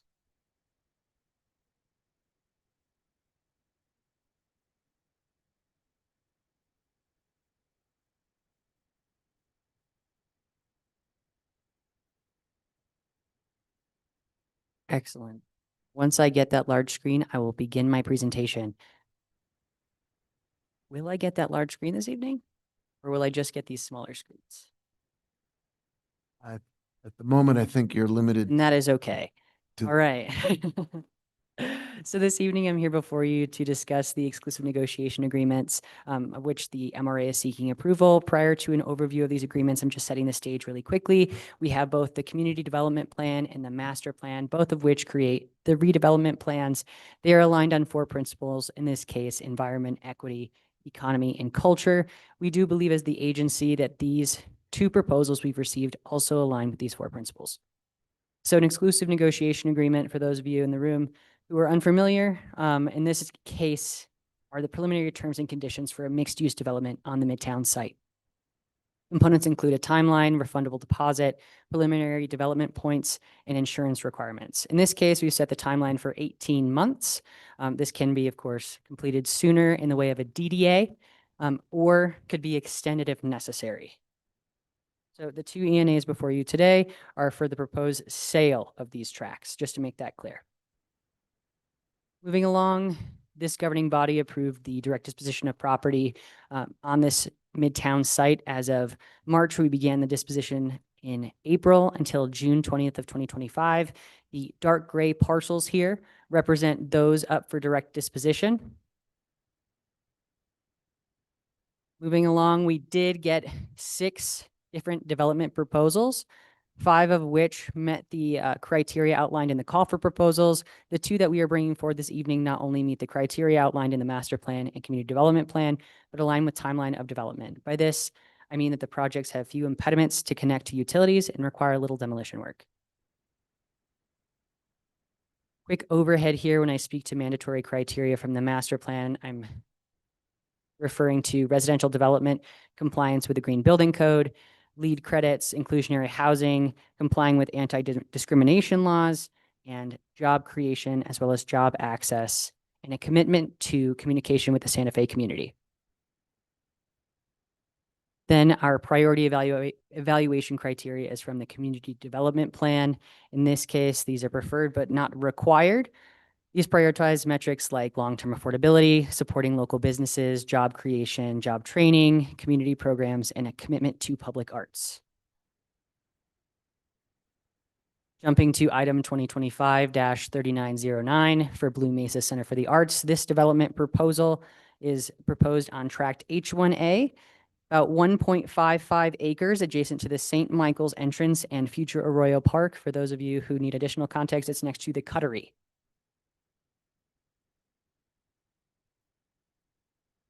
Give you a very high-level overview of the Blue Mesa Center for the Arts development proposal. Dr. Glenn Erickson, the proposed developer and architect, is in the room with us this evening. He is proposing 43 live-work artist units in addition to 27 work-only studios, in addition to 5,000 square feet of workshops and print shop, commercial gallery space with deep tenant involvement, in a coffee house. I want to add a quick disclaimer that this level of detail is relatively uncommon for this part of the process. Being this far in an exclusive negotiation agreement is a benefit to us because Dr. Glenn Erickson is very excited about this proposal and his work. Keeping that in mind, these renderings are still dynamic and subject to both the approval of this ENA, the approval of a later DDA, and then after that, this plan would have to be approved administratively by land use. Due to its size, it would go into an early neighborhood notification meeting. So there's plenty of bites at the apple left. I don't want you to think that we're approving this exact design this evening. These are just very early renderings. Blue Mesa Center for the Arts complies with the mandatory master plan criteria, including Green Building Code, housing affordability standards, job creation and access. In addition, Dr. Glenn Erickson presented at last month's Metropolitan Redevelopment Commission to our excited commissioners and excited members of the public. As for community development plan criteria, these will be further stipulated and documented in the DDA process if this ENA is approved this evening. At this time, the proposal complies with all community development plan requirements. Thank you, Mr. Mayor and councilors. Thank you for that overview. Questions of Carly at this time? Go ahead, Councilor Garcia. Thank you, Mr. Mayor. Carly, as you mentioned that this still has to go through a couple number of approvals, but I didn't hear is approval of the MRC. And the reason I say MRC is they've brought forward concerns regarding what's being proposed, and we've established the MRC as the subject matter experts as we're moving forward with the development of this property. So in my humble opinion, I would want to seek the blessing of the MRC as we move forward. So is that built into this process?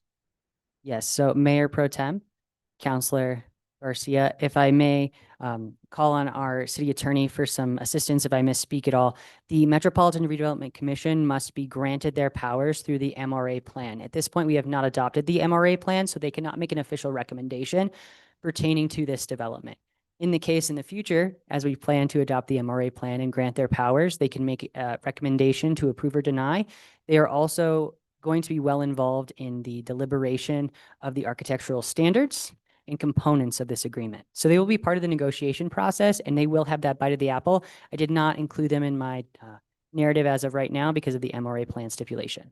Gotcha. And so that was going to be the next question of, because we haven't established plan, right? This doesn't mean that a plan would not apply to this particular ENA.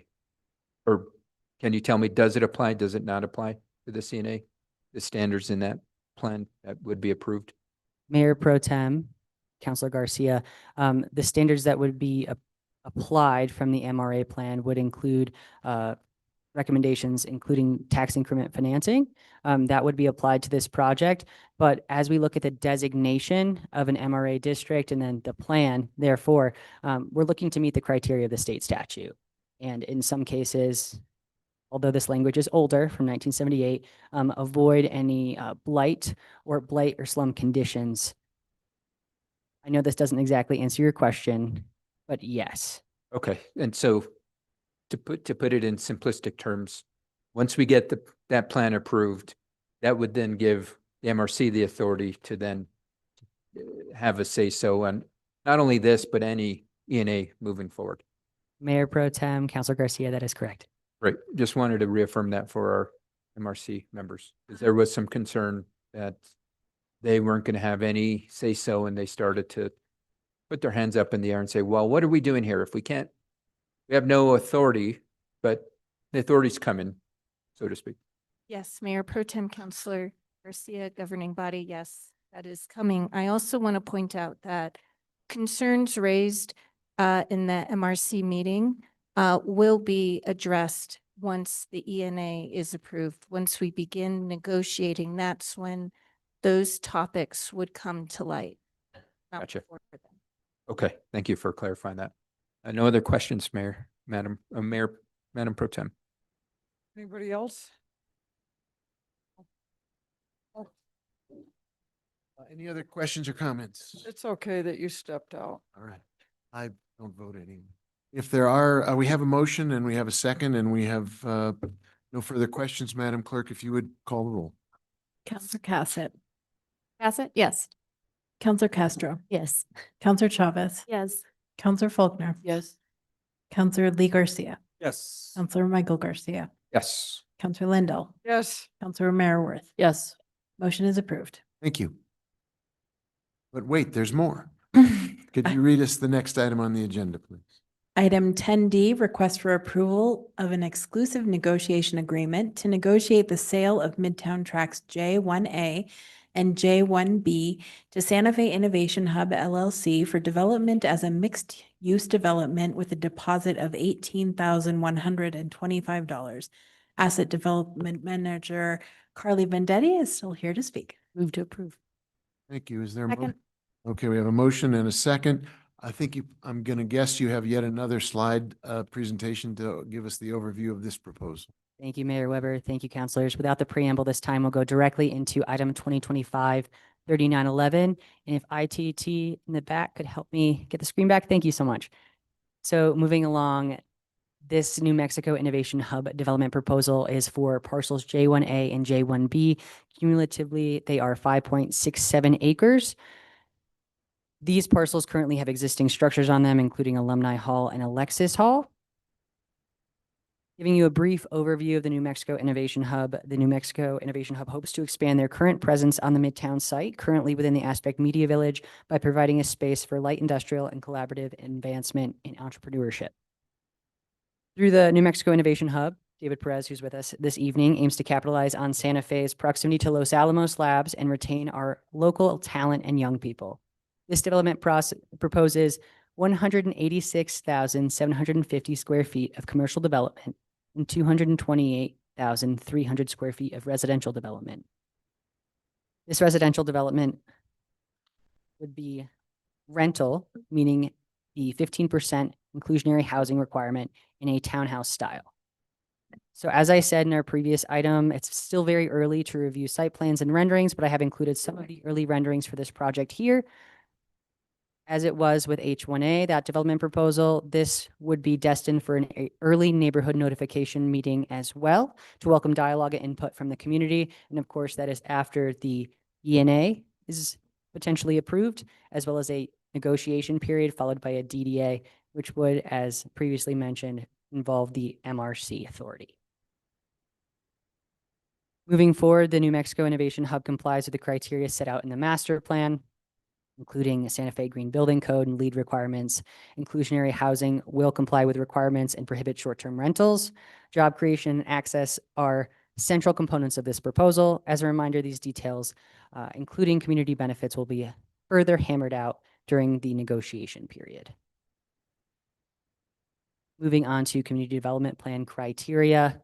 The New Mexico Innovation Hub complies with these criteria with many interested tenants and partnerships, including potential partnership with Santa Fe Community College for job training and community programs. Staff recommends approval, and we request approval of the governing body this evening for the sale of J1A and J1B, that being through the exclusive negotiation agreement. Thank you. Very good. Questions on this item? Well, we have a motion and a second. We just have yet to have any questions if there are any. Seeing no hands, Madam Clerk, could you call the roll? Counselor Castro. Yes. Counselor Chavez. Yes. Counselor Faulkner. Yes.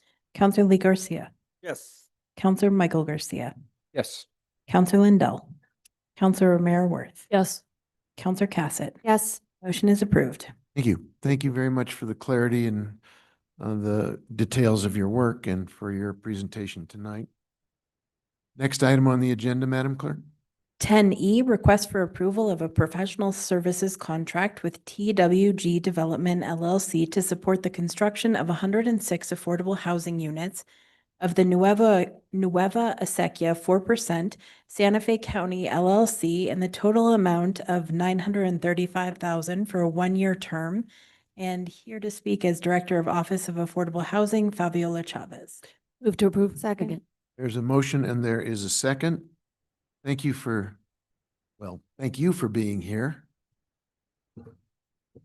You look suspiciously like Director Montoya, but Mayor Governing Body, I am so sorry. I need a moment to pull up my notes here. take your time. I did not realize this is going to be on the agenda. If I may ask, can we move on to another item and let me just pull up the data? Second. Yeah, yes, of course. There's a motion to table this.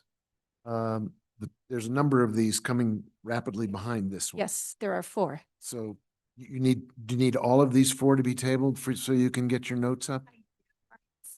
Can we just move to another part of the agenda? Yeah, I think if we entertained a motion to, rather than tabling this, to skip to item H. and proceed from there. Move to item H. Second.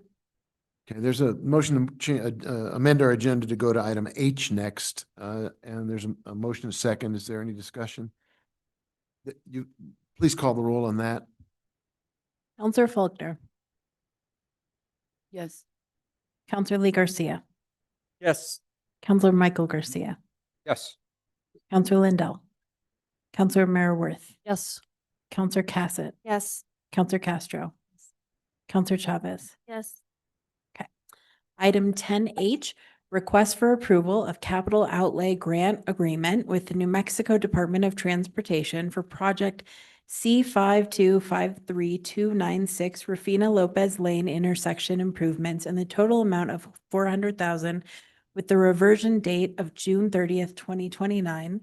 And here to speak, it should be Complete Streets Capital Projects Manager Romela Glorioso Moss. Move to approve. Second. I don't see anyone from Public Works in the audience. Is there anybody on the web, on the Zoom call who's from Public Works? No, I'm seeing no one. Okay, well, let me first open the floor for questions on this item. Are there people who have issues with this that would like questions answered, if there were someone? We have a motion. We have a second. Madam Clerk, do you want to call the roll on item H, please? Counselor Lee Garcia. Yes. Counselor Michael Garcia. Yes. Counselor Lindell. Counselor Romero Worth. Yes. Counselor Cassett. Yes. Counselor Castro. Yes. Counselor Chavez. Yes. Counselor Faulkner. Yes. Motion is approved. All right, so that completes item H. Assume, Should we go to somewhere else? we, We don't have a city manager at the moment. Matters from the city attorney. Should we well, go to hang on a executive second. session? before We still have start 10I. Doing that. Are we ready to take up? Yeah, but I is in the same. Are we ready to go forward with the, very good, thank you. So, Madam Clerk, if we go back to where we were previously with the first of the items that have to do with our affordable housing units, I believe the director has her notes up, and I appreciate your taking the time to find them and step up to the podium. So this is item, let's reiterate where we are, Madam Clerk, so nobody gets lost at home. Item 10E, request for approval of professional services contract with TWG Development LLC to support the construction of 106 affordable housing units of the Nueva Acequia 4% Santa Fe County LLC in the total amount of $935,000 for a one-year term. Move to take it off the table. Second? Wait, we We never voted on that. I thought we did. No, we Oh. moved to another part of the agenda. We changed, Oh, okay. Oh, well, we never withdrew those motions. that's true. We skipped over that. Okay, never mind. All right, so what we have in front of us right now is the first of the many items involving affordable housing. Madam Clerk, did we get a motion and a second on this item? Yes, we did. Yes. All right, so I think the next step is just, let's take this in an orderly fashion. If you could give us the best of your ability, an overview about what this item is, and then we'll any questions. Absolutely. Mayor, anybody. So this first recommended award is for the amount is of $935,000. And it is to TWG, a development construction company in partnership with Santa Fe County. What's really interesting about this is the purpose is to support the construction of 106 affordable units at Nueva Acequia 4% for income qualified families. These units will remain affordable until 2072. 25% of the units will be set aside for households with children, and 33 units will be set aside for disabled and/or victims of domestic violence. The remainder of the units are for general income qualified tenants. In partnership with the county, services will be provided by the Community Housing Trust, the New Mexico Department of Health, Youth Works, and the Boys and Girls Club on site. These services will include and are not limited to financial and credit counseling, limited health screening, health and nutrition education, career services, and youth programming. This is a great example of public-private partnership, and we encourage you to support this. Thank you for that overview. Are there questions on this project, the item? Madam Clerk, could you call the roll? Counselor Chavez. Yes. Counselor Faulkner. Counselor Lee Garcia. Yes. Counselor Michael Garcia. Yes. Counselor Lindell. Yes. Counselor Merriworth. Yes. Counselor Cassett. Yes. Counselor Castro. Yes. Motion is approved. Thank you. You could tell us the next item, which also relates to affordable housing units. Item 10F, request for approval of a professional services contract with TWG Development LLC to support the construction of 53 affordable housing units of the Nueva Acequia 9% Santa Fe County LLC in the total amount of $565,000 for a one-year term. Second. Move to approve. There is a motion and there is a second. Please, you were so good last time. Let's go over this one as well. Mayor, governing body, so this award would total, recommended award would total $565,000 again to DWG for another project in partnership with Santa Fe County. The purpose is to support the construction of 53 affordable housing units at Nueva Acequia 9% for income qualified seniors. These units will remain affordable until 2072. The county will coordinate services for residents, which includes and is not limited to delivered meal service, fitness classes, health screening services, technology training, community engagement events, estate planning, and financial literacy. This again is another great example of public-private partnership, and I urge you to support it. Thank you. Questions on this project? Would you call the roll, Madam Clerk? Counselor Michael Garcia. Yes. Counselor Lindell. Yes. Counselor Romero Worth. Yes.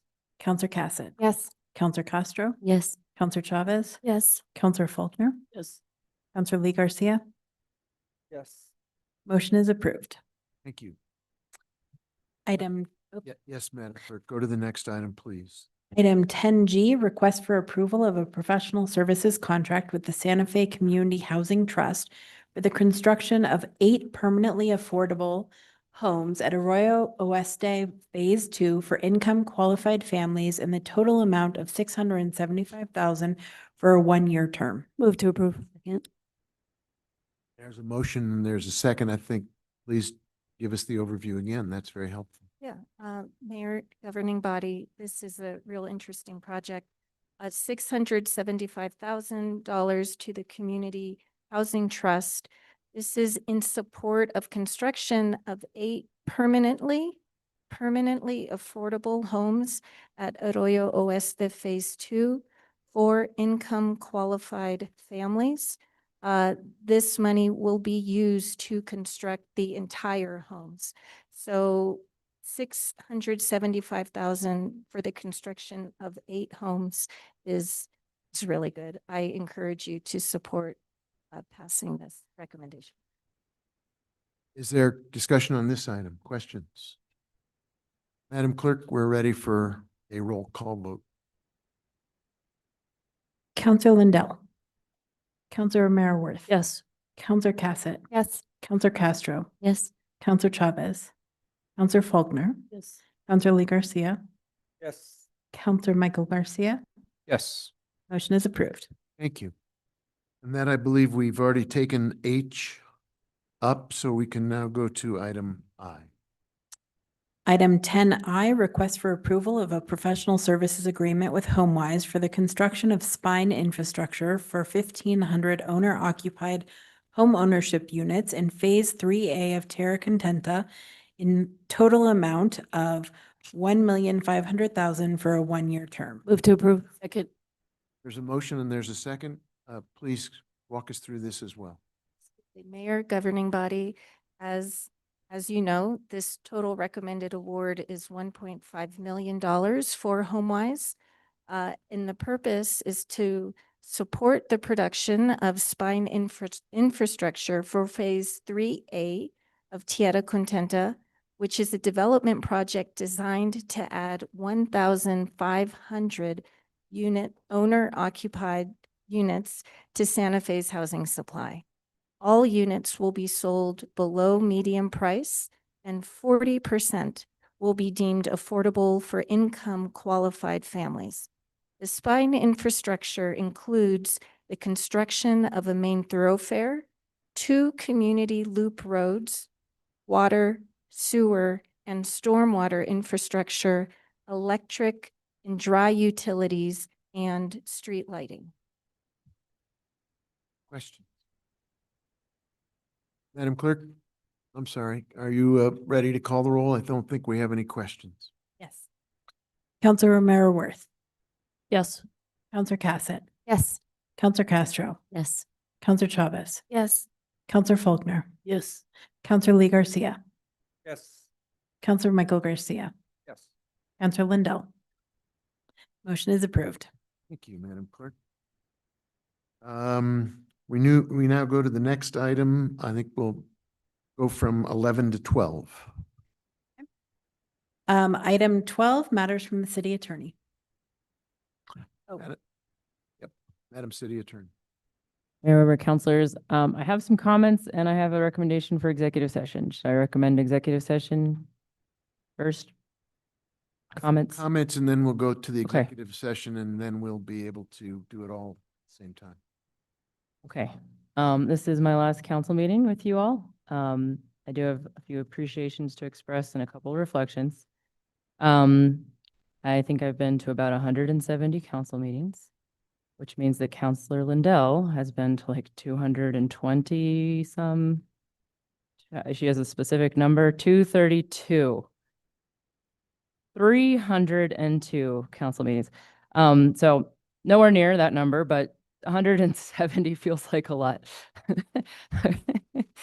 And I do I do want to express my great appreciation, Mayor, for giving me this opportunity to serve my community. I have really valued it. It's been an amazing opportunity to learn so much, work with an amazing team, both in my office and across the city and external to the city. So many circles of amazing humans I've gotten the opportunity to work with. Thank you very much. And thank you to the counselors who supported me in the work. I think only 2 counselors were here when I got appointed. So I've also gotten to work with a lot of counselors. And I've learned a lot from all of you as well. And from the legal community, I've gotten to work with a lot of new lawyers and a lot across the nation, honestly. And now I'm moving on to internationally, which I'll get to in a second. But now I've met a lot of lawyers in other countries as well. But across the nation, we've collaborated quite a bit on some of this federal litigation and the fellowship that I did early on, the Public Rights Project. But we talk to attorneys across the nation on a daily basis now from my office, and I'm not sure if that was the case before I got there. We weren't part of the International Municipal Lawyers Association. We weren't participating in these cross-disciplinary municipal organizations that now quite a few of us are active with. So that's been an amazing growth for all of us. This is a job where I've been laughing every single day and only crying a couple days. So I think that's wonderful, and everyone in the office is the most engaged. Not everyone is the most engaged, but this is the most engaged team that I've ever worked with. Everyone is extremely dedicated to their cause. They believe in it. They believe in their community. They have strong ties here, and that's why they work here. It's been really cool to both work with my current team, but also to get the chance to work with people I worked with previously in all 3 branches of the government now. So Andrea obviously was with our team. Chad Chinham was with our team. Pat Fagali was with our team. We got all 3 branches now. So that's been awesome to watch and see people grow. So I'm excited to see what happens with folks from the team in the future as well. The mention of innovation earlier really hit home with me, and I wrote that down and I added it to my list because working for the city of Santa Fe, particularly as a lawyer, really gives you an amazing opportunity. We're the first city that had ranked choice voting in the state. We're the first city that did independent redistricting. We try new things. Sometimes they work, sometimes they don't. We're the first city to do an excise tax, period, of any kind. At Leadership New Mexico, there was an auditor giving the state presentation on state taxes. He didn't even know that there was a statute about that because no other city had even tried. This was our 3rd try, and it passed. But no other city had even had a ballot question on an excise tax of any kind other than Santa Fe. So Santa Fe innovates and our government innovates. And it's been extremely rewarding to be part of a team that innovates like Santa Fe does. That brings me to some of the things that I'm really proud of that the team did while we were here. We had, I believe, 6 different Court of Appeals wins. 5 or 6, depending on how you count. We're back there again on one of them we already won, and that's the Catneck Tower case, which is why telecom regulations are so important, and it's so important to work on that part of our Chapter 14 code because it was entirely out of date. So we were not following it. We were only following the federal regulations because we didn't have any up-to-date regulations at the city. But we have won that case once. It's going back to the Court of Appeals too. We anticipate we're going to win it again. Early on, we won a case against the Santa Fe Reporter for IPRA interpretation. That issue is at the New Mexico Supreme Court in a different case now. But we were one of the earliest cases that had that issue decided at the Court of Appeals. We won 2 published land use cases. There hadn't been a published land use case for over a decade from the Court of Appeals, and we've had 2 in the last 5 or 6 years. And that was Zia Station and Old Pecos Trail. And we've had the excise tax standing, which has already been cited in other cases in New Mexico, both in federal and state courts, to help other folks on the issue of standing. So the city of Albuquerque told me recently they used it in the federal court on an election issue they had, and they found it to be very helpful. Some amazing historic matters we've gotten to work on from the city attorney's office. Andrea worked on the Santa Fe Estates termination agreement, that agreement was from 1930. And we have now moved that forward, almost a 100-year-old agreement that we ended, and now we are donating land for affordable housing in that area. That's the Las Estrellas property. And then we worked on ending a agreement to give free water, effluent water, which has become extremely valuable to the country club. And now we're in agreement with that. That agreement was from 1964. So almost 60 years of a water agreement that no longer made sense. It made sense at one point in time, but in our modern situation with effluent being a very valuable resource and golf being more available to the population, it no longer made sense. But we were able to come to a reconciled agreement, and we are now in a new agreement moving forward. We've had cases against the federal government, we've had cases against the state, we've had cases against the county, and we've won at all three levels. So that's all been extremely amazing opportunity for folks to work on my team, but also for me to work on with them. There's just a huge variety of things that every day we get to work on that are a pleasure, and I've talked about some of them before, but just with a lot of legislation has been huge. And then organizational improvements. We went from having one records custodian to having 5. We went from doing everything on paper to doing everything online. Before COVID even started, legislation was the first thing, having electronic signatures in the city, and that had started before COVID. I pulled some agendas off the bulletin board in my office this afternoon that I've had up since COVID. But this is the agenda from the week before COVID, March 11th. And then I have the emergency meeting of the governing body from March 16th, where we were holding up microphones to telephones, and we were spread out around the room. Some people were on the telephone. And then the next week, basically, well, and 9 days later, we had directions for folks to attend virtually on YouTube. And we were passing emergency ordinances to change the way we did emergency proclamations, that they could last longer than 7 days. And then we issued about 30 emergency proclamations during that time. And we went from telephones and microphones to regularly using hybrid access. And everyone in the city went home very quickly. And it was amazing that we all were working together so well and were able to support the city through all of that. So it's been an amazing pleasure. Thank you very, very much for the opportunity. And there's an agenda somewhere I can make a recommendation. Thank you. So I also would like to recommend that we go into executive session in accordance with the Open Meetings Act, Section 1015(1), attorney-client privilege discussion of threatened litigation, subpart H7. And in particular, we're going to discuss the state of Grayson Kuhn and Damian V. Hill versus City of Santa Fe, and New Mexico Environment Department Water Protection Division versus City of Santa Fe. Councilor Mayorworth, do we have a motion? I move that we enter into executive session pursuant to the Open Meetings Act, Section 10-15-1H, Subpart 6, for discussion, no, strike that. I move we go into executive session pursuant to the Open Meetings Act, Section 10-15-1H, Subpart 7, for discussion of threatened or pending litigation in which the governing body is or may become a participant. Second. There's a motion and a second. Is there any discussion? Could you call the roll on the executive session motion? Counselor Cassett. Yes. Counselor Castro. Yes. Counselor Chavez. Yes. Counselor Faulkner. Counselor Lee Garcia. Yes. Counselor Michael Garcia. Yes. Counselor Lindell. Counselor Mayorworth. Yes. Motion is approved. Thank you. For everyone who's here for the items that are yet to be taken up, I appreciate your patience. We've got to take up a matter that is a legal discussion. I hope we can do it efficiently and quickly and resume our regular order when we get back. But thank you for your patience. We'll be back as soon as we can. So stay with us.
We are streaming.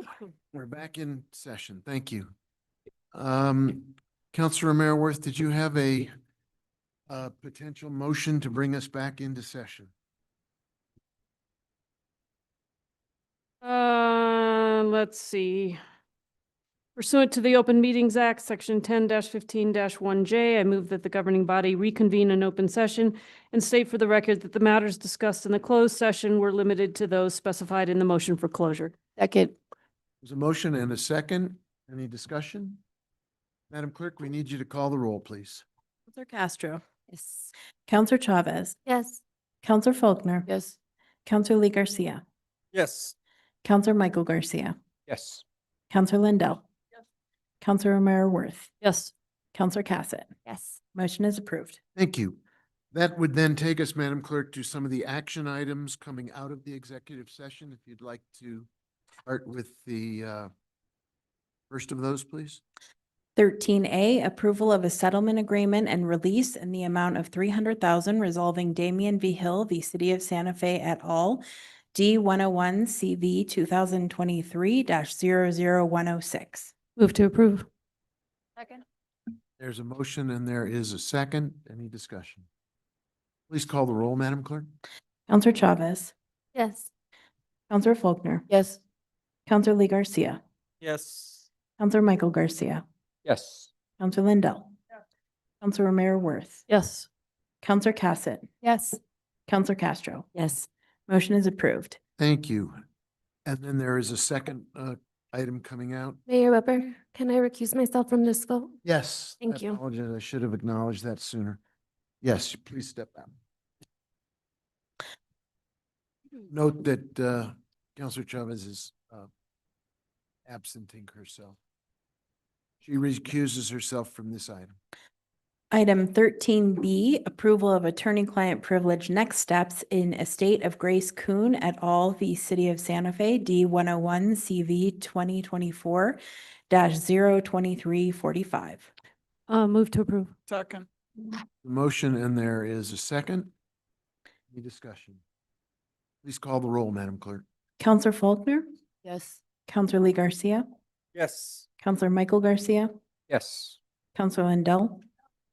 Counselor Romero Worth. Yes. Counselor Cassett. Yes. Counselor Castro. Yes. Motion is approved. Thank you. Could you take us to the next item, which I believe involves you directly? Yes.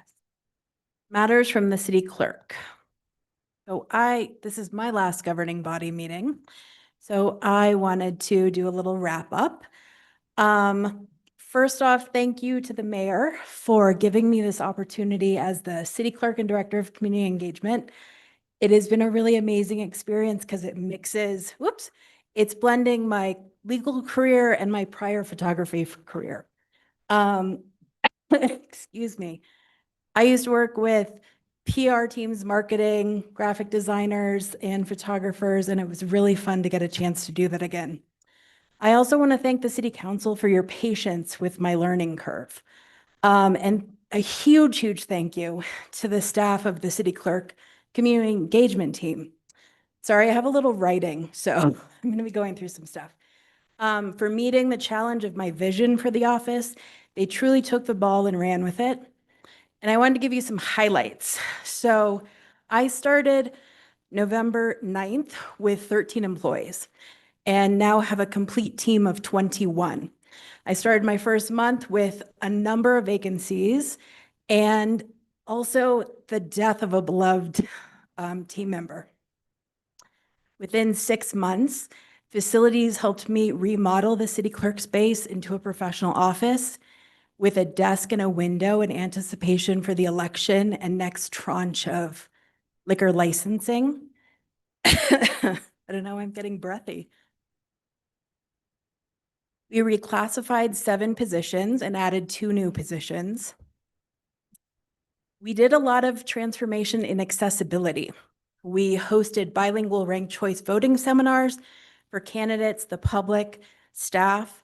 We made sure all of our flyers were in Spanish and English. We extended interpreter and translation contracts to ensure all departments and meetings seeking these services had access to them.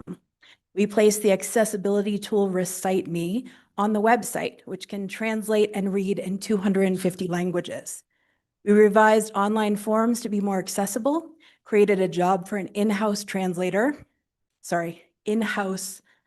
interpreter, and hired Spanish speakers both in constituent services and the public defender's office. We created a lot of in-house templates and processes for agendas, captions, branding, events, event budget comparisons. In particular, the entire ranked choice voting information suite was created by our team. Since now we own all the imagery, the city can use it continuing forward. Election updates. We placed nominating petitions with QR codes online. We hosted training for staff, candidates, and community members on how to rank choice vote and how to talk about it. We added informational sheets to utility bills and the senior scene, and worked on memorializing what worked and didn't during this election cycle by making a drafting document and a copy of the election code. So Marcos Martinez and I have been working on this to revise it. Enhanced events with age-appropriate and learning-focused giveaways at the egg hunt and movies in the park. We obtained sponsors to expand the free fun at these events, such as half-price food, free popcorn, cotton candy, and interactive activities hosted by other departments. We deployed marketing engagement to our issue-focused community engagement events, deploying meetings both in person and via Zoom, surveys, and follow-up reports for these types of meetings, and memorialized what didn't work and what worked. I think the biggest thing for the team was the team building. We did scavenger hunts together, lunches, activities to get to know each other and build trust. It has been a real pleasure to have done so much in 1 year. I'm about 13 months in. I am grateful to all the departments and the division directors and co-sponsors who set up and facilitated all these activities. We couldn't be successful without them, and that's from the convention center, transportation, I mean, you name it, everyone came out and helped us. Libraries was a big one too. I feel I'm leaving this great team to a new city clerk and director of community engagement in good shape, and I look forward to my next adventure, and I appreciate this past year. Happy holidays and a happy new year. Thank you, Madam Clerk, and appreciate the description of some of the good work. I know you actually edited it way down for tonight, but thank you for your hard work. And happy holidays to you. Next item on the agenda, Madam Clerk. Item 15, communications from the governing body. All right, Councilor Castro, kick it off. Just wanted to thank everyone. So many of us aren't going to be in the same room after today. It has been an amazing 2 years. Thank you all for the hard work and the dedication. We've done some really great things. We've had some really exciting moments, and I'm excited for more. Thank you. Councilor. Thank you, Mayor. I want to say thank you to the staff that will be leaving us and for your guidance and work. I know you have been very helpful to me as a counselor in coming into this role, so I appreciate that. Thank you. I got to honor Counselor Romero Worth. Like, I wish I could honor everyone else at Public Works and Utilities. But I do appreciate the kindness and the support. I had the privilege of meeting Sig prior to taking on this role, and she was there to celebrate me and my work as a brand new principal and making my school a community school, and very motivating to me as a new leader and a leader kind of taking risks and being terrified. And I appreciate her guidance then. I appreciate her guidance here. Mayor Weber, this is a big role to take on, and I appreciate your work and your efforts for our community. And I really look forward to working with our new governing body. I think that we have a great opportunity here, and I hope we do well with it. I hope we're an example of leadership. I hope we're an example of teamwork, and we do not mirror the,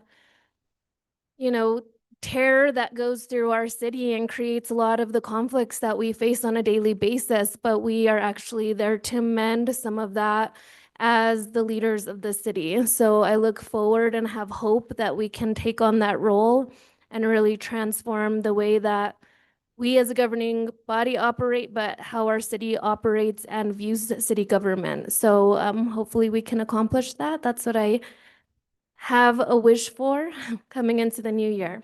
Thank you. Thank you, Counselor. Counselor Garcia? Your turn, sir.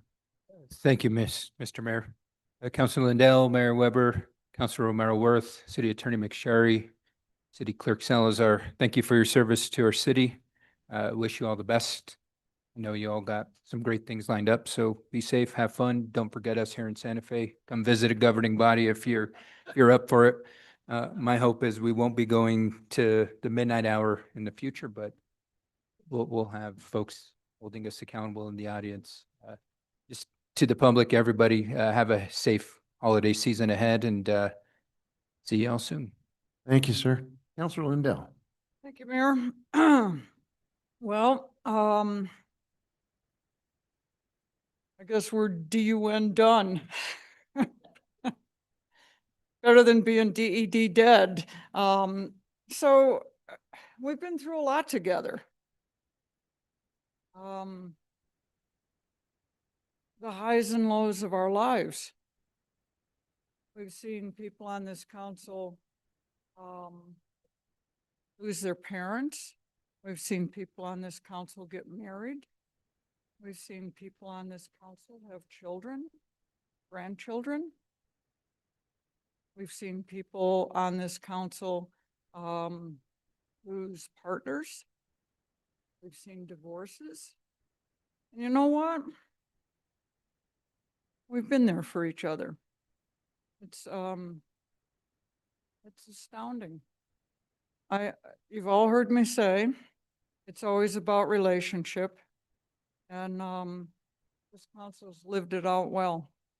You also have all heard me say, there's two things people don't like: the way things are now and change. So don't forget that. When the target's on your back, just remember that. And I've done my best to bring a little levity to things and try to be just aware of the importance of the relationships that we have with each other. And I'm deeply grateful for it. I'm grateful that I was given the opportunity to serve our city. I took an oath, and I did my very best to hold up that oath. Doesn't mean that at times I didn't have some hindsight and wonder, did we do the right thing? But history will judge us on that. It always does. So, past is the past. We have bright futures, and we continue to have each other, which is really, really important. So, thank each and every one of you. Thank you, Mayor. Thank you, Counselor Lindell. Counselor Faulkner? I can say, honestly, wish you all the best of luck in your new endeavors, and thank you for your service to the community. Guess I'll start with Carol, who I've known longest. I met Carol at the legislature, and I can say that I've truly enjoyed working with you as a peer. Learned a lot. You have a great sense of humor. Not sure everybody gets that about you, but you are one funny lady. You really are. I've enjoyed sitting next to you, and that you have taught me a lot about how to analyze policy, and we're going to miss your expertise on the council. And I'll go to Sig. Sig and I have known each other for a long time. We've a lot of times don't agree. We've always managed to come back and be friends and talk through the issues. I learned a lot from you, Sig, as well. I'm going to miss you on the council.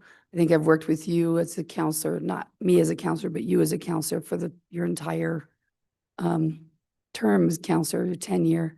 And so I just appreciate all of our robust conversations and the friendship we've developed as counselors. And Alan, I told you this earlier today, I've enjoyed all the arguments we've had, which we've had plenty.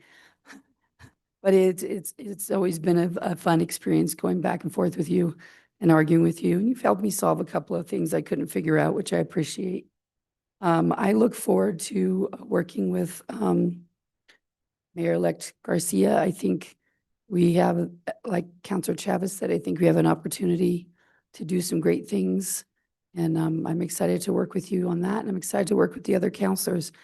And La Posada, a week from tomorrow, the 18th at the Teen Center, we're going to be handing out a bunch of toys. We're estimating we're going to hit about 2,000 kids.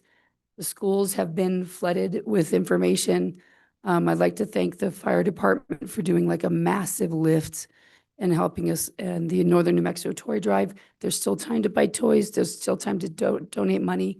To put it in perspective, Los Alamos National Laboratories usually gives around 4,000 toys or so, and they gave 1,500.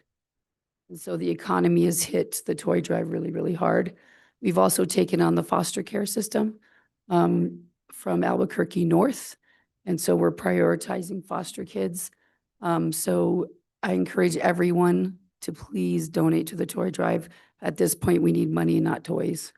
And please, everyone come to the Posada. It's going to be super fun. And it's a great opportunity on the South Side to celebrate the people of the South Side. Thank you, Counselor. Counselor Mayor-Worth. Thank you, Mayor. This is my last meeting. Wow. I can't believe how fast 8 years has gone. Pretty extraordinary. I remember starting over there where you are, Councilor Castro, and slowly, as more new people came, you get to move inward. This is as close as I got to the inner side. But I've learned a lot. Just an extraordinary amount, and I have met some of the most incredible people. I really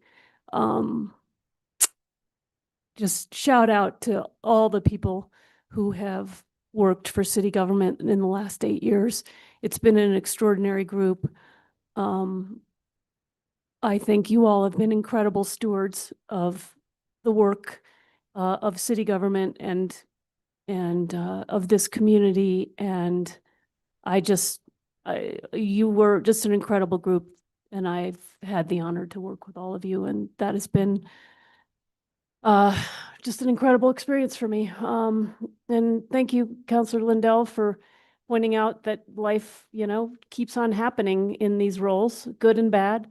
I lost my father right after I was elected, and but then several years later, we had our first grandchild. So, the life keeps on giving in different ways. So I appreciate that kind of soberingness from you. And it's been my pleasure to work with you. You've taught me just an incredible amount. I remember you were sort of my go-to. I had a list on my phone on the notes, questions to ask Sig. And I just kept a running tally. So every time I saw her, I'd stop her in the corner. I'd be like in the hallway, and I'd be like, hey, wait, I got about 4 things I got to ask you how this works. So thank you for being a great mentor and teacher. Mayor Weber, it's been my pleasure. You are an extraordinary leader, and I'm sorry the community has been so hard on you, and I think it's been unfair. And your heart is as good as gold. You work tirelessly. I will never forget one of the first impressions I have of you. I went to a meeting in your office, and you had color highlighted a report that you had gotten. And I was like, oh my God, if that's the level we're supposed to be operating at, I don't know. I got to go buy some highlighters.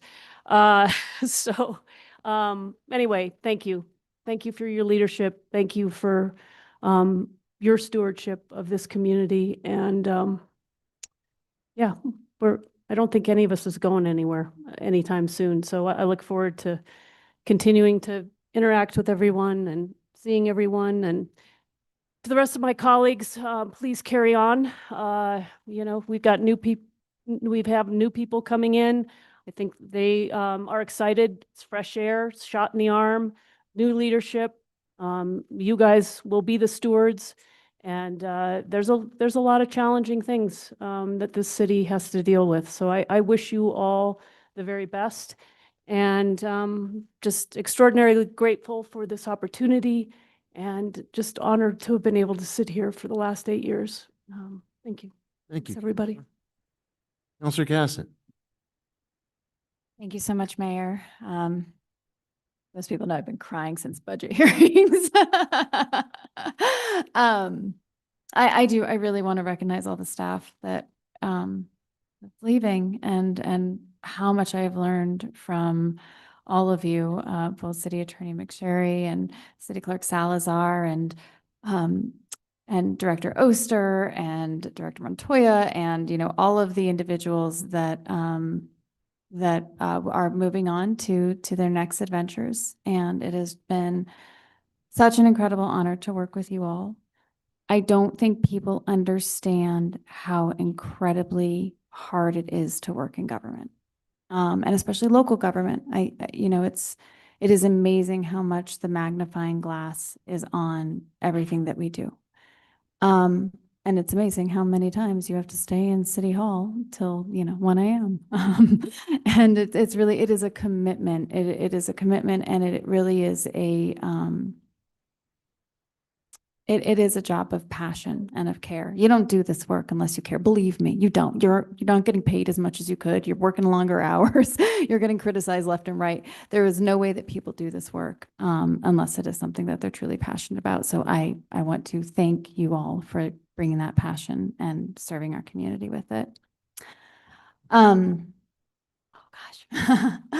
I had a really wonderful opportunity to talk to both Sig and Carol at Finance, and how much their mentorship has meant to me.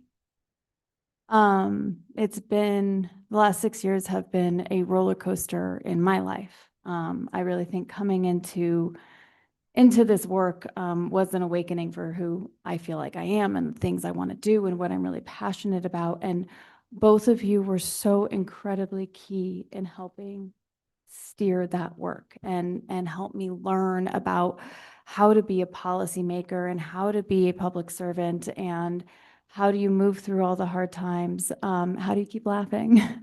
I always say that if I have an idea, I'm going to go right to Carol and be like, poke holes in it, please. Tell me what's wrong. Because I have so appreciated everything that you both have given me as fellow counselors, and having other female mentors means a lot. Women aren't always nice to each other. We are very fortunate that we have such incredible women on this council who are so supportive of each other. But I've had a lot of older females that I worked under who did not provide that support. And I just love you both so much, think the world of you, and I'm going to miss you terribly. And Mayor Weber, I really want to thank you and recognize everything that you have given to the city. Again, I have been, had conversations that people think the mayor of Santa Fe may be the hardest elected job in the state. And there's a lot of really big challenges there. And one thing that I have always appreciated is that you never stop giving your all, and you're always showing up, and you're always looking for more solutions, and you're always trying to keep moving, even when things were really hard, even when the public was not welcoming. And that shows a lot of character. And so I appreciate that. And I really want to thank you for all of the opportunities that I have had to learn from you. So I wish you all the best. And, I'm going to be calling you. So it's not like I'm going to miss you. I miss you up here. But again, nobody does this job unless they really care about this work, because it's not easy. And I am just so incredibly grateful that I had the opportunity to serve with you all. Thank you. Thank you, Counselor. Counselor Lee Garcia, sir, you have the floor. Thank you, Mr. Mayor. Best of wishes to everyone that's leaving. you know, as my colleagues have stated, it's not always easy to be in the public eye, whether people disagree with you or disagree with you. And, you know, I think everyone up here is trying to do their best, and trying to work together to get that stuff done. So, best of luck to each and every one of you who's leaving. La Posada, I'll go ahead and plug Pilar a little bit, my partner over there, and come out and support. I did want to give a shout out to my pops, dad, boss, the OG. He's gonna be 79 on Friday, so happy birthday to him. He was out there laying cement with my son this morning all day long, so you know he's not stopping doing things. But you know, back again to the future. I do look forward to working with the new governing body, Mayor-elect Garcia, and seeing how we continue to improve our community in the best way possible. Thank you. Thank you, Counselor. All this stuff is hard, so let me defer for a minute and point out a couple things about Santa Fe coming up that are worth noting. We heard about some of the great stuff that'll happen on the south side. We do have a important Guadalupe Street Winter Walk coming up. I hope everybody participates. It's going to be a phenomenal celebration. And then to our employees, thanks for putting on the holiday party. The Chain Breakers are also having a celebration on Sunday. There's a menorah lighting coming up. This holiday season is a tremendous, tremendous time to be in Santa Fe. So much so that I point out that Condé Nast Traveler today published a list of cities that, quote, go all out for Christmas. Santa Fe is number one. So this is a city that's a little bit of a pivot toward a few thoughts about Santa Fe and my time as mayor. This is not a good city. This is a great city. This is a world-class city. This is a city that is so extraordinary in so many ways that we can't find the superlatives to describe it. And that's not something that any of us created, but it's something that all of us are responsible for safekeeping, safeguarding, and making better. Local government is a team sport at every level. And I have had the great honor and privilege of working with some of the best, most talented, most committed people at every level of city government that I've ever worked with. This includes people up here who are elected, people who used to be up here and are no longer with us on the dais, people who are coming. It includes the people who I had a chance to select to be part of my personal team. Outstanding individuals, highest ethical standards, highest professional standards. The city of Santa Fe can take pride in the people who work for it. And the people who are in all of our departments are extraordinary. They care deeply about this city. I think a very simple standard, if you all ever went camping, you got to leave the campsite better than you found it. And I think all of us have done that. I think my colleagues who are stepping off governing body with me have an extraordinary record of service to Santa Fe. I think their level of expertise in specific areas, each of you is a subject matter expert. Each of you has given that specific knowledge in ways that I know I've depended on, because you can't play every position on the field. You have to have other people who are part of the team, and you all have just done extraordinary work. I think the other thing that we've witnessed in the last 8 years is an expansion of imagining what city government can be about. City government can always and should always pay attention to the fundamentals and the basics. But we've gone so far beyond that, sometimes because COVID required it. And we had no choice but to adapt in ways that were innovative and responsive with technology and human-to-human support so that people weren't evicted from their homes. We provided direct cash assistance. We also expanded the city's vision to think about responsibilities to the planet for sustainability and conservation and creating programs that put Santa Fe at the forefront of a existential crisis around the future of our planet. We worked hard on issues of social justice and implemented, I think for the first time, a comprehensive social policy for the city of Santa Fe, which is really what we ought to be about. Making the lives of the people who live here fairer, more equitable, more just, with more opportunity. This is not something that I did. This is something that we all did.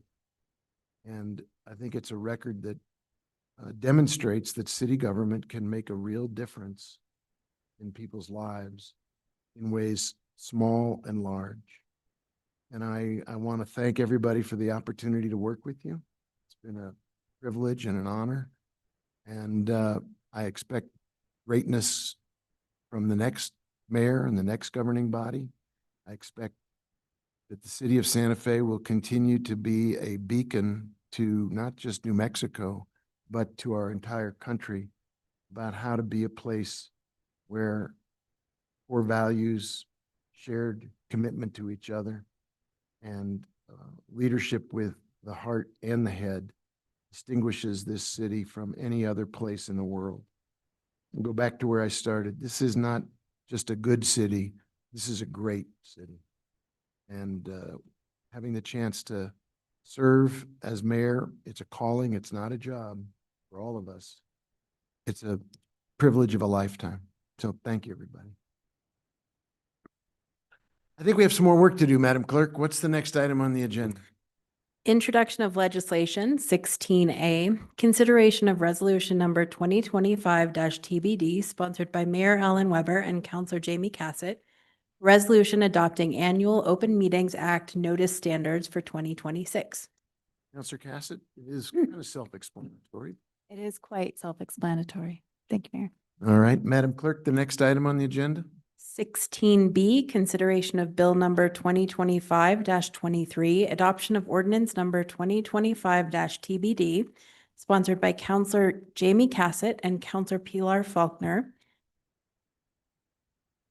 A bill amending SFCC 1987, Section 2-4.2 to require city managers to be International City Manager Association, ICMA, credentialed or credential eligible unless an appointment and consent of such candidate is not possible after 5 months, requiring candidates for deputy city manager to have the same qualifications pursuant to Section 2-4.6L, removing portions of Section 2-4.3 that conflict with city charter, and removing the prohibition for an acting city manager to employ and discharge personnel.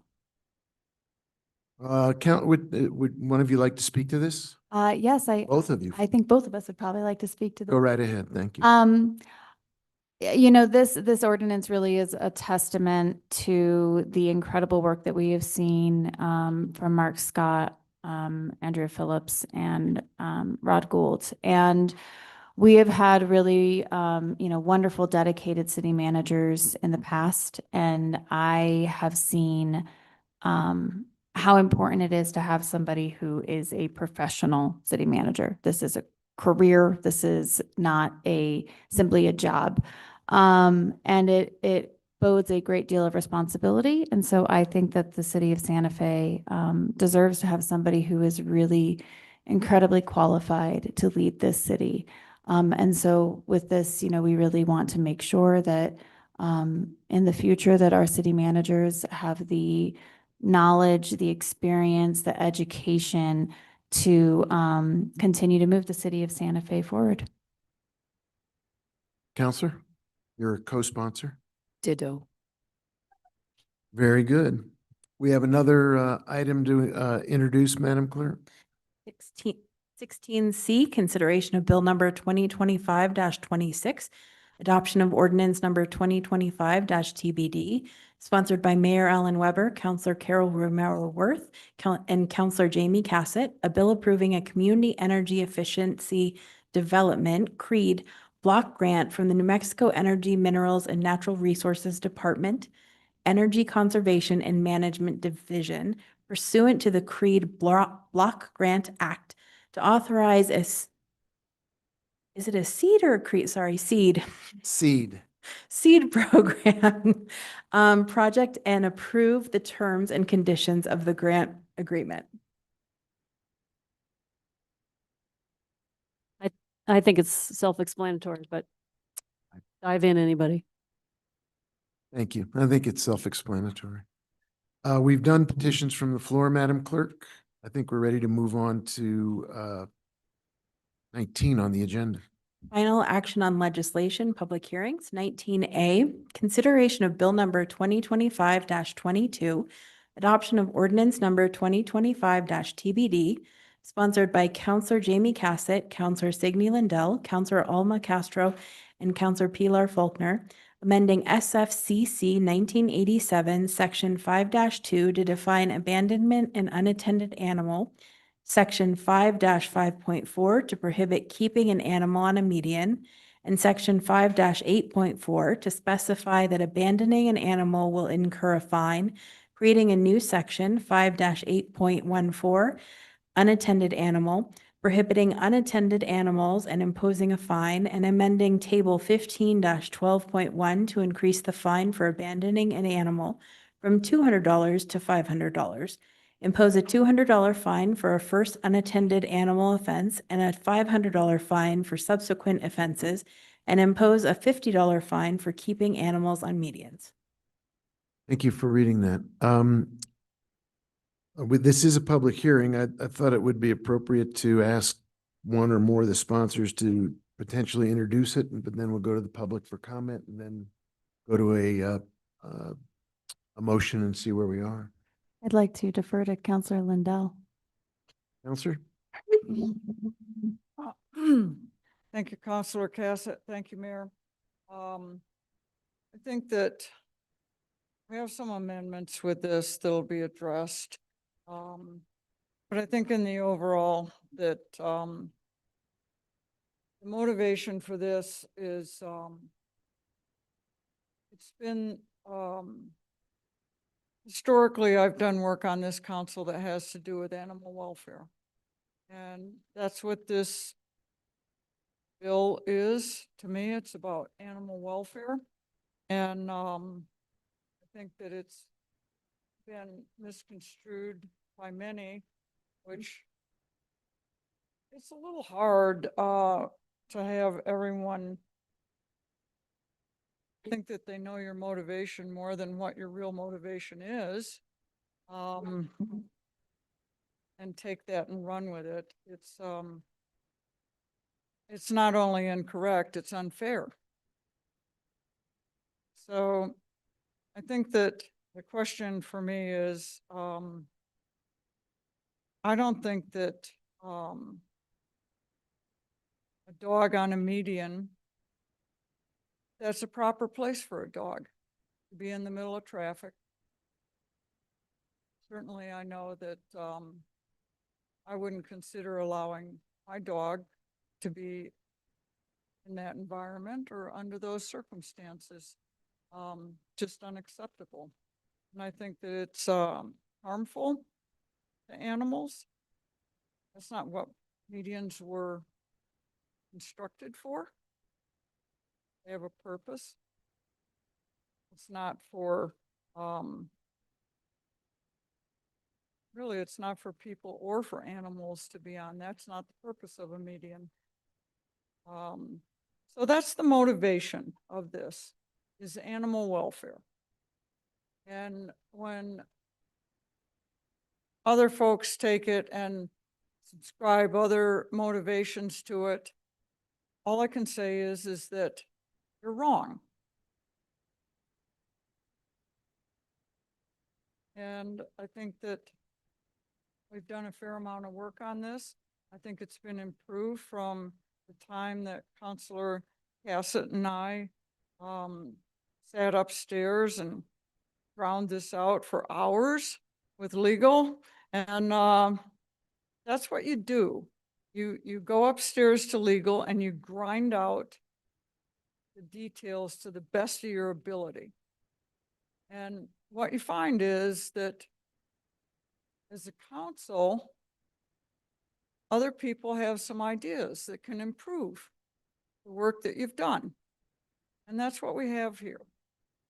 So that's my introduction to this. And I would thank legal for all the hours that they sat with us, trying to figure out the right thing to do, how we do this properly, how we achieve what our real goal was. Marcy, thank you for all the time you spent with us.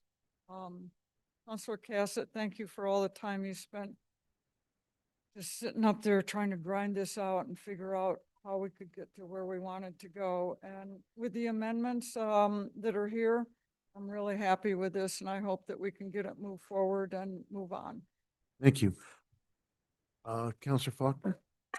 I would just offer that my motivation is that I do not believe any human or animal should be on the medians.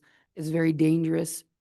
And I think part of the community believes that the homeless population is the biggest population occupying the medians. But I've been working on the homeless issue for, I don't know, 6, 7 months and done a lot of research. There's more happening on the medians that's bad for our community. There's human trafficking, there's substance abuse, there's trafficking of illicit substances. And I'm not saying that the homeless population is doing this. What I am saying is the medians are not a safe place for anyone, and certainly not anyone who's struggling with mental health issues or addiction issues. And so I will support any legislation that gets people and animals off the medians. Counselor Cassett?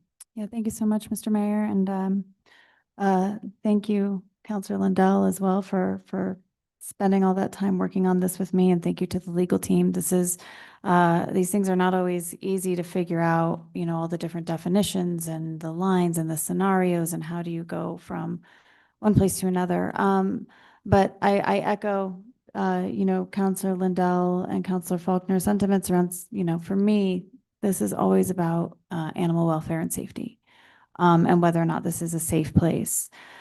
I would say that there's always other things. I say this all the time, you know, there's never one piece of legislation that completely addresses an issue. And in terms of animals that are, you know, the companions of homeless individuals, we actually have been advocating a lot for resources for them too, and will continue to do so. As we have, you know, moved forward with Agape House, one of the important things was to make sure that this was going to be an animal-friendly place, and it is. They're creating a dog run, I believe, and they're going to be creating this, yeah. And then and when we've spoken with Director Hammond Paul about, you know, when Urban Alchemy puts up another oases, that we want to make sure that that one is animal-friendly, as we have supported different shelters, different community groups, how making sure that they are animal friendly as well is important. And so what I would say is for, you know, other individuals that are concerned about the welfare of animals who are owned by homeless individuals, that looking for other options where they truly are safe, I'm all ears. I mean, and you know, we'd love to continue to work towards this. As Councilor Faulkner has said, she's really been working on this issue, issues around homelessness. We've made sure with our pallet shelter or micro communities, they change names, again, that these are going to be animal-friendly communities. So I am completely for looking for more solutions. We have already started that process. And so it is both. It is creating safe spaces, but also saying where there isn't safety, that the city of Santa Fe is not going to be in agreement with that. Thank you, Mayor. Thank you. And Councilor Castro. Yes, briefly, I want to also talk a little bit about why I'm on this legislation, some of the amendments that I'm presenting. One thing we haven't talked a lot about is the need for cleaner, more precise legislation. And in creating definitions, we are being better legislators and we are able to give better direction to our staff. That being said, one of my amendments actually strikes out some of that direction because there are things that I feel is not appropriate for us as legislators to be directing, but rather we do have experts like animal control and public safety aides that are dealing with these issues on the daily basis. And so there are some things that we will be discussing in terms of authority, but the reason that I am supporting part of this legislation is that definition of what abandonment is, and that isn't referencing housed or unhoused individuals, that is referencing how we as a city want to define the abandonment of animals. And the other piece that I have, many of us have taken on roles on this dais, and one of my interests has been code enforcement and how we are able to actually enforce the laws that we pass. We are not anywhere near being able to enforce everything that we are putting on the books, but as goals, I think we need to look again at how we criminalize folks, at the kinds of folks that we are putting in certain circumstances. And I want to call attention to the question that I asked from the judge today. Everyone who is able to pay will have a fee. Those who are able to demonstrate they cannot pay will have an alternative. And that is very, very important for any case in our municipal courts, that we do not want to be punitive to folks who do not have the ability to pay. Thank you, Counselor. So with that introduction, it is a public hearing. I would entertain anyone who'd like to testify on that matter to please come to the podium up here at the front. And we'll ask you to give us your name, and the city clerk will keep the clock. Please don't applaud, don't boo, just listen respectfully. Everybody has a point of view they want to bring across, and we want to give everybody the same opportunity to make their statement and be treated with respect. So please, as soon as we get the clock running, so we can, there it goes. You have the floor. Karen Kane. I'm the executive director of Street Homeless Animal Project. And I would like to make a few comments. Ms. Faulkner, you indicated you've been researching this for 6 or 7 months. I've been doing this for 26 years out on the street as a mental health therapist, working with every entity in Santa Fe that works with our homeless families. And Sig, I beg to differ with you. You and I have had interaction over the years, and I really appreciate what you and I did together with the Dogs in Hot Car campaign. But I will stand and stick by, this is a homeless issue. And I will stick by that. And you certainly are entitled to your opinion. And that is what our free country allows and allots. But this measure and what's going on here tonight, it is absolutely further choking the life out of and criminalizing our homeless brothers and sisters out there. I hope that y'all received the letters that we sent from Street Homeless, the Christian Science Monitor article, and the letter that we wrote. You guys are making decisions for people that you don't even know out there. We know our families, we know our folks, we know their companion animals, and we know that they belong together. So shame on you, Sig, and shame on the rest of you for this measure that is going to create further chaos. Catch and release, animals at the pound, folks in jail. And you know what? Your $200, $500 fines. We have donors that are outraged about this, that are willing to do whatever is necessary to take care of our families. Their animals mean as much to them as they do to you most. And I say it every single day. The reality is that there are some house folks who shouldn't have human or non-human animals. And there are some homeless folks who shouldn't have human or non-human animals. But we don't judge an entire group of people based on the actions of a few. And those animals, that is their family, that human, and vice versa. This is just, you mentioned, Alan, pardon me, Mayor, that we have a great city. Well, to have a great city, we take care of all of our beings in this city. We've got further work to do. Thank you. Thank you for coming down tonight. Let's give the clock a minute to reset. And as soon as it's ready, you have the floor. Go ahead, please. My name, Get the mic in front of you, please. There you go.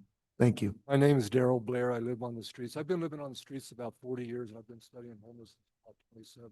I probably take one of the more scholarly approaches to it that you would ever encounter. The approach I take is a comprehensive approach, includes economic development, spiritual development, emotional development, problem-solving skills. All this can be done, but we need an insulated environment in which to do this, where we can take control of our own lives and be done with this multi-billion-dollar-a-year industry that needs us to suffer. They've had a half century. I'm asking for support us for 1 year with a facility and the bills, and let us. And there's other things I could request, like money for production and retail and education. But we are human beings, but we're treated like animals. That's not right. We need to cultivate the human potential in the homeless population. We are a talent force, a creative force, a muscular force. I've lived on the streets 40 years. I'm as cogent as you are. I've been through hell. I know what it's like to really, really suffer. I cry. When I cry for homeless people, I cry for myself. I don't see a difference. When I cry for myself, I cry for them. There is no difference. Empathy, suffering is a great educator. It's hard to take, but it will teach you more about love and compassion, resilience. It's good in its own way. It's bad when you see another person. When I talk about, okay, how are these homeless people going to get along? I concluded that the kindness is the basis of love. So if we're doing our meditation practice, we're saturating our environment with new ideas, and if you think about kindness, you speak about kindness, and you act with kindness, these become a lifestyle. And that's what I'm advocating, is a lifestyle different than this one. Even Supreme Court Justice Roberts said that case in Boise, you're punishing people for being poor. And that's it. And we didn't cause it. It was Nixon's China policy. This is my conclusion. I grew up in the Rust Belt. Yes, sir. Thank you, sir. Bless your hearts. I think you're an excellent. Thank you for coming down tonight, sir.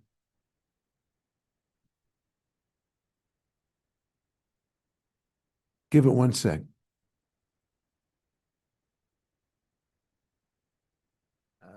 As soon as I see a clock. We have a clock and you have the floor. Thank you, Mr. Mayor, members of the council. My name is Judith Gabriel. I live in District 2, and I'm also a volunteer with the Street Homeless Animal Project. I loved hearing what you said about Santa Fe, Mr. Mayor, and I agree with Karen that we cannot call ourselves a great city when we don't have social justice for everyone and we are treating the homeless as if they're criminals. And I also don't really care about the motivation. What I care about is the consequences, which I think will be dire for the families on our streets.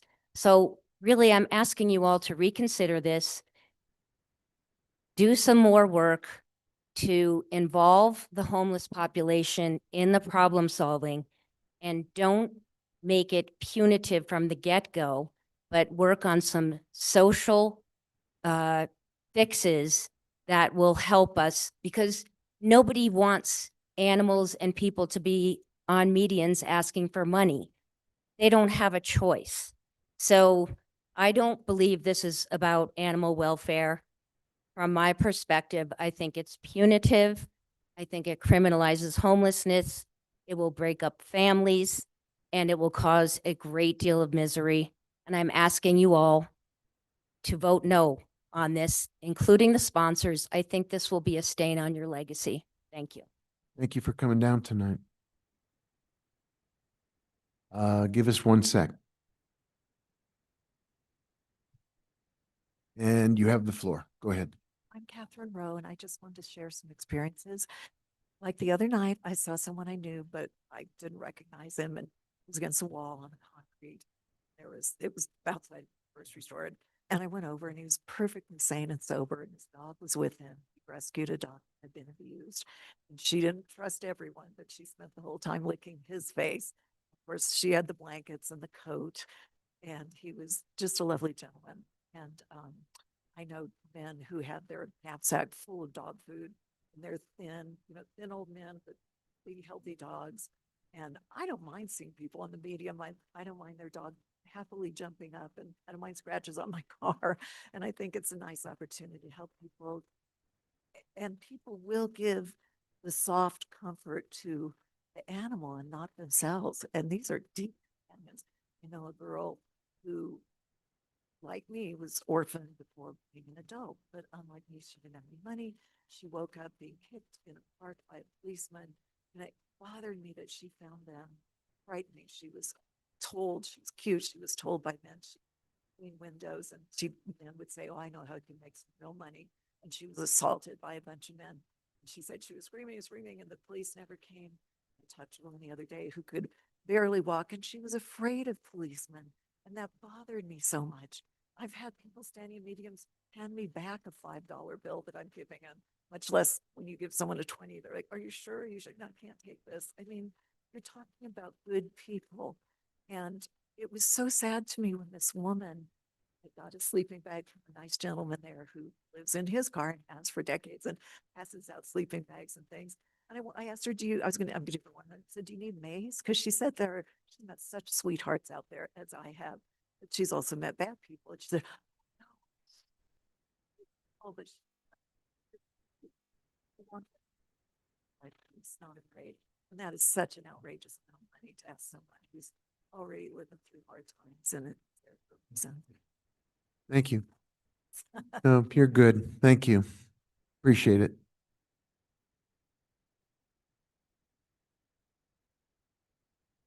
Well, good evening. No, it's not good morning yet.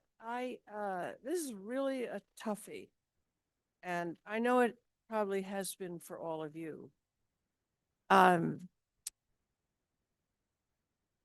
So I went to an exhibit of the unhoused.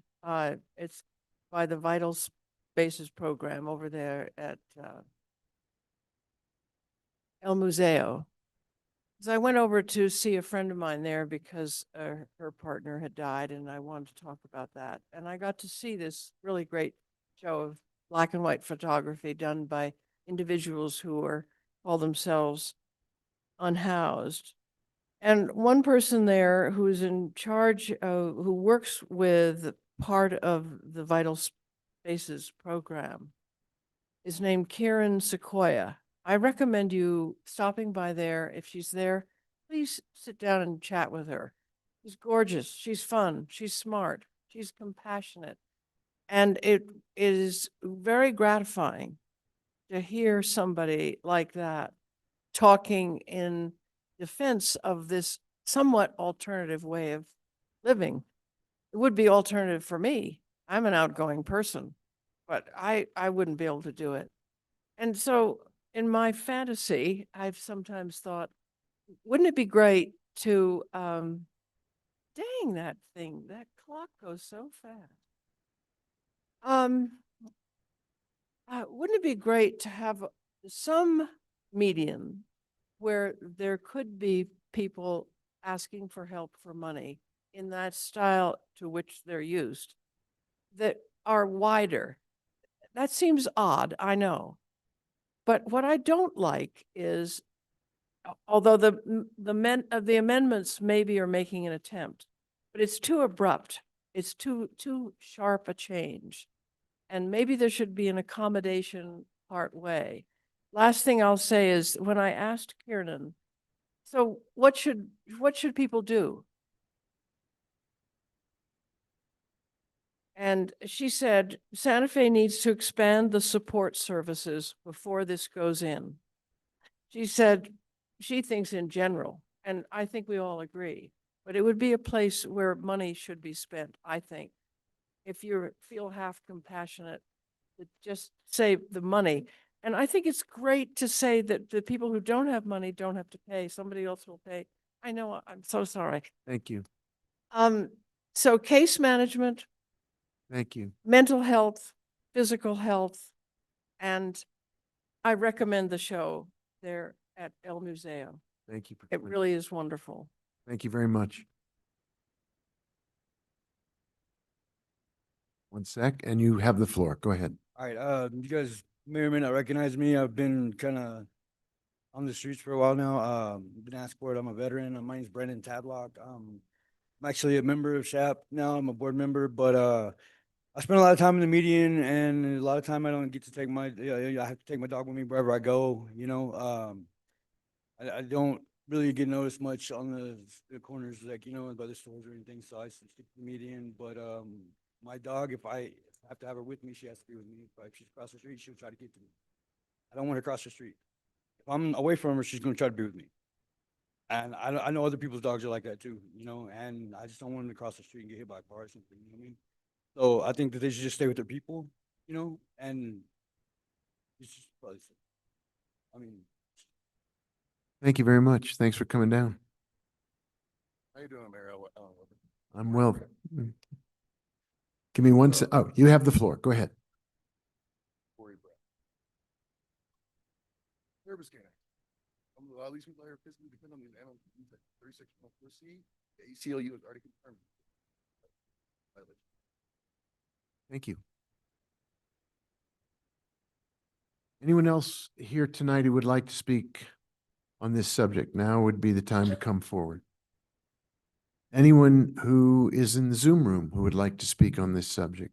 We have 2 hands raised, starting with Stephanie Benenato. You are allowed to speak. Thank you. I hope you can hear me because really I could only hear about half the speakers who spoke, including Councillor Lindell, who always seems to be too far from her microphone. I have very mixed feelings about this ordinance. I think partly it's lack of enforcement. You're not even enforcing the non-humans not being on medians. And now you want to pass this one about animals. I did see an animal who would have leaped off the median, but its human had it on a very short leash and tied around a post, and so it could not go off, but a car would have hit it. At the same time, I used to employ somebody who is schizophrenic, and he had dogs, and he was in an accident and ran away, and the dogs were taken. And when we went down to the pound to get them, he was arrested. He was thrown on the floor and arrested, and it was really horrible for him. I don't think that dogs should be on medians, but I also don't think they should be taken away.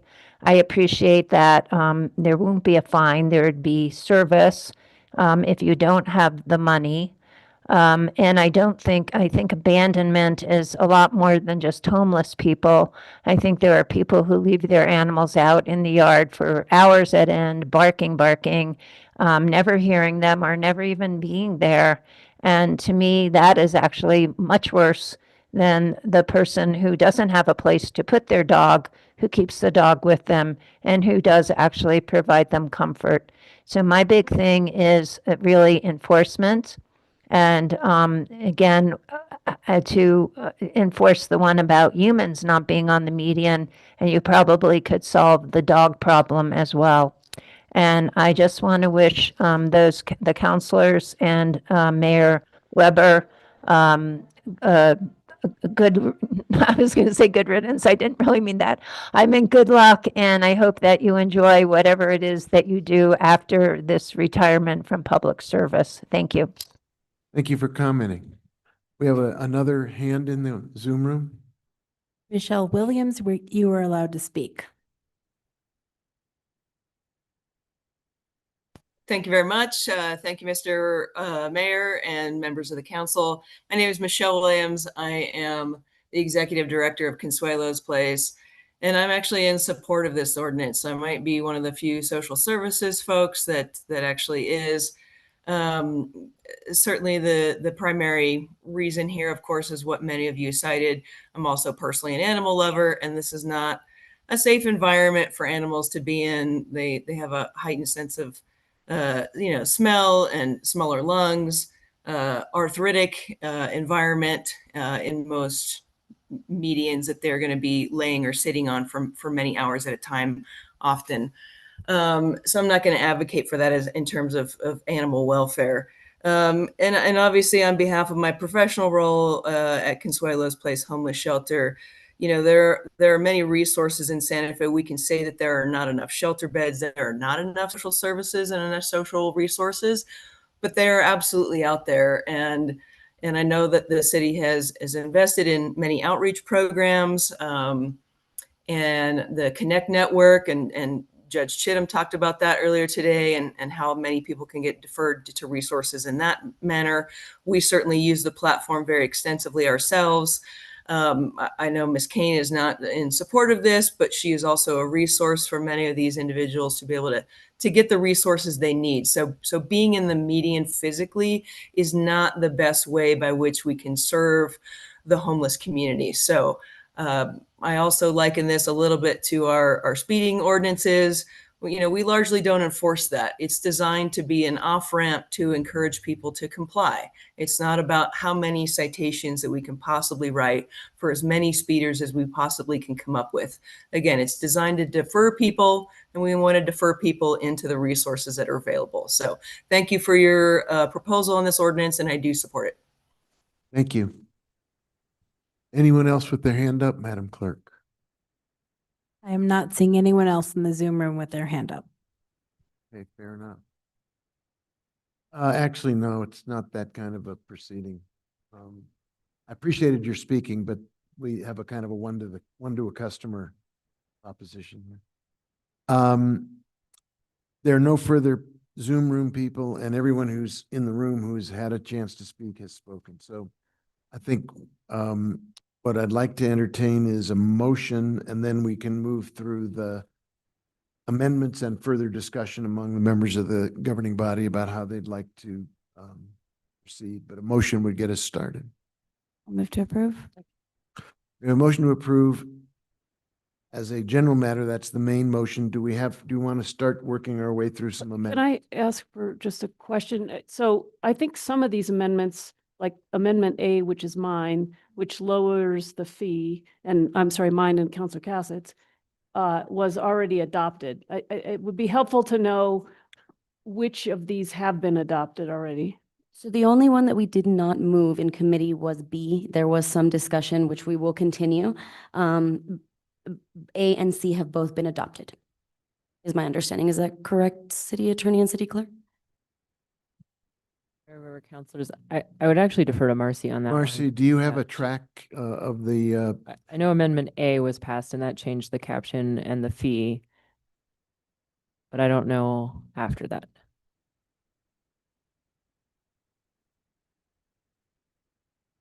Mayor Weber, councilors, I'm gonna double check.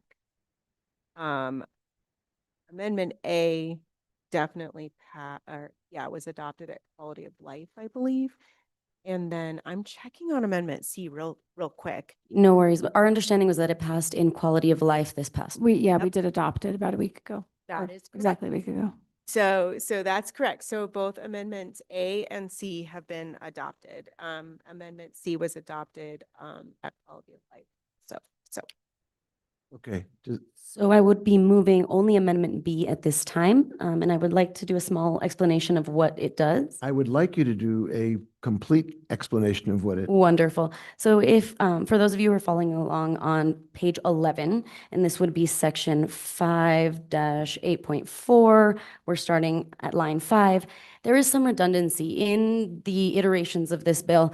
We had the opportunity to sort of look at the overall ordinance. Many times we're amending ordinances that already have language. So this would actually take out a little bit of new language and a little bit of old language, and I'm just going to read out the strikeout. Please do. Persons who are not acting on behalf of the city as an animal services officer may turn over all animals that are to be abandoned may be turned over to animal services center or the animal shelter for adoption. So as we can tell, it's not super clear. And it is a little bit redundant now that we have a definition of abandonment. It gives us a slight definition of which that are to be abandoned, but now we have created an actual definition with this legislation of what abandonment is, and we don't need this necessarily. The other issue I have is persons who are not acting on behalf of the city. That's very broad, and I feel a little uncomfortable with allowing private residents to potentially take an animal that they are unaware of and not know the circumstances. I think we should leave that to our animal control experts, whom we are actively trying to support and give more resources to. Well, you're moving this amendment, ma'am? I am moving this amendment B. And is there a second? Okay. We have I'm sorry. Okay, so we now have an amendment and a second. I'd entertain any discussion. Counselor Lindell, you want to start it off? Yeah. Counselor Castro, I'm still not clear on this amendment. Could you say a little bit more about it, please? Most definitely. So this amendment does two things.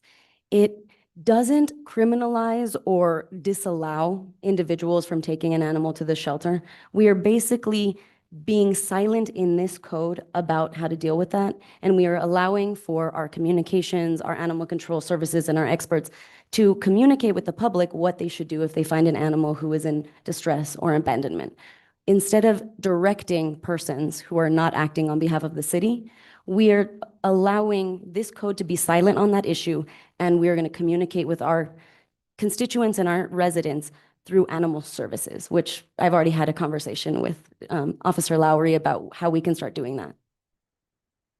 Thanks, Counselor. So if I find if I'm out for a walk wherever and I find a loose dog, does this amendment, I'm sorry, Stephanie. Does does this amendment allow me to take that dog to the shelter? It does. What this amendment does is we as a governing body don't have an opinion on what you should do with that animal. Animal services. Yes, we're not directing our residents to do anything in a particular way. We are leaving that to animal services to communicate to the public how they should deal with that animal. But it is not criminalizing you for taking an animal to the shelter, no. Okay, thank you. Other questions at this? Yes, Counselor Cassett, we'll go to you next and then look for other hands. Yeah, Mayor, I was just actually hoping that I could have Marcy speak a little bit to this. This was a conversation that we had, but Marcy, if you could just speak to all of this in general. That's a little. Thank you. Mayor Weber, Councilor Cassett. Let's see through all of it. I think there was a conversation about whether we should, let me just see if I can remember what that email string looked like. It was like, should we direct people that they should take the animals to the shelter if you're someone who's walking and finds a loose dog? And that would have been adding a requirement the way that we were thinking about it. So we would have required people to take an animal to shelter. And then there was another suggestion to encourage it. But then the bill, the way it's drafted currently, utilizes the word may, which means that if I'm a community member and I'm walking downtown and I find an animal that has apparently been abandoned, that I may or I may not take an animal to the shelter. And I think that flexibility in the language is there in case of a situation like, oh, this animal doesn't look safe, so I should probably utilize animal services to take care of it because they're trained to do this stuff. Or I have an animal, I got it in my car, I wish to take it to the shelter, and I can also do that. So there's a may there for a reason. And I was saying encourage seemed like an an attitude, a policy attitude or something along those lines, and wasn't much different than saying may. So we had gone through several permutations of this, and I think there was also a conversation about the intent here. And I think that we wanted to clarify that it was okay if people took animals to the shelter. So I don't know. Those were a couple of the highlights of the conversations that I remember. And of course, correct me if I don't have those memories right. No, those sound right to me. And City Attorney McSherry. Remember, counselors, I was not part of those conversations, but just an angle I'd like to suggest that this could be looked at is we didn't have a definition for abandonment before this bill was proposed, but we had already made it unlawful to abandon animals in this section. So all we had was it's unlawful to abandon an animal and a sentence after that saying that persons acting on behalf of the city who turn over animals to the shelter are not abandoning. Well, now we know that's not abandoning because you've defined abandonment. So I think this sentence was it became superfluous. So now we know that if anyone drops off an animal at the animal shelter, it doesn't fall into the definition of abandonment as we have now defined it. If you pass this bill. Thank you. That's, yeah, that was the other piece that we were looking for. So there was a lot of conversation around both the, what changes and what needs to be, or what really needs to be in the bill because of that, as well as this conversation around, do we direct the public if they find, and to be perfectly honest, if somebody finds an animal, I don't believe that they're going to pull up our ordinance to find out what to do. I'm pretty sure that they're just going to call animal control, because that is, or take the animal to the shelter, or call their city councilor, because that has also happened before, I would say. So that's all on this amendment, Mayor. Thank you. We have two hands that, Counselor, would you like to go first? I just wanted to summarize because I was the one that pushed back on this at quality of life. And I think I did because there were two concerns that came up, which was I do have an issue with animal belonging to someone and then someone else claiming that animal, especially if it hasn't been microchipped. So I was the one that had the idea of encouraged to call animal services. So they're the ones that take responsibility and that animal could potentially be easier to find. And then the conversation around safety came up, like with the discussion that occurred, how it could be understood in a way that they, like a community member is responsible for dealing with an abandoned animal, and that could become a safety concern. So that was kind of the conversation or the discussion that came up at quality of life. So I just wanted to explain where the push came from. Thank you. Good context. Counselor Mayorworth, did you have your hand up? I just have a quick question for the city attorney. I noticed you didn't sign this amendment. Is that? Remember, counselors, I signed a version of this amendment, so it might just not be the one that's loaded, but I believe I did sign it. I'm just. My signature's also not on here. I think. Yeah, we just there's didn't no, get there's no signatures at the bottom. So I just, want to make sure we have the right one.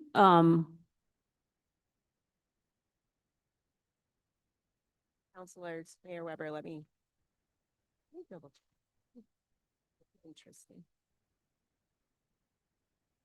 Remember, counselors, I think this looks like the version I remember signing. So we Yes, this is might the just not version have I also loaded. remember signing. We might just not have loaded the final version. The signed version.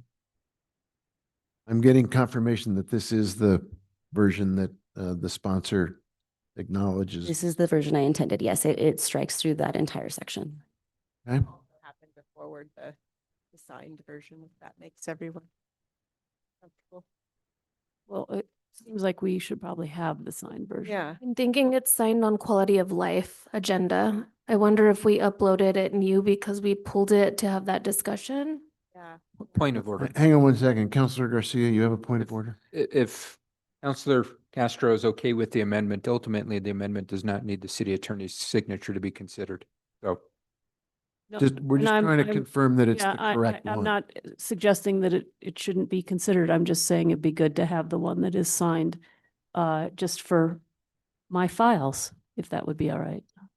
One moment. I think it's important to confirm it, and Councilor Castro said this is her final amendment as intended, so that's confirmation. You're going to be uploading the signed version? Is that what I'm? I'm Mayor Weber, hold on. Amendment. Mayor Weber, I just emailed a copy of the signed version to our city clerk to forward on to you. Okay, thanks. Is there any more substantive questions about the amendment that we're discussing at this moment? Any further comments? We have a motion, we have a second. There's no further discussion. Madam Clerk, can you call the roll on the amendment as proposed? Counselor Michael Garcia, Yes. Counselor Lindell, Yes. Counselor Romero Worth, Yes. Counselor Cassett, Yes. Counselor Castro, Yes. Counselor Chavez, Yes. Counselor Faulkner, Yes. Counselor Lee Garcia. Yes. Motion is approved. Very good. So we now have a main motion as amended. And we've had, I'm sorry, Councilor Mayworth, you have a question? Well, I just want to, I think, be clear for the public and also for the newspaper, that my amendment, Amendment A, co-sponsored with Counselor Cassett, does lower the fine. I don't think the public is aware that the fine, this amendment was adopted and that the fine has been lowered to $50. And I'm looking for for medians, yeah, not abandonment. So where is this? Here it is. Restraint of an animal on any median, first and subsequent offense. And it's the same fine whether the animal is altered or unaltered. It's $50, taking it down from 200 to 50. And I just think it's important that people know that's been adopted and part of this. Thank you. Any other substantive comments before we proceed to a vote? Councilor Cassett. Thank you, Mayor.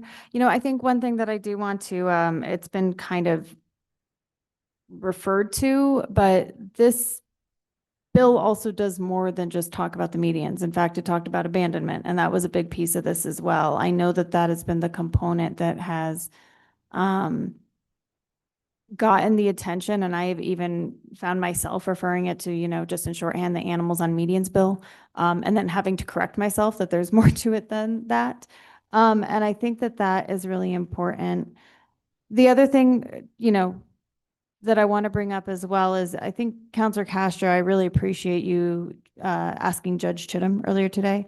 And one thing that I think happens is because we're so familiar with our systems and with what occurs within our systems that we take for granted the fact that maybe, not everybody else knows that in a lot of scenarios, we are looking for alternative means of compliance when there is an issue.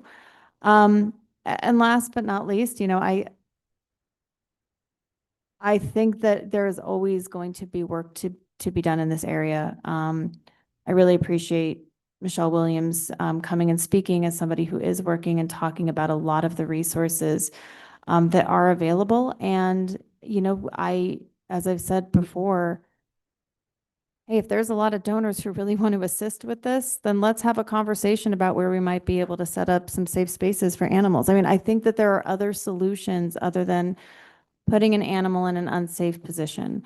And that's important. And how we continue to have those conversations. I know that I've had some of those in the past, which has led to some of the, changes and how we have asked a lot of the shelters that we're funding to operate. But I do think that we continue to do this work. And, unfortunately, I will not have Counselor Lindell here with me to continue on this, but I know the other sponsors and other members of this council have expressed interest in continuing this work. And so that is the intent. I understand you shaking your head at me. That's fine. I've seen worse, believe me.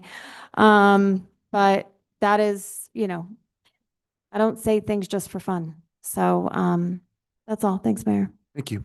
Any other comments about the main motion as amended? Madam Clerk, we have a main motion as amended. If you would call the roll, please. Counselor Lee Garcia, No, and I'd like to explain my vote.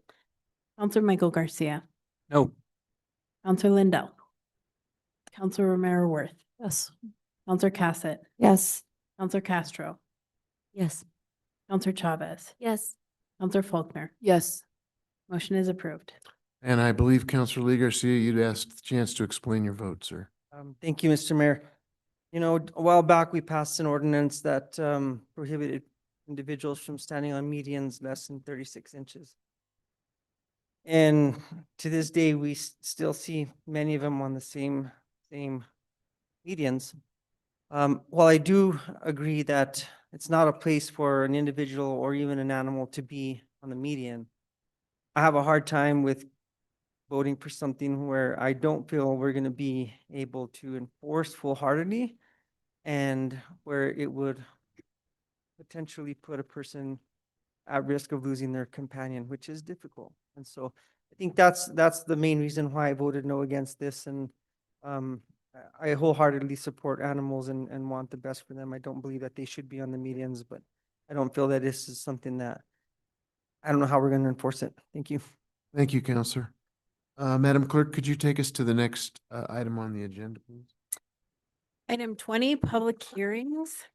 20A, Appeal Number 2025-11127-APPL of Case Number 2024-10494-HDRB, Property Owner FC3 Ltd. Co.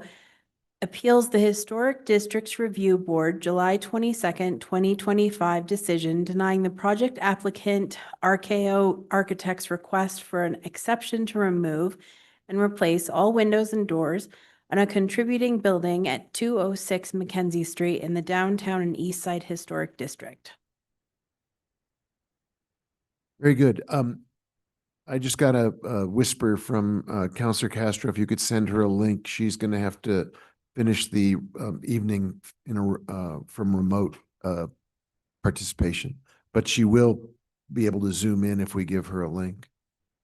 And it's 11 o'clock. I would entertain a motion at this time. We are not going to get done by 11:30. We've got 3 land use cases in front of us. So can I get a motion to suspend our deadline of 11:30, please?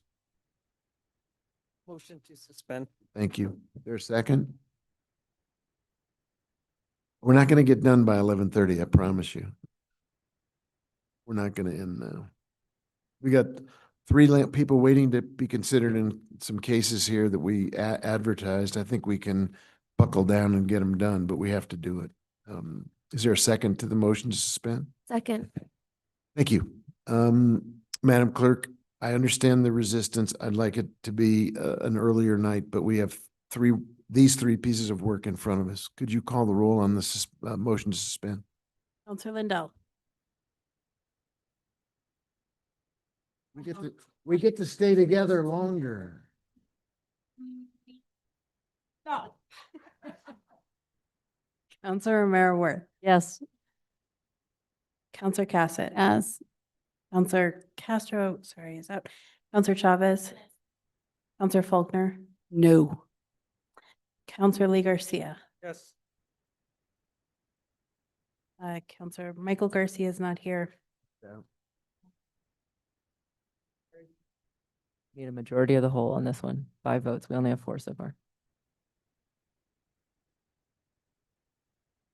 All right, why don't we, well, we haven't got a decision, so, I beg your pardon? We can hold in place or.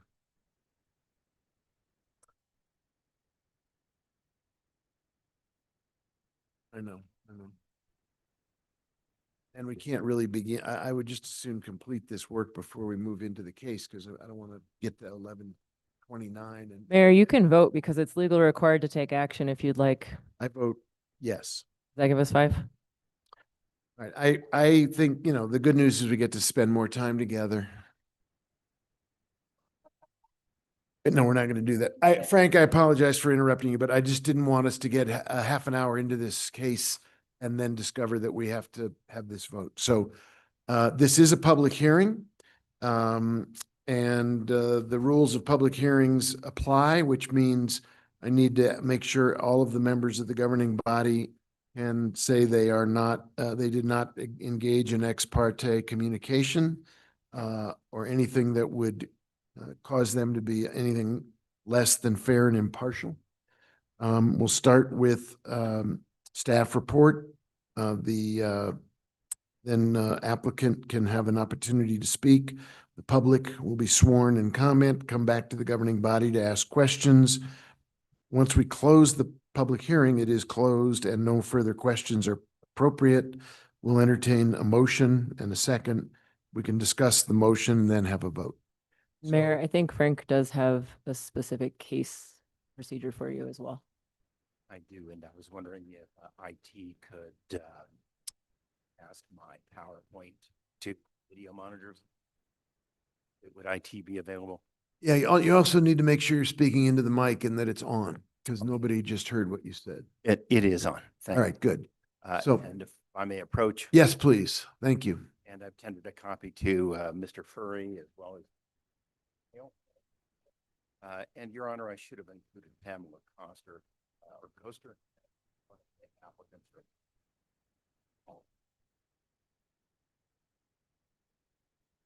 Very good. Thank you very much for this. Appreciate it. Thank you. You get to be the delivery mechanism. Thank you.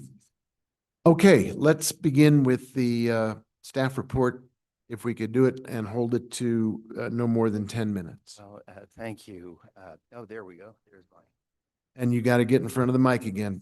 Okay, thank It's you. on, but it's not picking up his voice. So All right. really loud. I'll get really close here. Thank you. Mayor Weber and councilors, we're here tonight to talk about a building that is probably familiar to all of you because it is situated just 2 blocks from the City Hall building at 206 Mackenzie Street. It is in the downtown and east side historic district. And I'm going to zoom in there. It's at that Y intersection where Grant breaks off from Griffin Street and Mackenzie proceeds to the west. And it is right there at that intersection of Griffin and Mackenzie. Kind of a unusually configured lot that is trapezoidal in shape. And there it is, that pretty building you've probably walked by many times and marveled at the architectural, distinctive architectural characteristics of it. And probably marveled at the fact that unlike many of the other buildings in the downtown and east side historic district, it's snow white. And it is historically that color because it reflects the religious beliefs of religious order that had sanctuary in that building for many years. The I Am or Saint Germain religious order. It is now owned by FC3 Limited, who are the appellants in this case, and it's commonly referred to as the White Building. And in this case here, Falling Colors or FC3 Limited applied for renovations that were heard by the Historic District Review Board on June 24th and July 22nd this year. The first 3 of those renovations are things that the H Board hears pretty routinely: add rooftop solar panels, new pedestrian gate, replace exterior stucco. No exception or special criteria is needed for those so long as they meet the design standards of the respective historic district. But these last 3 required exceptions: building a steel carport in the courtyard parking lot, increasing the height of a parapet on the north, that's the Mackenzie Street elevation, as well as replacing all the doors and windows. Exceptions or variations from the code are required for those 3. And of those 3, the H Board approved, granted the exception for the steel carport and the height of the parapet, so those are not at issue tonight. But with respect to replacing all the doors and windows, except the exception was denied. It was okay to replace some windows, but not others. But the principle behind that is that the ones that were permitted for replacement are not protected windows. And we'll talk about how those are protected under the code. The Historic Districts Code, section 14-5.2 has a subsection D, which is the general design standards for all historic districts. And in those design standards, subsection 1A prohibits the removal of historic materials from significant contributing or landmark structures, or the alteration of architectural features or spaces that embody the status of the specially protected building. The idea is that we can't have alterations that cause structures to lose their significant contributing or landmark status. And then the other design standard that applied here was D5A under section 14-5.2. You'll see I've highlighted certain language for facades of significant and landmark structures, and for the primary facades of contributing structures, historic windows shall be repaired or restored wherever possible. And there are 3 terms there that are pivotal terms when determining whether the window must be restored or whether the window can be replaced in its entirety. This section protects 3 elements: historic windows, typically windows that are 50 years old or older. There's actually no definition of historic in the historic districts code. Surprisingly enough, the definition of historic structure is a structure that is 50 years old or older. So they've sort of classified that historic windows. On primary facades and that are repairable or not deteriorated beyond repair. So the code protects historic windows on primary facades that are not deteriorated beyond repair. The window is not historic, or it's not on a primary facade, or it is deteriorated beyond repair. Replacement is frequently approved. But a property owner can apply for exceptions to this rule, and that's what the applicants did in this case here. In this case, the applicants, and in all cases where applicants apply for exception criteria, they have to meet 3 exception criteria. 1, that exception will not damage the character of the district. 2, are required to prevent a hardship to the applicant or an injury to the public welfare, and strengthens the unique heterogeneous character of the city by providing a full range of design options, ensure that residents continue to reside in the historic districts. There's a lot of debate about that 3rd criteria, but I think the idea is that we want to make these houses livable so people don't end up just moving out of the historic districts because they can't go on and they can't live comfortably in their houses. The applicant has the burden of conclusively demonstrating all 3 of these criteria. In this house here, so we have to take a look at the primary facades of the structure because that is where the windows are protected. As you can see, this structure, it's a complicated structure. It's actually a conglomeration of different structures that were built at different times and in different eras. And sometimes they were united by roofs and by closing off outdoor areas so that you're not confused. The areas that I've highlighted in green are the outdoor areas of this lot. As you can see, there's a parking lot on the westernmost part of the lot. There's a courtyard that's completely enclosed by courtyard walls and facades on the northeast corner. And then there's a large landscaped area on the southernmost part of the lot. Now I'm going to zoom in a little bit so you can get a little bit closer look at the primary facades. As you can see, the cluster of structures that has been added onto this this residence, mixed use commercial and residential structure on the southwest are non-primary because that is a more recent addition. But as you can see, the entirety of the north and east facades are primary. The easternmost 2/3 of the southern elevation are primary, and perhaps the northernmost 1/3 of the west elevation is considered primary. As you look at the structure from the street, you can see some of the windows up on the 2nd floor aren't visible. So instead of looking at the street, instead of looking at photos, we're going to look at the elevation drawings, and I believe Mr. Furry from RKO Architects drafted these up. And I'm highlighting in red here the various windows and doors that the H board said must be repaired and cannot be replaced, and that exceptions were not adequately documented in order to justify replacement of these. As you can see, one of the things that sort of complicated the discussion at the H board was that there are windows inside the courtyard that aren't visible on the elevation drafts. Inside the courtyard, you see there's windows Z and BB, which I noted. We don't have elevation drawings for those. And there's a question as to whether or not those that are set back from Griffin Street with respect to this east elevation or even primary facades, I think there's a strong argument that those are not primary facades anyway, but when the staff formulates its recommendation to the H board, they take a look at a window assessment. In this case here, the window assessment was drafted by a gentleman named Mr. Patterson. Ray Patterson, is Mr. Patterson here? There he is. There's Ray Patterson. He's frequently appears before the H board, and he does these very detailed window assessments that are very helpful. And I think there are only 3 persons in the city of Santa Fe that actually have the expertise to do these window assessments, but our staff can address these a little bit more, but they're very detailed. And I think this one was about 15 pages. So we're not going to see the entire thing, but with respect to these windows, Mr. Patterson opined that windows on the east elevation, K, BB, QQ, and RR are in fair condition. And we'll talk about what that designation means in a moment. Window Z was in unsatisfactory condition. Window Z was one of the ones inside the courtyard that you can't see on the elevation graph. We're going to look at the south elevation. As you can see, there's a lot of windows here. Let's in a lot of light here. The H board said that all of these windows that are highlighted in red must be repaired or restored. They would not approve exceptions for replacement of those. I'm highlighting in orange the non-primary part of the south elevation.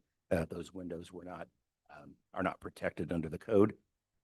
And with respect to all these windows here, Mr. Patterson concluded that all of them, LMNO, PPQ, PQ, RST, UV, WGG, HHII, JJ, KKLL, and MM are in fair condition.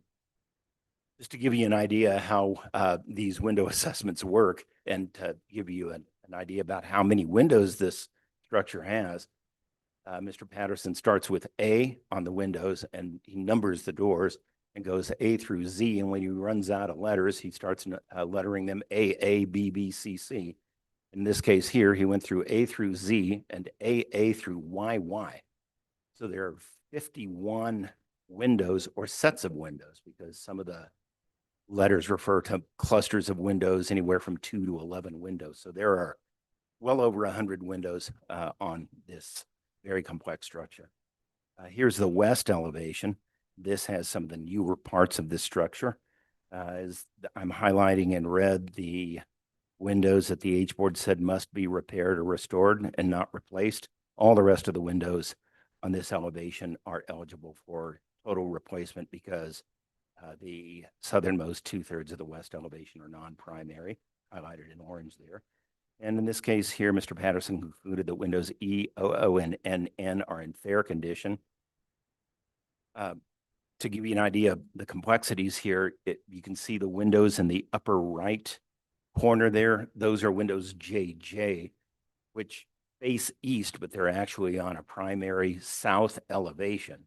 That south elevation has protrusions and recessions.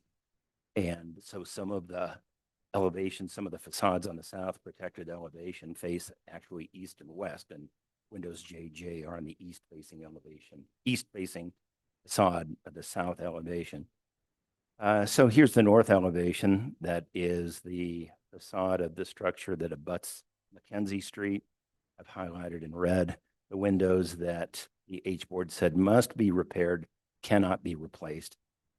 And all the other windows on that facade are eligible for complete replacement. Mr. Patterson concluded that windows G, OO, and PP are in fair condition. Window I is in satisfactory condition. Window SS and door 6 are in unsatisfactory condition.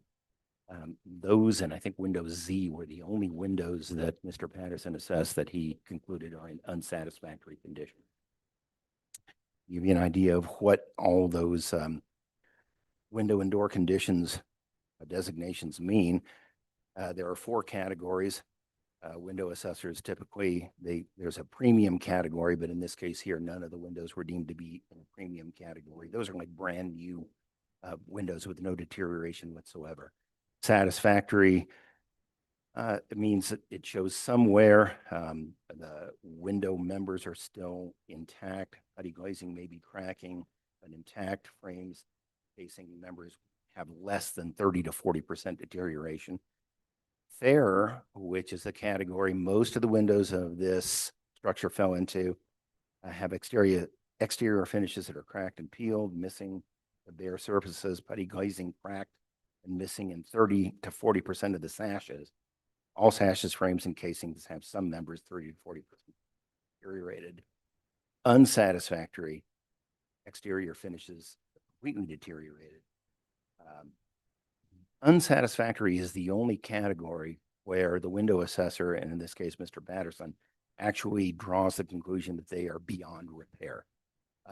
For example, and a big debate that the H board had when they were discussing this tonight at June 24th was whether or not fair means the window is deteriorated beyond repair, because the fair category doesn't actually read that.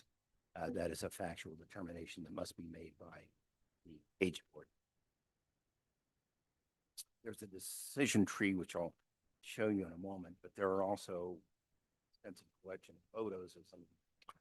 Frank, you're pushing way past your 10-minute time limit. Okay, well, we can look at the photos if those come up. We'll, with respect to your decision tree here.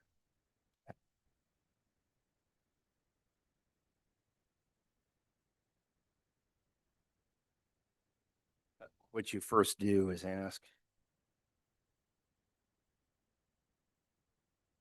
the decision tree. Hopefully, I think it's in your packet.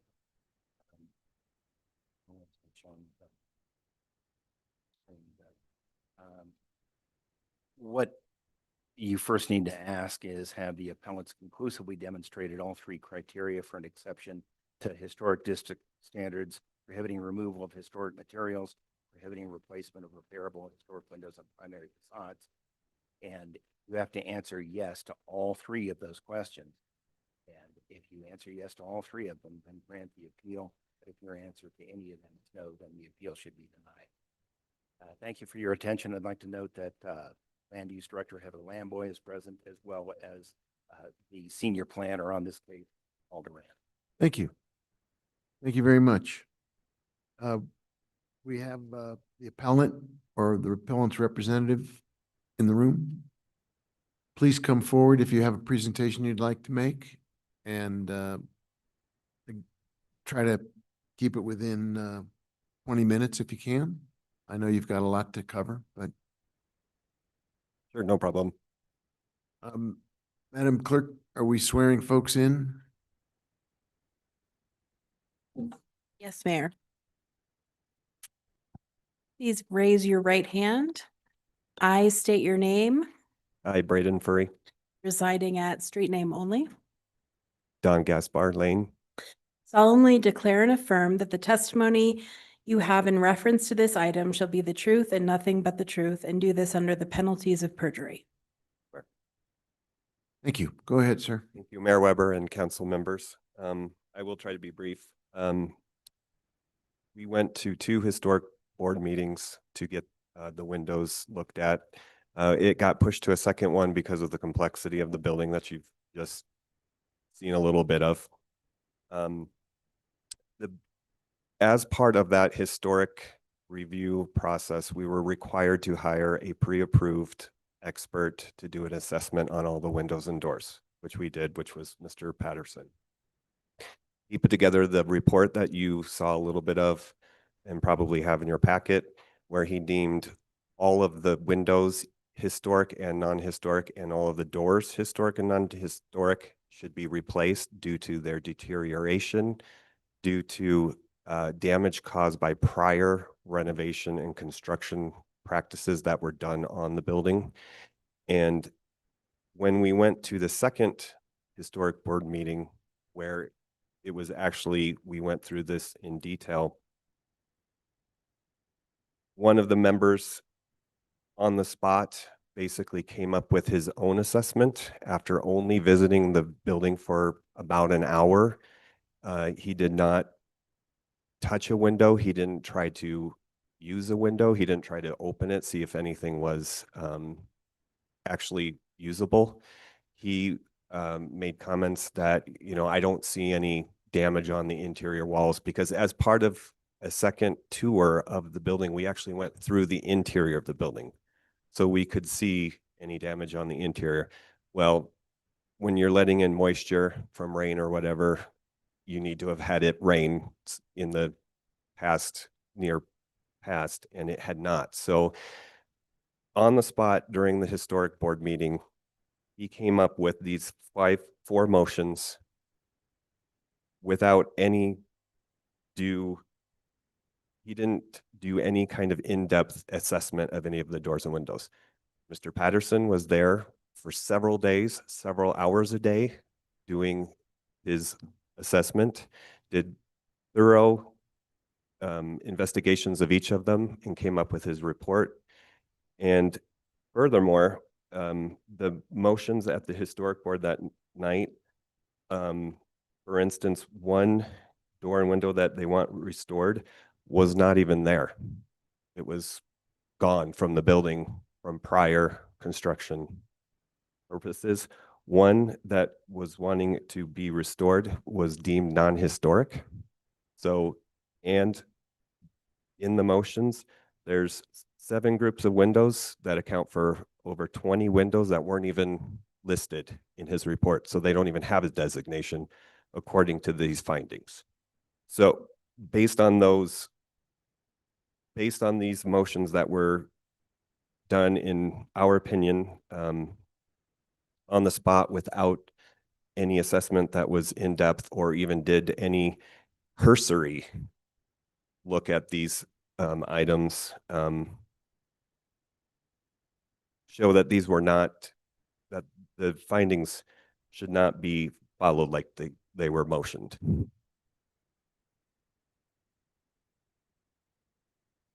That's all I have for right now. Thank you. Are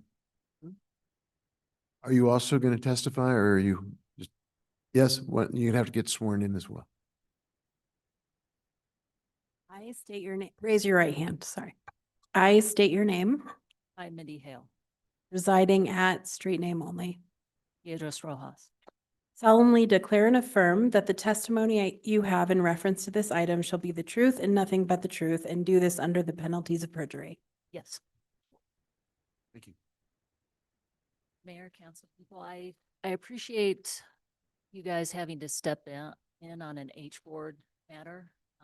I find it completely appropriate that we're in this position.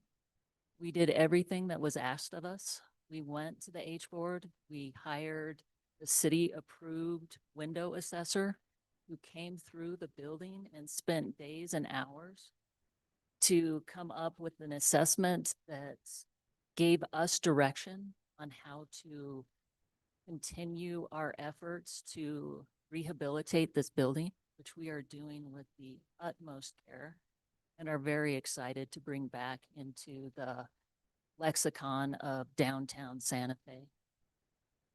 And then we come to the historic board after working with the city staff who have recommended that they approve the exceptions as brought forward, that a member of the board could come forward and say, I disagree with my assessor who happens to be a competitor of mine, and I'm going to come up with my own assessment on the fly during this meeting. And he spent 3 hours throwing out letters, throwing out numbers that the other board members didn't know what he was talking about. Another board member said, no, I completely object to this. This is completely inappropriate. It has been standard practice of this board to approve what is being brought before us because that is what the assessor had brought. And they completely went against precedent. They completely went against their own standards.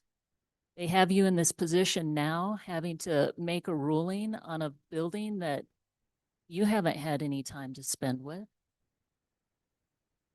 I think it's shockingly unfair to you. It's shockingly unfair to us. It's put our project behind 6 months when it was a very simple procedural move because we followed all of the rules. We followed all of the requirements that have been put before us by the city.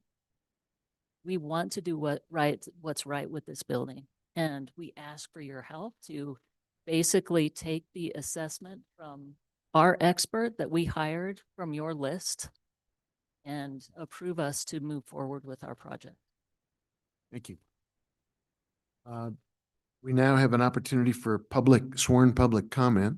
If there is anyone here who, or on Zoom, who would like to be sworn in to address the issues in front of us. If you're here in the room, please step forward. If you're not, Madam Clerk, if there's no one in the room, let's look on the Zoom and see if any hands are up. We have one hand up. Stephanie Beninato, you're allowed to speak, and let me swear you in. Okay. I state your name. I, Stephanie Beninato, Residing at. on South Capitol, Solemnly declare and affirm that the testimony you have in reference to this item shall be the truth and nothing but the truth, and do this under the penalties of perjury. I do. First, I'd like to point out that one of the requirements is to make it easier for somebody to live there. There's no intention of anybody living there. It's going to be a commercial space. That was always the intention of the owners. A lot of the damage that has occurred to the windows that they talk about is damage by a contractor they hired that was not well supervised, either their own building or construction manager themselves, or even the city inspectors were not paying attention. And the board normally, first of all, the list is just a list of not recommended, but here are people who do this work. And I would think that Mr. Pattison, who's done this a lot, would have said, this is beyond repair, this is repairable. And I think the satisfactory condition or category is what the board looked at, which is it has to be more than 30% or 40% unrepairable to be considered non-repairable. And in the report, the only ones that are non-repairable are that third category, unsatisfactory. It is true, the board spent a lot of time on this building. They have given many exceptions and have done things like allow a greenhouse that, was questionable as to whether it was there or not. They've allowed a steel carport so they could have solar. There's going to be an 8-foot wall, a 10-foot wall, whatever it is, on the Mackenzie Street side. And they went through each window in painstaking detail. I was there. It was an excruciating meeting actually to be at, but they went through it because it was an important building and they wanted to spend the time. I never heard Mr. Cherry said he was a competitor with Mr. Pattison. He is the builder on the board. You do not have a licensed architect on the board, so he was giving his expertise to the board. It is the board that you're supposed to be paying attention to. They're the ones that you've appointed. They're supposed to have certain expertise. And again, I feel sorry that the owners weren't paying attention to their first contractor, but I don't think that's a reason not to require them to replace the windows that are repairable. There are many windows that they're going to be allowed to totally put in as new windows.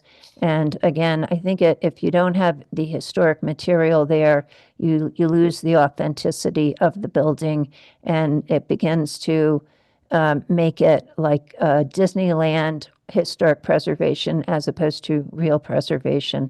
Thank you very much. Thank you. Madam Clerk, any other hands in the Zoom room? No other hands. Okay, and no one else in the audience is interested in testifying.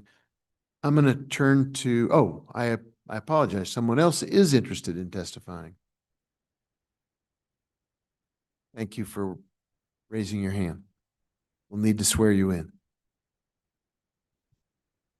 I state your name. I, Pamela Coster, Residing at. residing at Piedras Rojas, Solemnly declare and affirm that the testimony you have in reference to this item shall be the truth and nothing but the truth, and do this under penalties of perjury.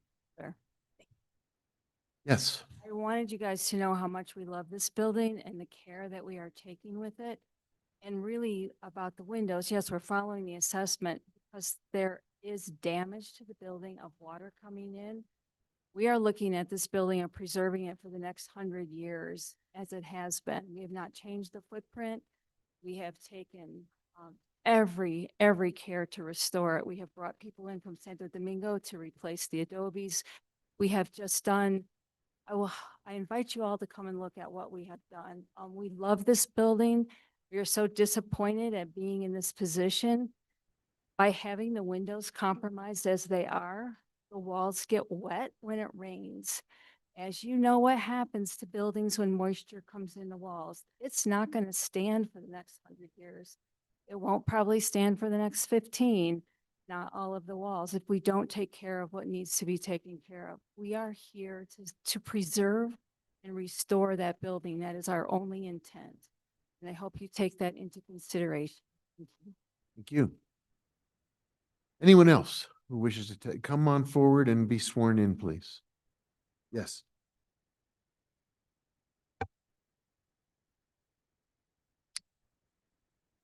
Madam Clerk. I, Ray Patterson, residing at, Digger Road. solemnly declare and affirm that that the testimony you have in reference to this item shall be the truth and nothing but the truth, and do this under penalties of perjury. I do. Thank you. 1 second, just give us a second to get the clock set. Okay, sir, you have the floor. Thank you, Mr. Mayor and council members. I've been doing this historic assessments for the city of Santa Fe and for the state for about 20 years. My job is to look at the windows and the doors and make an assessment of the condition, whether they're restorable, not restorable. One of the other things that I have in my background is I'm also a licensed contractor in the state. And that was important for the city of Santa Fe because not only are we looking at the condition of the windows, we're also looking at condition of the building, what's around the windows. And my outlook on historic buildings is we save the windows and let the building fail, or are we looking at the integrity of the whole building and what can be done to preserve that building? The windows in this condition of this building do show water penetration around the windows. These windows of this era, the jambs, which are the frames that surround the windows, are also the framing for the openings, which means if you're going to go in there and fix the leak problems, you're going to have to go in there and remove the windows. In the process of removing those windows, you will end up destroying the jambs.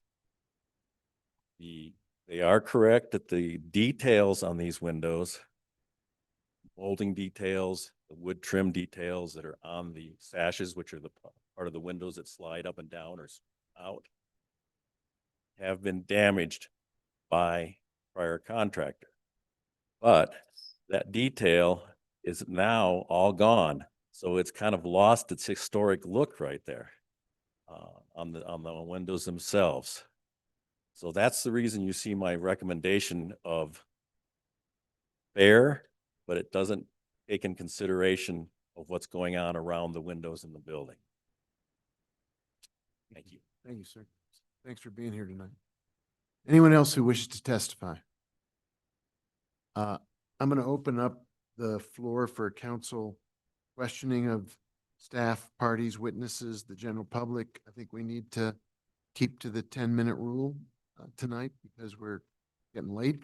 But I want to recognize anyone who has a question at this time and wants to ask it of one of the members of the staff or the appellant or member of the public. Councilor Lindell, you want to kick it off? And I'll be happy to. So I guess, Frank, Mr. Roybal, you should answer these questions.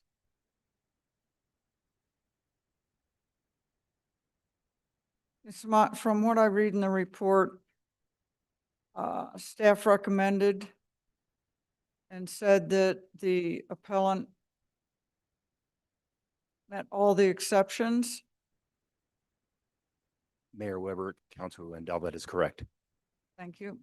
And that, well, Sorry, Mayor Weber and Councilor Wendell.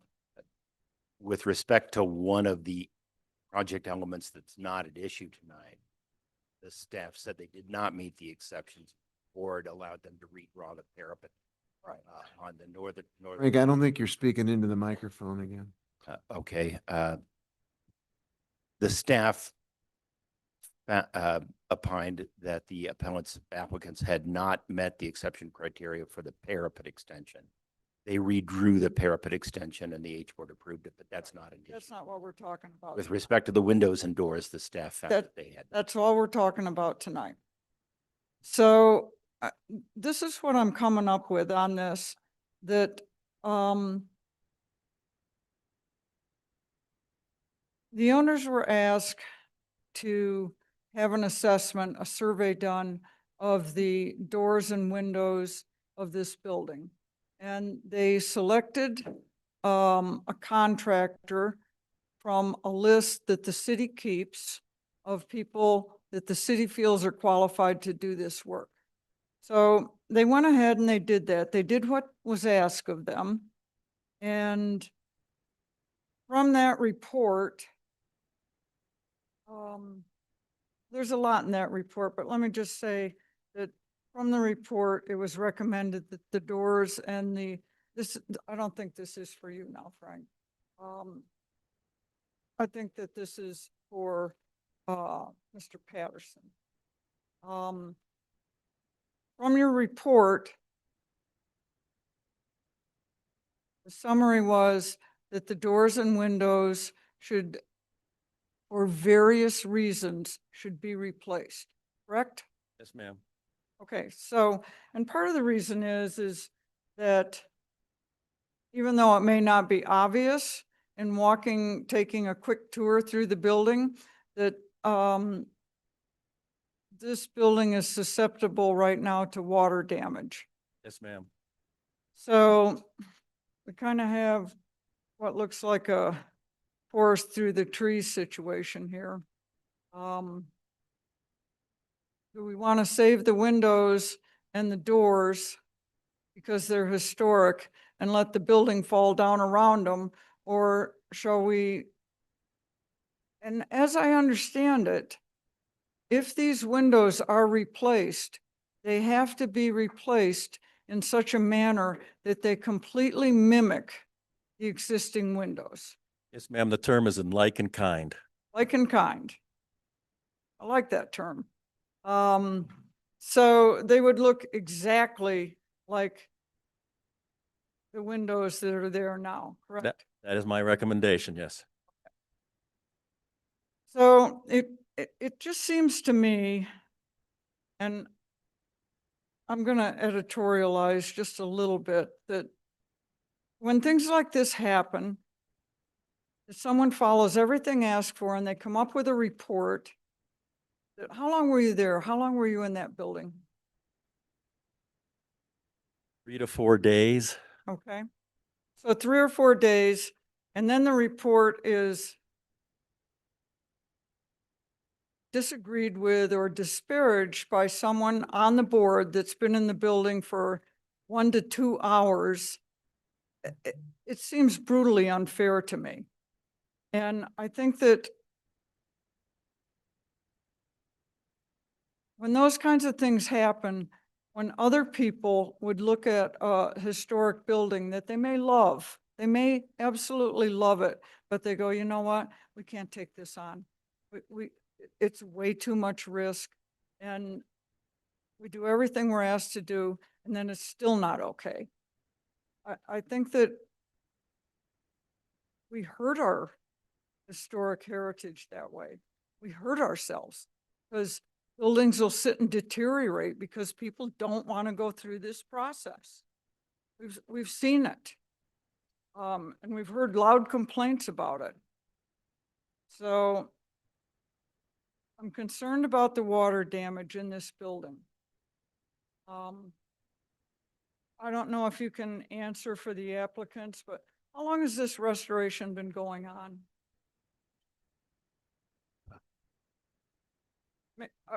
Could you come down or 5 Mr. years. Furry, 5 years?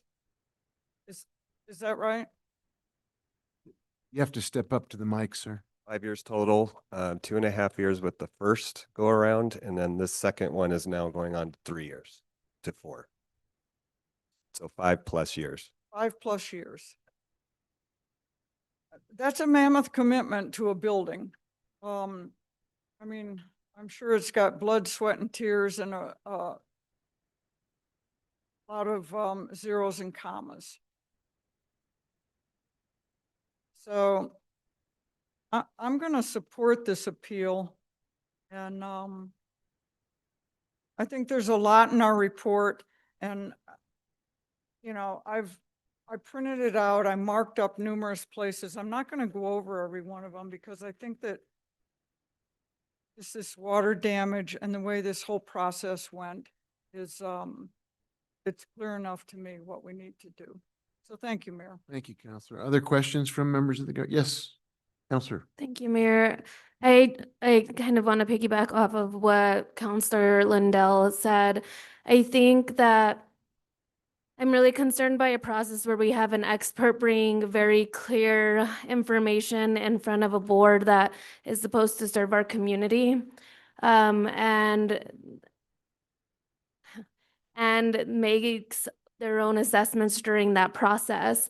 When I see water damage clearly identified throughout the support or throughout the report, windows will not seal. Replacement is needed for that purpose. I don't know another workaround for the applicant other than replacing the windows. And so it's very clear, and I think it's like, it's hard for me to understand the argument. We have an applicant that's wanting to improve a historic building, bring life back into it, went through all the proper steps, but for some reason is still in this place. So, you know, I've communicated I have concerns about this process. I think this is evidence as to why there are major concerns with this process. It's something that we have to look at, you know, bringing on the new council or the new governing body members, because I think we see this over and over again. And then what we have are just really frustrated applicants. And then we have people witnessing from outside, seeing how impossible it is to kind of bring life to some of our historic structures. And that's not what we want.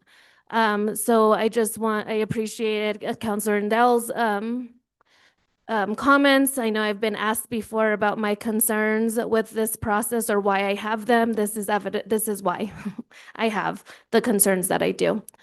So I will be supporting this. Thank you. Thank you. Are there any, I appreciate the comments. I was going to hold that until after we had closed the public hearing. If there are specific questions, let's do that now. And then we'll, after all the questions have been asked, we'll close the public testimony part of the hearing and then go directly to a motion and discussion. I think Councilor Faulkner, did you have your hand up? No, Councilor Cassett, you have your hand up.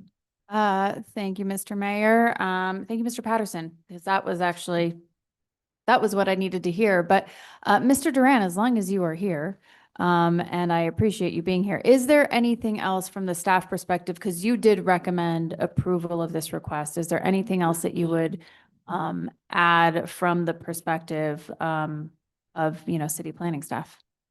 Mr. Mayor, Councilor Cassett, no ma'am. We stand by our recommendation. Great, thank you. No further questions. Thank you. Councilor Lee Garcia, sir, you have the floor. Mr. Mayor, maybe if, Mr. Rubald, could you just give me a really quick summary as to what were the main reasons why the H board went for denial? What was the sticking point? Mayor Weber and Councilor Lee Garcia, there was a long discussion before Member Cherry articulated his motions as to whether or not the assessment by Mr. Patterson actually supported the conclusion that the windows were deteriorated beyond repair. The member Bienvenue, very well versed in the Historic Districts Code, read the part of subsection D5A1 of 14-502, which read, Historic windows shall be repaired or restored wherever possible. Historic windows that cannot be repaired or restored shall be duplicated in the style, size, and material of the original. And after looking at that language, they specifically looked at Mr. Patterson's assessment that the windows were either fair or unsatisfactory that were being debated, and that his fair assessment is not the equivalent of a statement or a conclusion that the window cannot be repaired or restored. His fair assessment simply read that exterior finishes have cracked and peeled, missing to bare surface, putty glazing, cracking, and missing 30 to 40% of the sashes. All sashes, frames, and casings have some members 30 to 40% completely deteriorated. So it was not his assessment or his opinion that the windows could not be repaired or restored. That was the significant focus, was the language as to whether or not the deterioration of these windows were beyond the protection of the code. Thank you. That's plenty. I think that when you read directive by the code or whatever it might be, and you don't necessarily know based upon a professional contractor, really hard to make that assessments, and you're possibly making a decision based upon what it says and what reality is. And so it almost seems like reality is that if we don't approve this, that there will be a lot more damage to this building, which you see that with buildings. Water damage is huge. And not seeing the building, but just listening to the testimony, I'll support the appeal. Thank you. Thank you, Counselor. Any other questions before I close the public hearing? Once I close it, we can reopen it, but we'd take a motion to reopen. No further questions. In that case, at this time, I'll close the public hearing. Thank you all for your testimony. And I will entertain a motion. Counselor Lindell. Thank you, Mayor. I move to grant the appeal on the grounds that the appellants have conclusively demonstrated the 3 exception criteria for replacement of historic windows on the primary facades of a contributing structure in a historic district. Second. There's a motion, there's a second. I'd entertain discussion or comment on it. Anyone have any final thoughts before we go to a vote? Madam Clerk, we have a motion and a second. Counselor Romero Worth, Yes. Counselor Cassett, Yes. Counselor Castro, Yes. Counselor Chavez, Yes. Counselor Faulkner, Yes. Counselor Lee Garcia, Yes. Counselor Michael Garcia, Yes. Counselor Lindell. Yes. Motion is approved. Thank you. Thank you, everybody, for sticking with us. It's late, I know, but I appreciate your patience and your willingness to hang in there with us. Madam Clerk, can you take us to the next item, please? Item 20B, consideration of resolution number 2025-TBD, a resolution amending the Midtown Master Plan governing the development of an area of approximately 64 acres located at 1600 St. Michael's Drive within the city of Santa Fe, modifying the development subzone, facade, and design standards in sections 5.4, 5.5, 5.6, and 5.8 respectively. Case number 2025-10706, and here to speak is Senior Planner Joel Cruz Harbor. Before you start, let me just reiterate what I said with the prior process. We'll start if anyone on the governing body believes that due to pre-hearing communications, they cannot be fair and impartial. Now would be the time to make that statement and recuse yourself. Then we'll go now to staff report and take that up. If applicant is present to speak, then sworn public comment. Questions from the governing body at the end of the public participation. We'll close the public hearing and then go to a motion, a second, and discussion, and then a vote. So that's the process we use. you get to kick us off. If you can try to get this done in a 10-minute time period, that would be, we would all be very grateful to you. Mayor, council, I will do my absolute best. Just need to get the presentation shared. See if you can help me out with that. I think we are seeing you in this role for the first time. Yes, so this is my first time presenting in front of council. Last time presenting in front of this group specifically. First but and last. yeah. First and last with y'all, but I do. Well, welcome to the deep end of the pool. Yes, thank you. Very excited.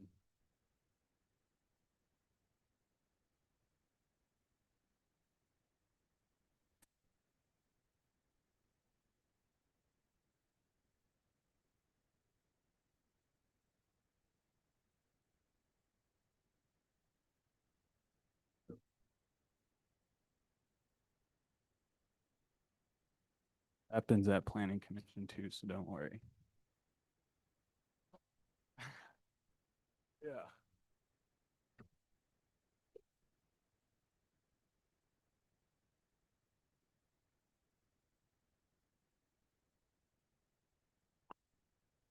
There we go.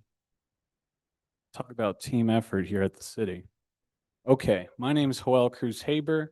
I'm a senior planner with the Land Use Division. I am presenting case number 2025-10706, the Midtown Master Plan Amendment. The agent is Emily Reynolds of NV5 Incorporated. The applicant is the Metropolitan Redevelopment Agency. Midtown, if you don't know where it's at by now, gosh, generally it's at the intersection of Cerritos and St. Michael's Drive. The master plan area is 64 acres. It is zone C2 PUD, with the Midtown master plan being the PUD. The overlay is the Midtown link, and the future land use designation is transitional mixed use. Now to the meat and potatoes. Why are these amendments needed? So, as the stewards of the Midtown master plan, the MRA is tasked with implementation of the master plan. Therefore, the MRA staff must respond to conditions and evolving post-COVID market demands to achieve these desired outcomes of the master plan. As implementation has begun on site, refinements to certain elements have been identified to achieve this vision. The master plan will continue to be a community-generated document with overwhelming community and governing body support. Let's get right into this. The proposed amendments to the master plan are development standards regulations, sections 5.4, subzone standards, section 5.5, facade zone standards, sections 5.6, and design standards general to all, section 5.8.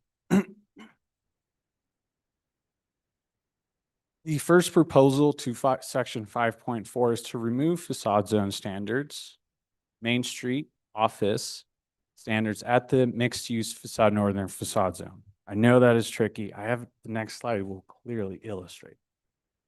Next is insert a footnote stating the northern facade zone of the mixed use film will be pursuant to the Midtown Overlay Zoning District requirements for qualifying projects.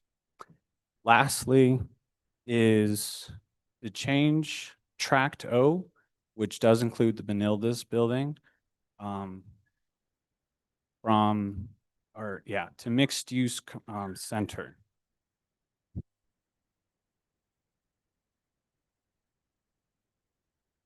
This is the slide where I kind of visually illustrate those changes. Oh gosh. So to the left, you'll see the clouds. To the southern portion of the Midtown, that is the northern facade zone mixed use film being removed there. On the right, you see it's gone. North of that, there's tract O, which is in that red cloud bubble in yellow. On the right, you see it's changed to an orange. So that's a little example of how that will look. Next are these amendments to section 5.5. So with this, it will replace the existing permitted use table in the master plan with that carries over the list of prohibited uses and conditional uses while referring to C2 permitted uses in chapter 14. Next, it'll add language, the following language. Subzones are recommended in preferred use for all parcels. This is an example of the existing permitted use table that will go away and carry the prohibitive and conditional uses. And staff, when we review projects here, we'll just look at chapter 14 and then this. Here are a list of prohibited uses that have been carried over. Some of them drive-throughs, mobile home park. And then these are the list of conditional uses that have carried over. Again, these are in your staff report. The original,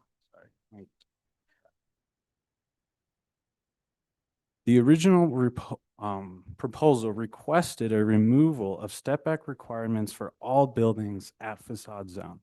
However, in response to public comment at the July 17th, 2025 Public Planning Commission, the commission requested that building facade language be changed to allow for architectural flexibility for building facades along streetscapes. In this slide, you do see the highlighted of that language. The facade articulation requirement that the Planning Commission reads as follows.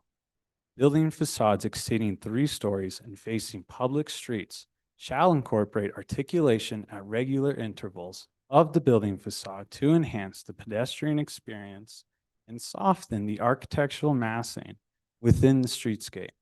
Methods of articulation include, but are not limited to, recess or projections, change in material, roofline variations, and step backs. So they're still there. Oh, and then the second amendment to section 5.6 is a change in building height from 3 stories max to 5-story max to match with the height that is allowed elsewhere. Finally is section 5.8. And really what this is just providing, it's adding standards and language that had not existed prior.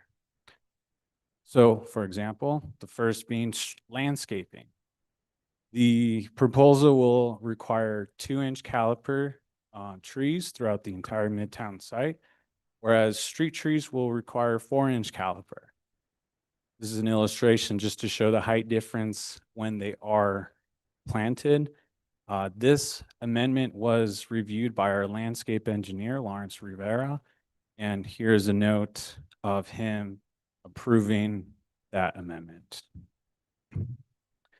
Next is just a insert general statement about signage located in a Midtown site that is governed by section 14-5, which is the Midtown overlay link. In addition to the requirements found in section 14-810, which are just general sign standards in chapter 14. I know we've been here a while, but I have to read this. Proposed text language for building signage. Signage and font shall be similar or the same as found on existing buildings throughout the Midtown site, which form the basis for future Midtown standards. Signs shall be painted on the building skin or on panels mounted closely to the building.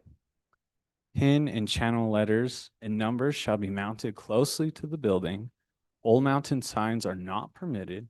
Hanging signs may be placed under canopies or portales.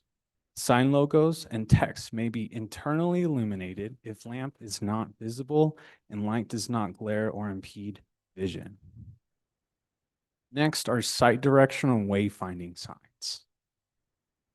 Signs are to be fabricated in metal and finished in durable, high-quality metal paint finish or natural metal finishes. Wayfinding signs shall be used at street edges or bus stops. Sign colors shall be consistent with the Midtown color palette. Sign forms shall be simple and minimalistic. Signs shall be constructed of metal.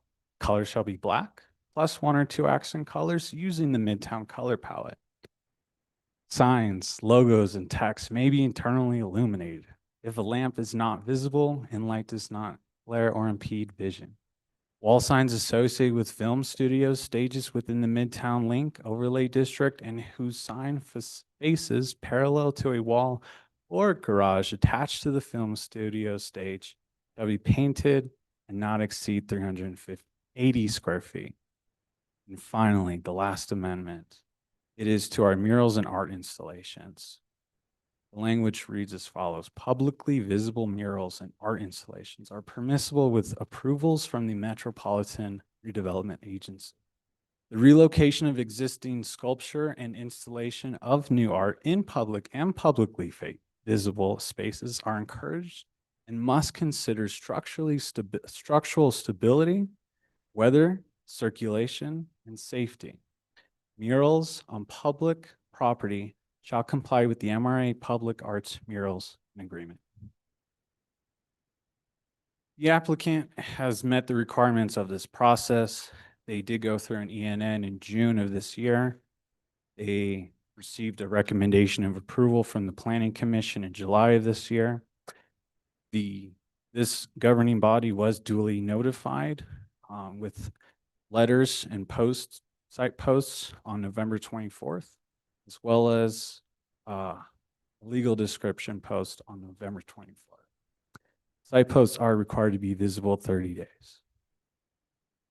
The approval criteria for the master plan amendment is provided in your staff report.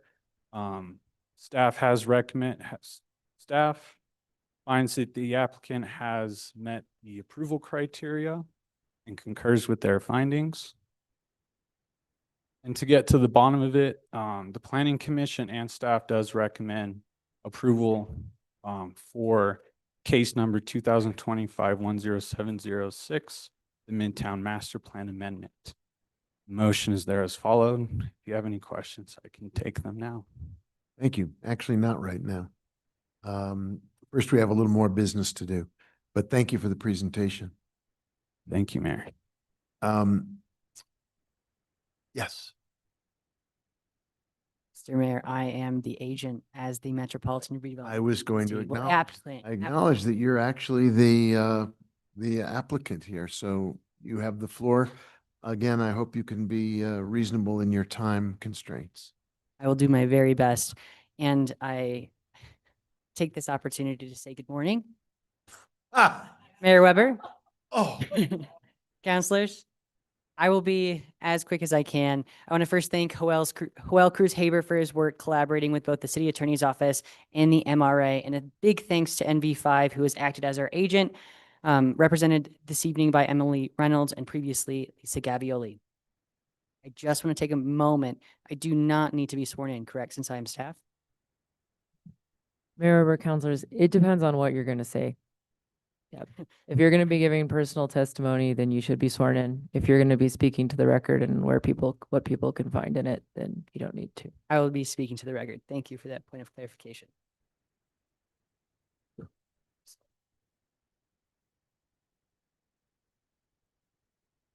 So moving right along, I've discussed the background with all of you many times before. College of Santa Fe ceased operations in 2009. The city purchased the campus and leased it to SFUAD.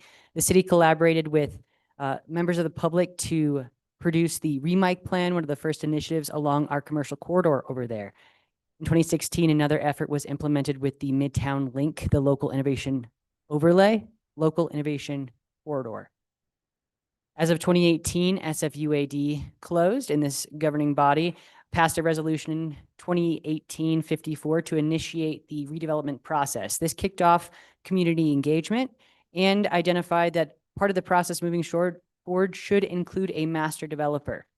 In that case, KC Sienda was selected as a master developer for this process. In 2020, amidst COVID, KC Sienda and the city did terminate that master developer agreement. And then we know the rest of the story from here. It's 2022. The master plan was adopted by resolution. 2023, not far after, in January, the community development plan was adopted. The MRA was born and the MRC was created with appointed commissioners. So with the background out of the way, I want to hit some highlights, not going through each of the amendments as requested, as Hoel did, but instead speaking to why these amendments are needed. As I said, really early in the community engagement and redevelopment process, interested developers requested that the city generate redevelopment plans, those including a master plan, and then later the community called for a community development plan. Those two together we referred to as the redevelopment plans. It's a little bit easier, less of a mouthful. We have a lot of acronyms to work with. Like I said, KC Sienda out of Dallas was identified. However, the city and Sienda terminated that agreement due to some of the market conditions with COVID.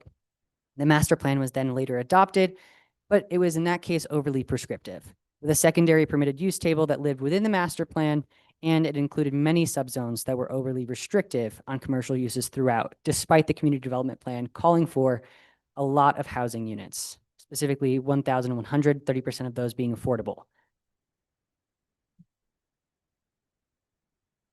So moving right along to when I say the Midtown subzones are overly restrictive, many of these do not allow housing throughout, and they're ultimately restrictive on the commercial uses within these smaller blocks. When you look at this graphic published and adopted in the original master plan, you can see over 15 subzones. This made sense for a private master developer to take forward development by right. However, if you look at, say, the upper right-hand corner, that yellow portion, or any yellow portion, that is mixed-use neighborhood.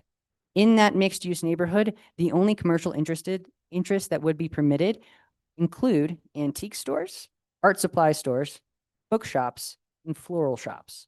Not to disparage any of these ventures, of course, because they are a part of our community. They do not provide the same community benefit that, say, a childcare center would, or corner store, or some type of third space where people can gather. This is what I mean when it's overly restrictive.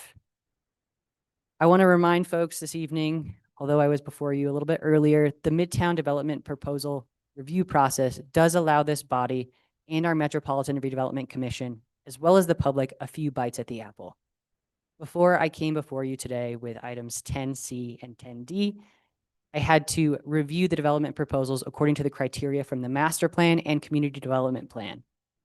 Since you approved these ENAs, I now have about a year and a half to negotiate with these developers, bring it before all of you, and hopefully request the approval of a development and disposition agreement. Following this, if that all passes, then it must go in front of my colleagues in land use for an administrative development plan, which includes multiple development review team members across the city, as well as if it's over 30,000 square feet, the proposed development has to go to an early neighborhood notification meeting. Like I said, a lot of acronyms. Upon the approval of the MRA plan, the MRC will also be added to this review process for a recommendation to this body and your committees. So just reiterating, there's a lot to review here. And at many different stages, these will be before the public and this governing body as their representatives. Getting a little bit into the weeds of the facade zone condition, I just want to quell any concerns that this does not increase or alter the underlying permitted height. Rather, it allows for additional housing units to naturally occur at the street frontage with natural lighting and with additional eyes on the street. Planning Commission assisted us in the clarification of this amendment by defining methods of facade articulation. In the case that there was a master developer, they could go ahead and create various facades at any moment, like we see downtown, right? This development occurred naturally. However, in the case that we are playing master developer as the city, as the MRA, it is up to us to define articulation in this case through methods of recesses, projections, change of material, color, stucco, roofline variations, parapet offsets, balconies, and so on.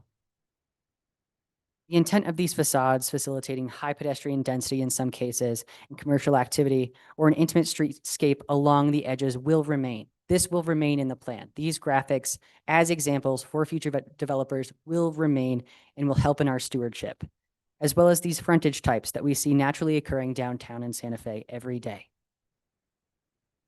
We even see here a couple of these examples where naturally articulation and frontages occur through arcades, portales, and varying stepbacks. It made sense to be overly prescriptive at the time when we had KC Sienda, when we were approaching a master developer. However, since the MRA took over, we need the capacity to implement these incremental development proposals with the oversight of the MRC and this governing body. So in conclusion, I'd like to thank all of you in advance, because to know this master plan is to love it, and to love it for some of its faults, and identify what we need to change.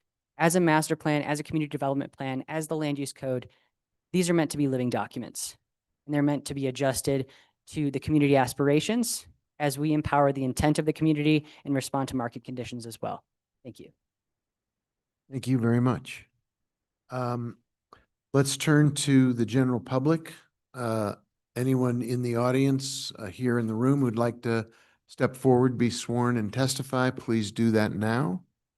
Or alternatively, if there's someone on the Zoom with a hand up, we can swear them and take testimony from them. There is no one in the Zoom room with their hand up. All right. I'll turn to my colleagues on the governing body. Are there questions of staff or agent? Counselor Signe Lindell, you have the floor. Mayor? I'm not sure what section of this I'm in. I'm in the part about signage.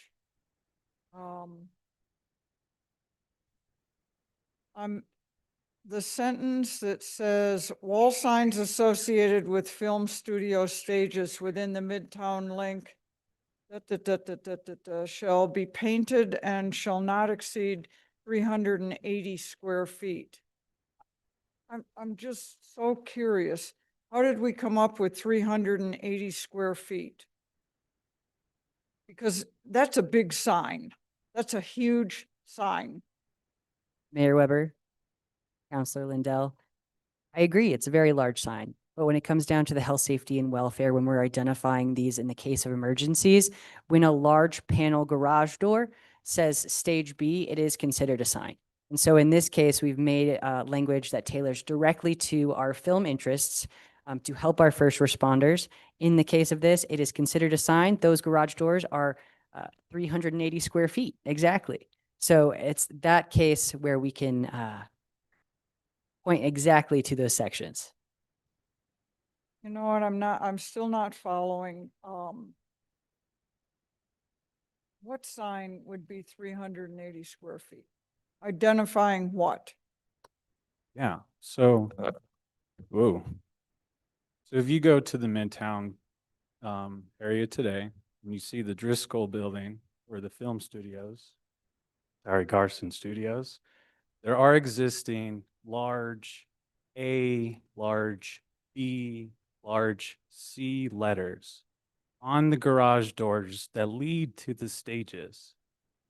And the idea is to simply make it, as Carly mentioned, easier for emergency responders to go to those, to know which stage, to know which building to go to. Because New Mexico is unfortunately aware of accidents happening on set. So, and also this is a language also derived from the rail yard master plan, and also looking at the Netflix studio in Albuquerque. So that's the idea. The letters are already 380. The max, these garage doors, we're trying to keep them enclosed within that. So they'll be staying 380 within those garage doors. We're fitting a code to an existing sign. Okay.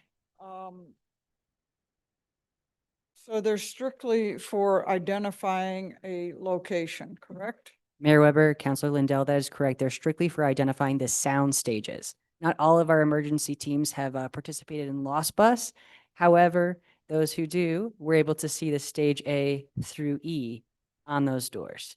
All right. I just wanted to be clear that that wasn't going to be some other type of signage. Because a 380 square foot sign is super intrusive. Thank you. Thank you. Other questions during the public hearing? Councilor Castro, I can't see if you have a hand up, but if you have a question, I don't want to forget that you're present, but not, you're zooming in. Thank you so much, Mayor. And I mean, to the point that Sig just made, it doesn't prohibit a giant sign. I mean, we are sort of opening the door to those things, and I want to be cautious, but I understand the intent. Thank you. Any other questions? If there are no other questions, I would close the public hearing, part of this evening's hearing on this item, and now turn to a motion, a second, and debate. I would like to move to approve the master plan amendment for case number 2025-10706. Second. There's a motion, there's a second. Is there discussion? I would just say that Carly is amazing as always. Thank you. It's not actually discussion, but thank you. Whatever. I think we can vote on that later. Madam Clerk, we have a motion and a second if you'd like to call the roll. Counselor Cassett, Yes. Counselor Castro, Yes. Counselor Chavez, Yes. Counselor Faulkner, Yes. Counselor Lee Garcia, Yes. Counselor Michael Garcia, Yes. Counselor Lindell, Yes. Counselor Romero-Worth. Yes. Motion is approved. Thank you. Thank you all for presentation and for sticking with us, not just tonight, but through the whole process. So I appreciate your hard work on this project. Thank you. And welcome to presenting in front of the governing body. Madam Clerk, can you take us to the next item, please? 20C, consideration of bill number 2025-20, adoption of ordinance number 2025-TBD, a bill rezoning approximately 1.49 acres of land located at 3439 Cerritos Road from R3 residential 3 units per acre to C2 general commercial, case number 2025-10276. And here to speak or present is Senior Planner Claudia Kath. While you get plugged in, let me once more remind everyone of our process. If there's anyone who has had pre-hearing communications prior to this this hearing and you can no longer be fair and impartial, now would be the time to recuse yourself. We'll start with staff presentation, appellant or appellant's agent, go to public hearing, public comment, take questions from the governing body, and then entertain, after we close the hearing, entertain a motion and a second and debate and a vote.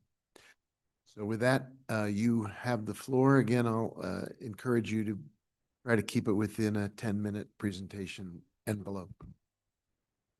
And welcome. Got to get that mic right in front of you. Good morning, Mr. Mayor and councilors. I'm bringing before you case 2025-10276, 3439 Cerritos Road rezoning. The agent is Jenkins Gavin. The applicant is RKSS Santa Fe 1.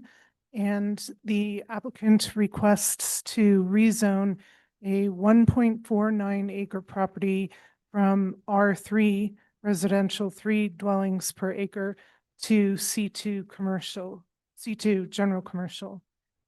So this is, the site is right here. This is Cerritos. This is Rufina. This is Richards. It's the Home Depot. This is Trailer Ranch. So this is the parcel that we want to rezone, and it's actually part of a development plan for multifamily residential. It has a legal lot of record and an approved development plan recorded with the county. So this shows more clearly, you know, the buildings, high-rise, multifamily, and this lot is called A2, and right now it has just an access road that connects the two parts of the development plan. So in a rezone, there are 6 criteria, and the criterion 1 has 3 parts. There was a mistake in the original zoning. Staff finds there's no mistake. 2, there has been a change in the surrounding area, altering the character of the neighborhood to such an extent as to justifying the zoning. So this neighborhood started with mainly agricultural, the long skinny lots. And right now it's a mix of residential, commercial, and some vacant lots. And changing the zoning from R3 to C2 makes the general trend for that area so close to Cerritos is more general commercial. The parcel is surrounded on 3 sides by general commercial. So it makes sense that it's coherent with the surrounding area. And then 3, a different use category is more advantageous to the community as articulated in the general plan. So Cerritos has public transit services. By changing this to C2 and encouraging the multifamily development plan for RKSS, it is more advantageous to the community. And you can see here's the existing zoning, here's the lot we want to change, and then the dashed line is the RKSS development plan that this will be part of. And you can see the red is the C2, the yellow is R3. So we're just taking over a little more C2 here. Second criteria is that rezoning requirements have been met, chapter 14, and the applicant has had a pre-app, hosted an ENN, posted correctly, produced development plan. It was reviewed by the DRT went before the Planning Commission, was approved. And also this parcel, the A2, was approved by the Planning Commission. Criterion 3 requires that the rezone is consistent with the applicable policies of the general plan. So this is the future land use map, and here's our little site. And it's 50% transitional mixed use and 50% community commercial. And it supports the themes of high density housing, public transportation, and so it seems like it is compliant. Staff finds it is compliant with the future land use map. Criterion 4 requires that the amount of land proposed for rezoning and proposed use for the land is consistent with city policies. And regarding the provision of urban land sufficient to meet the amount, rate, and geographic location. So it is consistent with city policies. And you can see in this, there is mostly C2 in this area, and by rezoning this little parcel from R3 to C2 is consistent with development in the area. And criterion 5 requires that the existing and proposed infrastructure such as streets, system, sewer, water lines, public facilities, which fire stations and parks will be able to accommodate the impacts of the proposed development, in this case, the rezone. And you can see this is a utility map. Here's our site. There's water lines all around, sewer lines, fire hydrants. So it is adequately served by city utilities. And lastly, criterion 6 provides that unless the proposed change is consistent with applicable general plan policies, Planning Commission and governing body shall not recommend or approve any rezoning. The practical effects, which is to allow use or change in character significantly different from the area, affect an area of less than 2 acres unless adjusting boundaries, or benefit just one or a few landowners at the expense of the surrounding community. And staff finds that rezoning this from R3 to C2 does benefit the community. It supports the RKSS multifamily, high density, adjacent to transit, and other areas, sites nearby include like the Stagecoach Motor Inn apartments, the Oslo, and Trailer Ranch. So these are some site photos of the parcel, which is primarily vacant. The applicant, as mentioned earlier, successfully hosted an ENN Planning Commission recommended approval on June 5th. This governing body hearing, the site was posted, the letters were sent to property owners. It was posted in the New Mexican legal section, and signs are on site from for 15 days prior to this hearing. Lastly, staff recommendation and a motion is that the governing body should approve case 2025-10276. One motion is required in this case to approve or deny 3439 Cerrios Road rezoning. Thank you. Let's turn now to the applicant's representative and whatever you have in the way of your presentation. I state your name. Jenkins, Residing at. Grant Avenue. Solemnly declare and affirm that the testimony you have in reference to this item shall be the truth and nothing but the truth, and do this under the penalties of perjury. Thank you. Good morning, Mayor Weber, councilors. I'm here this evening on behalf of RKSS in request for the rezone that was presented to you by Claudia. I have a presentation. I don't think anybody wants to see much.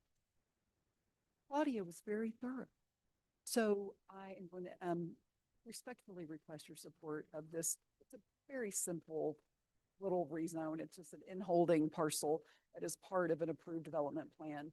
And so it's just kind of cleaning up that situation over there. We were encouraged by staff to go ahead and come in and get this rezone done so we can get everything conforming for the project. So with that, I'd be happy to see questions. Thank you very much. Thank you for that very brief but pithy presentation. Let's now see if anyone is in the auditorium who is a member of the public who'd like to be sworn and make a comment, or anyone who is on Zoom who would like to speak to this issue. Now would be the time. Anyone on Zoom with a hand up? There are no hands raised in the Zoom room. Okay. Questions from members of the governing body to either staff or the applicant? See no hands up for that either. So I will close the hearing part of this proceeding and ask for a motion and discussion. Councilor Lindell, you want to make a motion? Sure.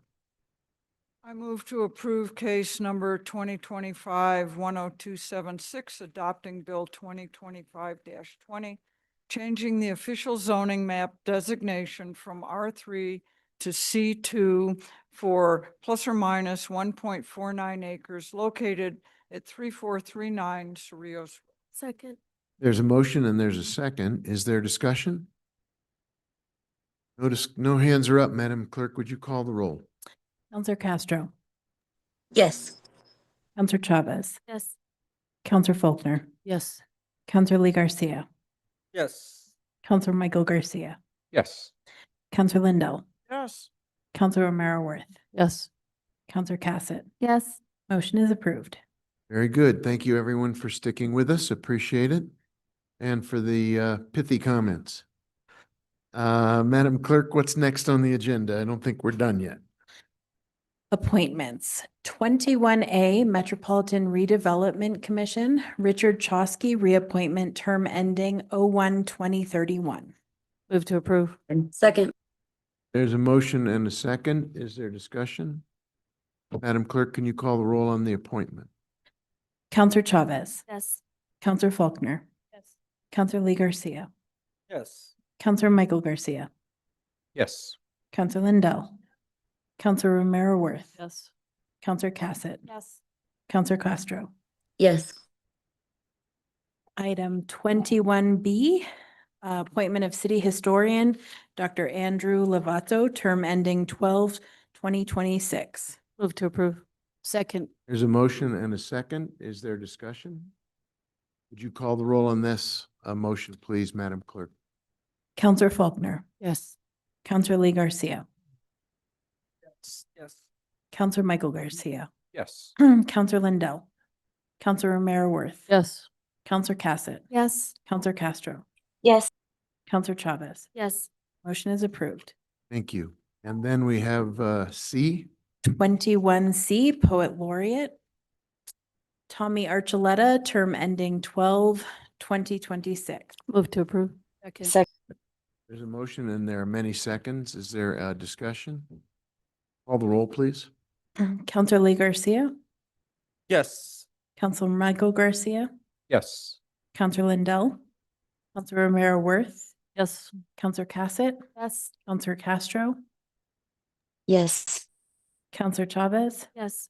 Counselor Faulkner. Yes. Motion is approved. Thank you. And then I believe D is our next appointment. Audit Committee, I'm sorry, 21D, Audit Committee, Diane Rubin, reappointment, term ending 11/2028. Adolfo Montoya, reappointment, term ending 11/2028. Move to approve. There's a motion and a second. Is there discussion? Please call the roll. Counselor Michael Garcia, Yes. Counselor Lindell, Counselor Romero Worth, Yes. Counselor Cassett, Yes. Counselor Castro, Yes. Counselor Chavez. Yes. Counselor Faulkner, Yes. Counselor Lee Garcia. Yes. Motion is approved. Thank you. 21E, Water Conservation Committee, Rick Herman, appointment filling an unexpired term ending 07/2026. Caribou Hong, appointment term ending, unexpired term ending 07/2027. Move to approve. There's a motion and a second. Discussion? Please call the roll, Madam Clerk. Counselor Lindell, Counselor Romero Worth, Yes. Counselor Cassett, Yes. Counselor Castro, Yes. Counselor Chavez, Yes. Counselor Faulkner, Yes. Counselor Lee Garcia, Yes. Counselor Michael Garcia. Yes. Motion is approved. Thank you. And I believe there's one more.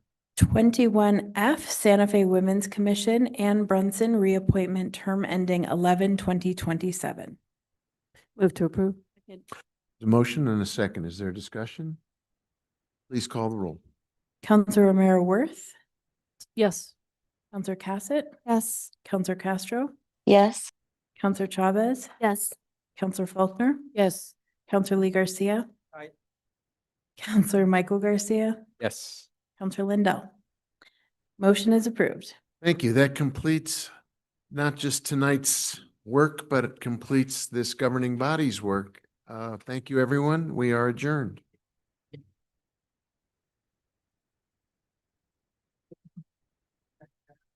Good job, kid.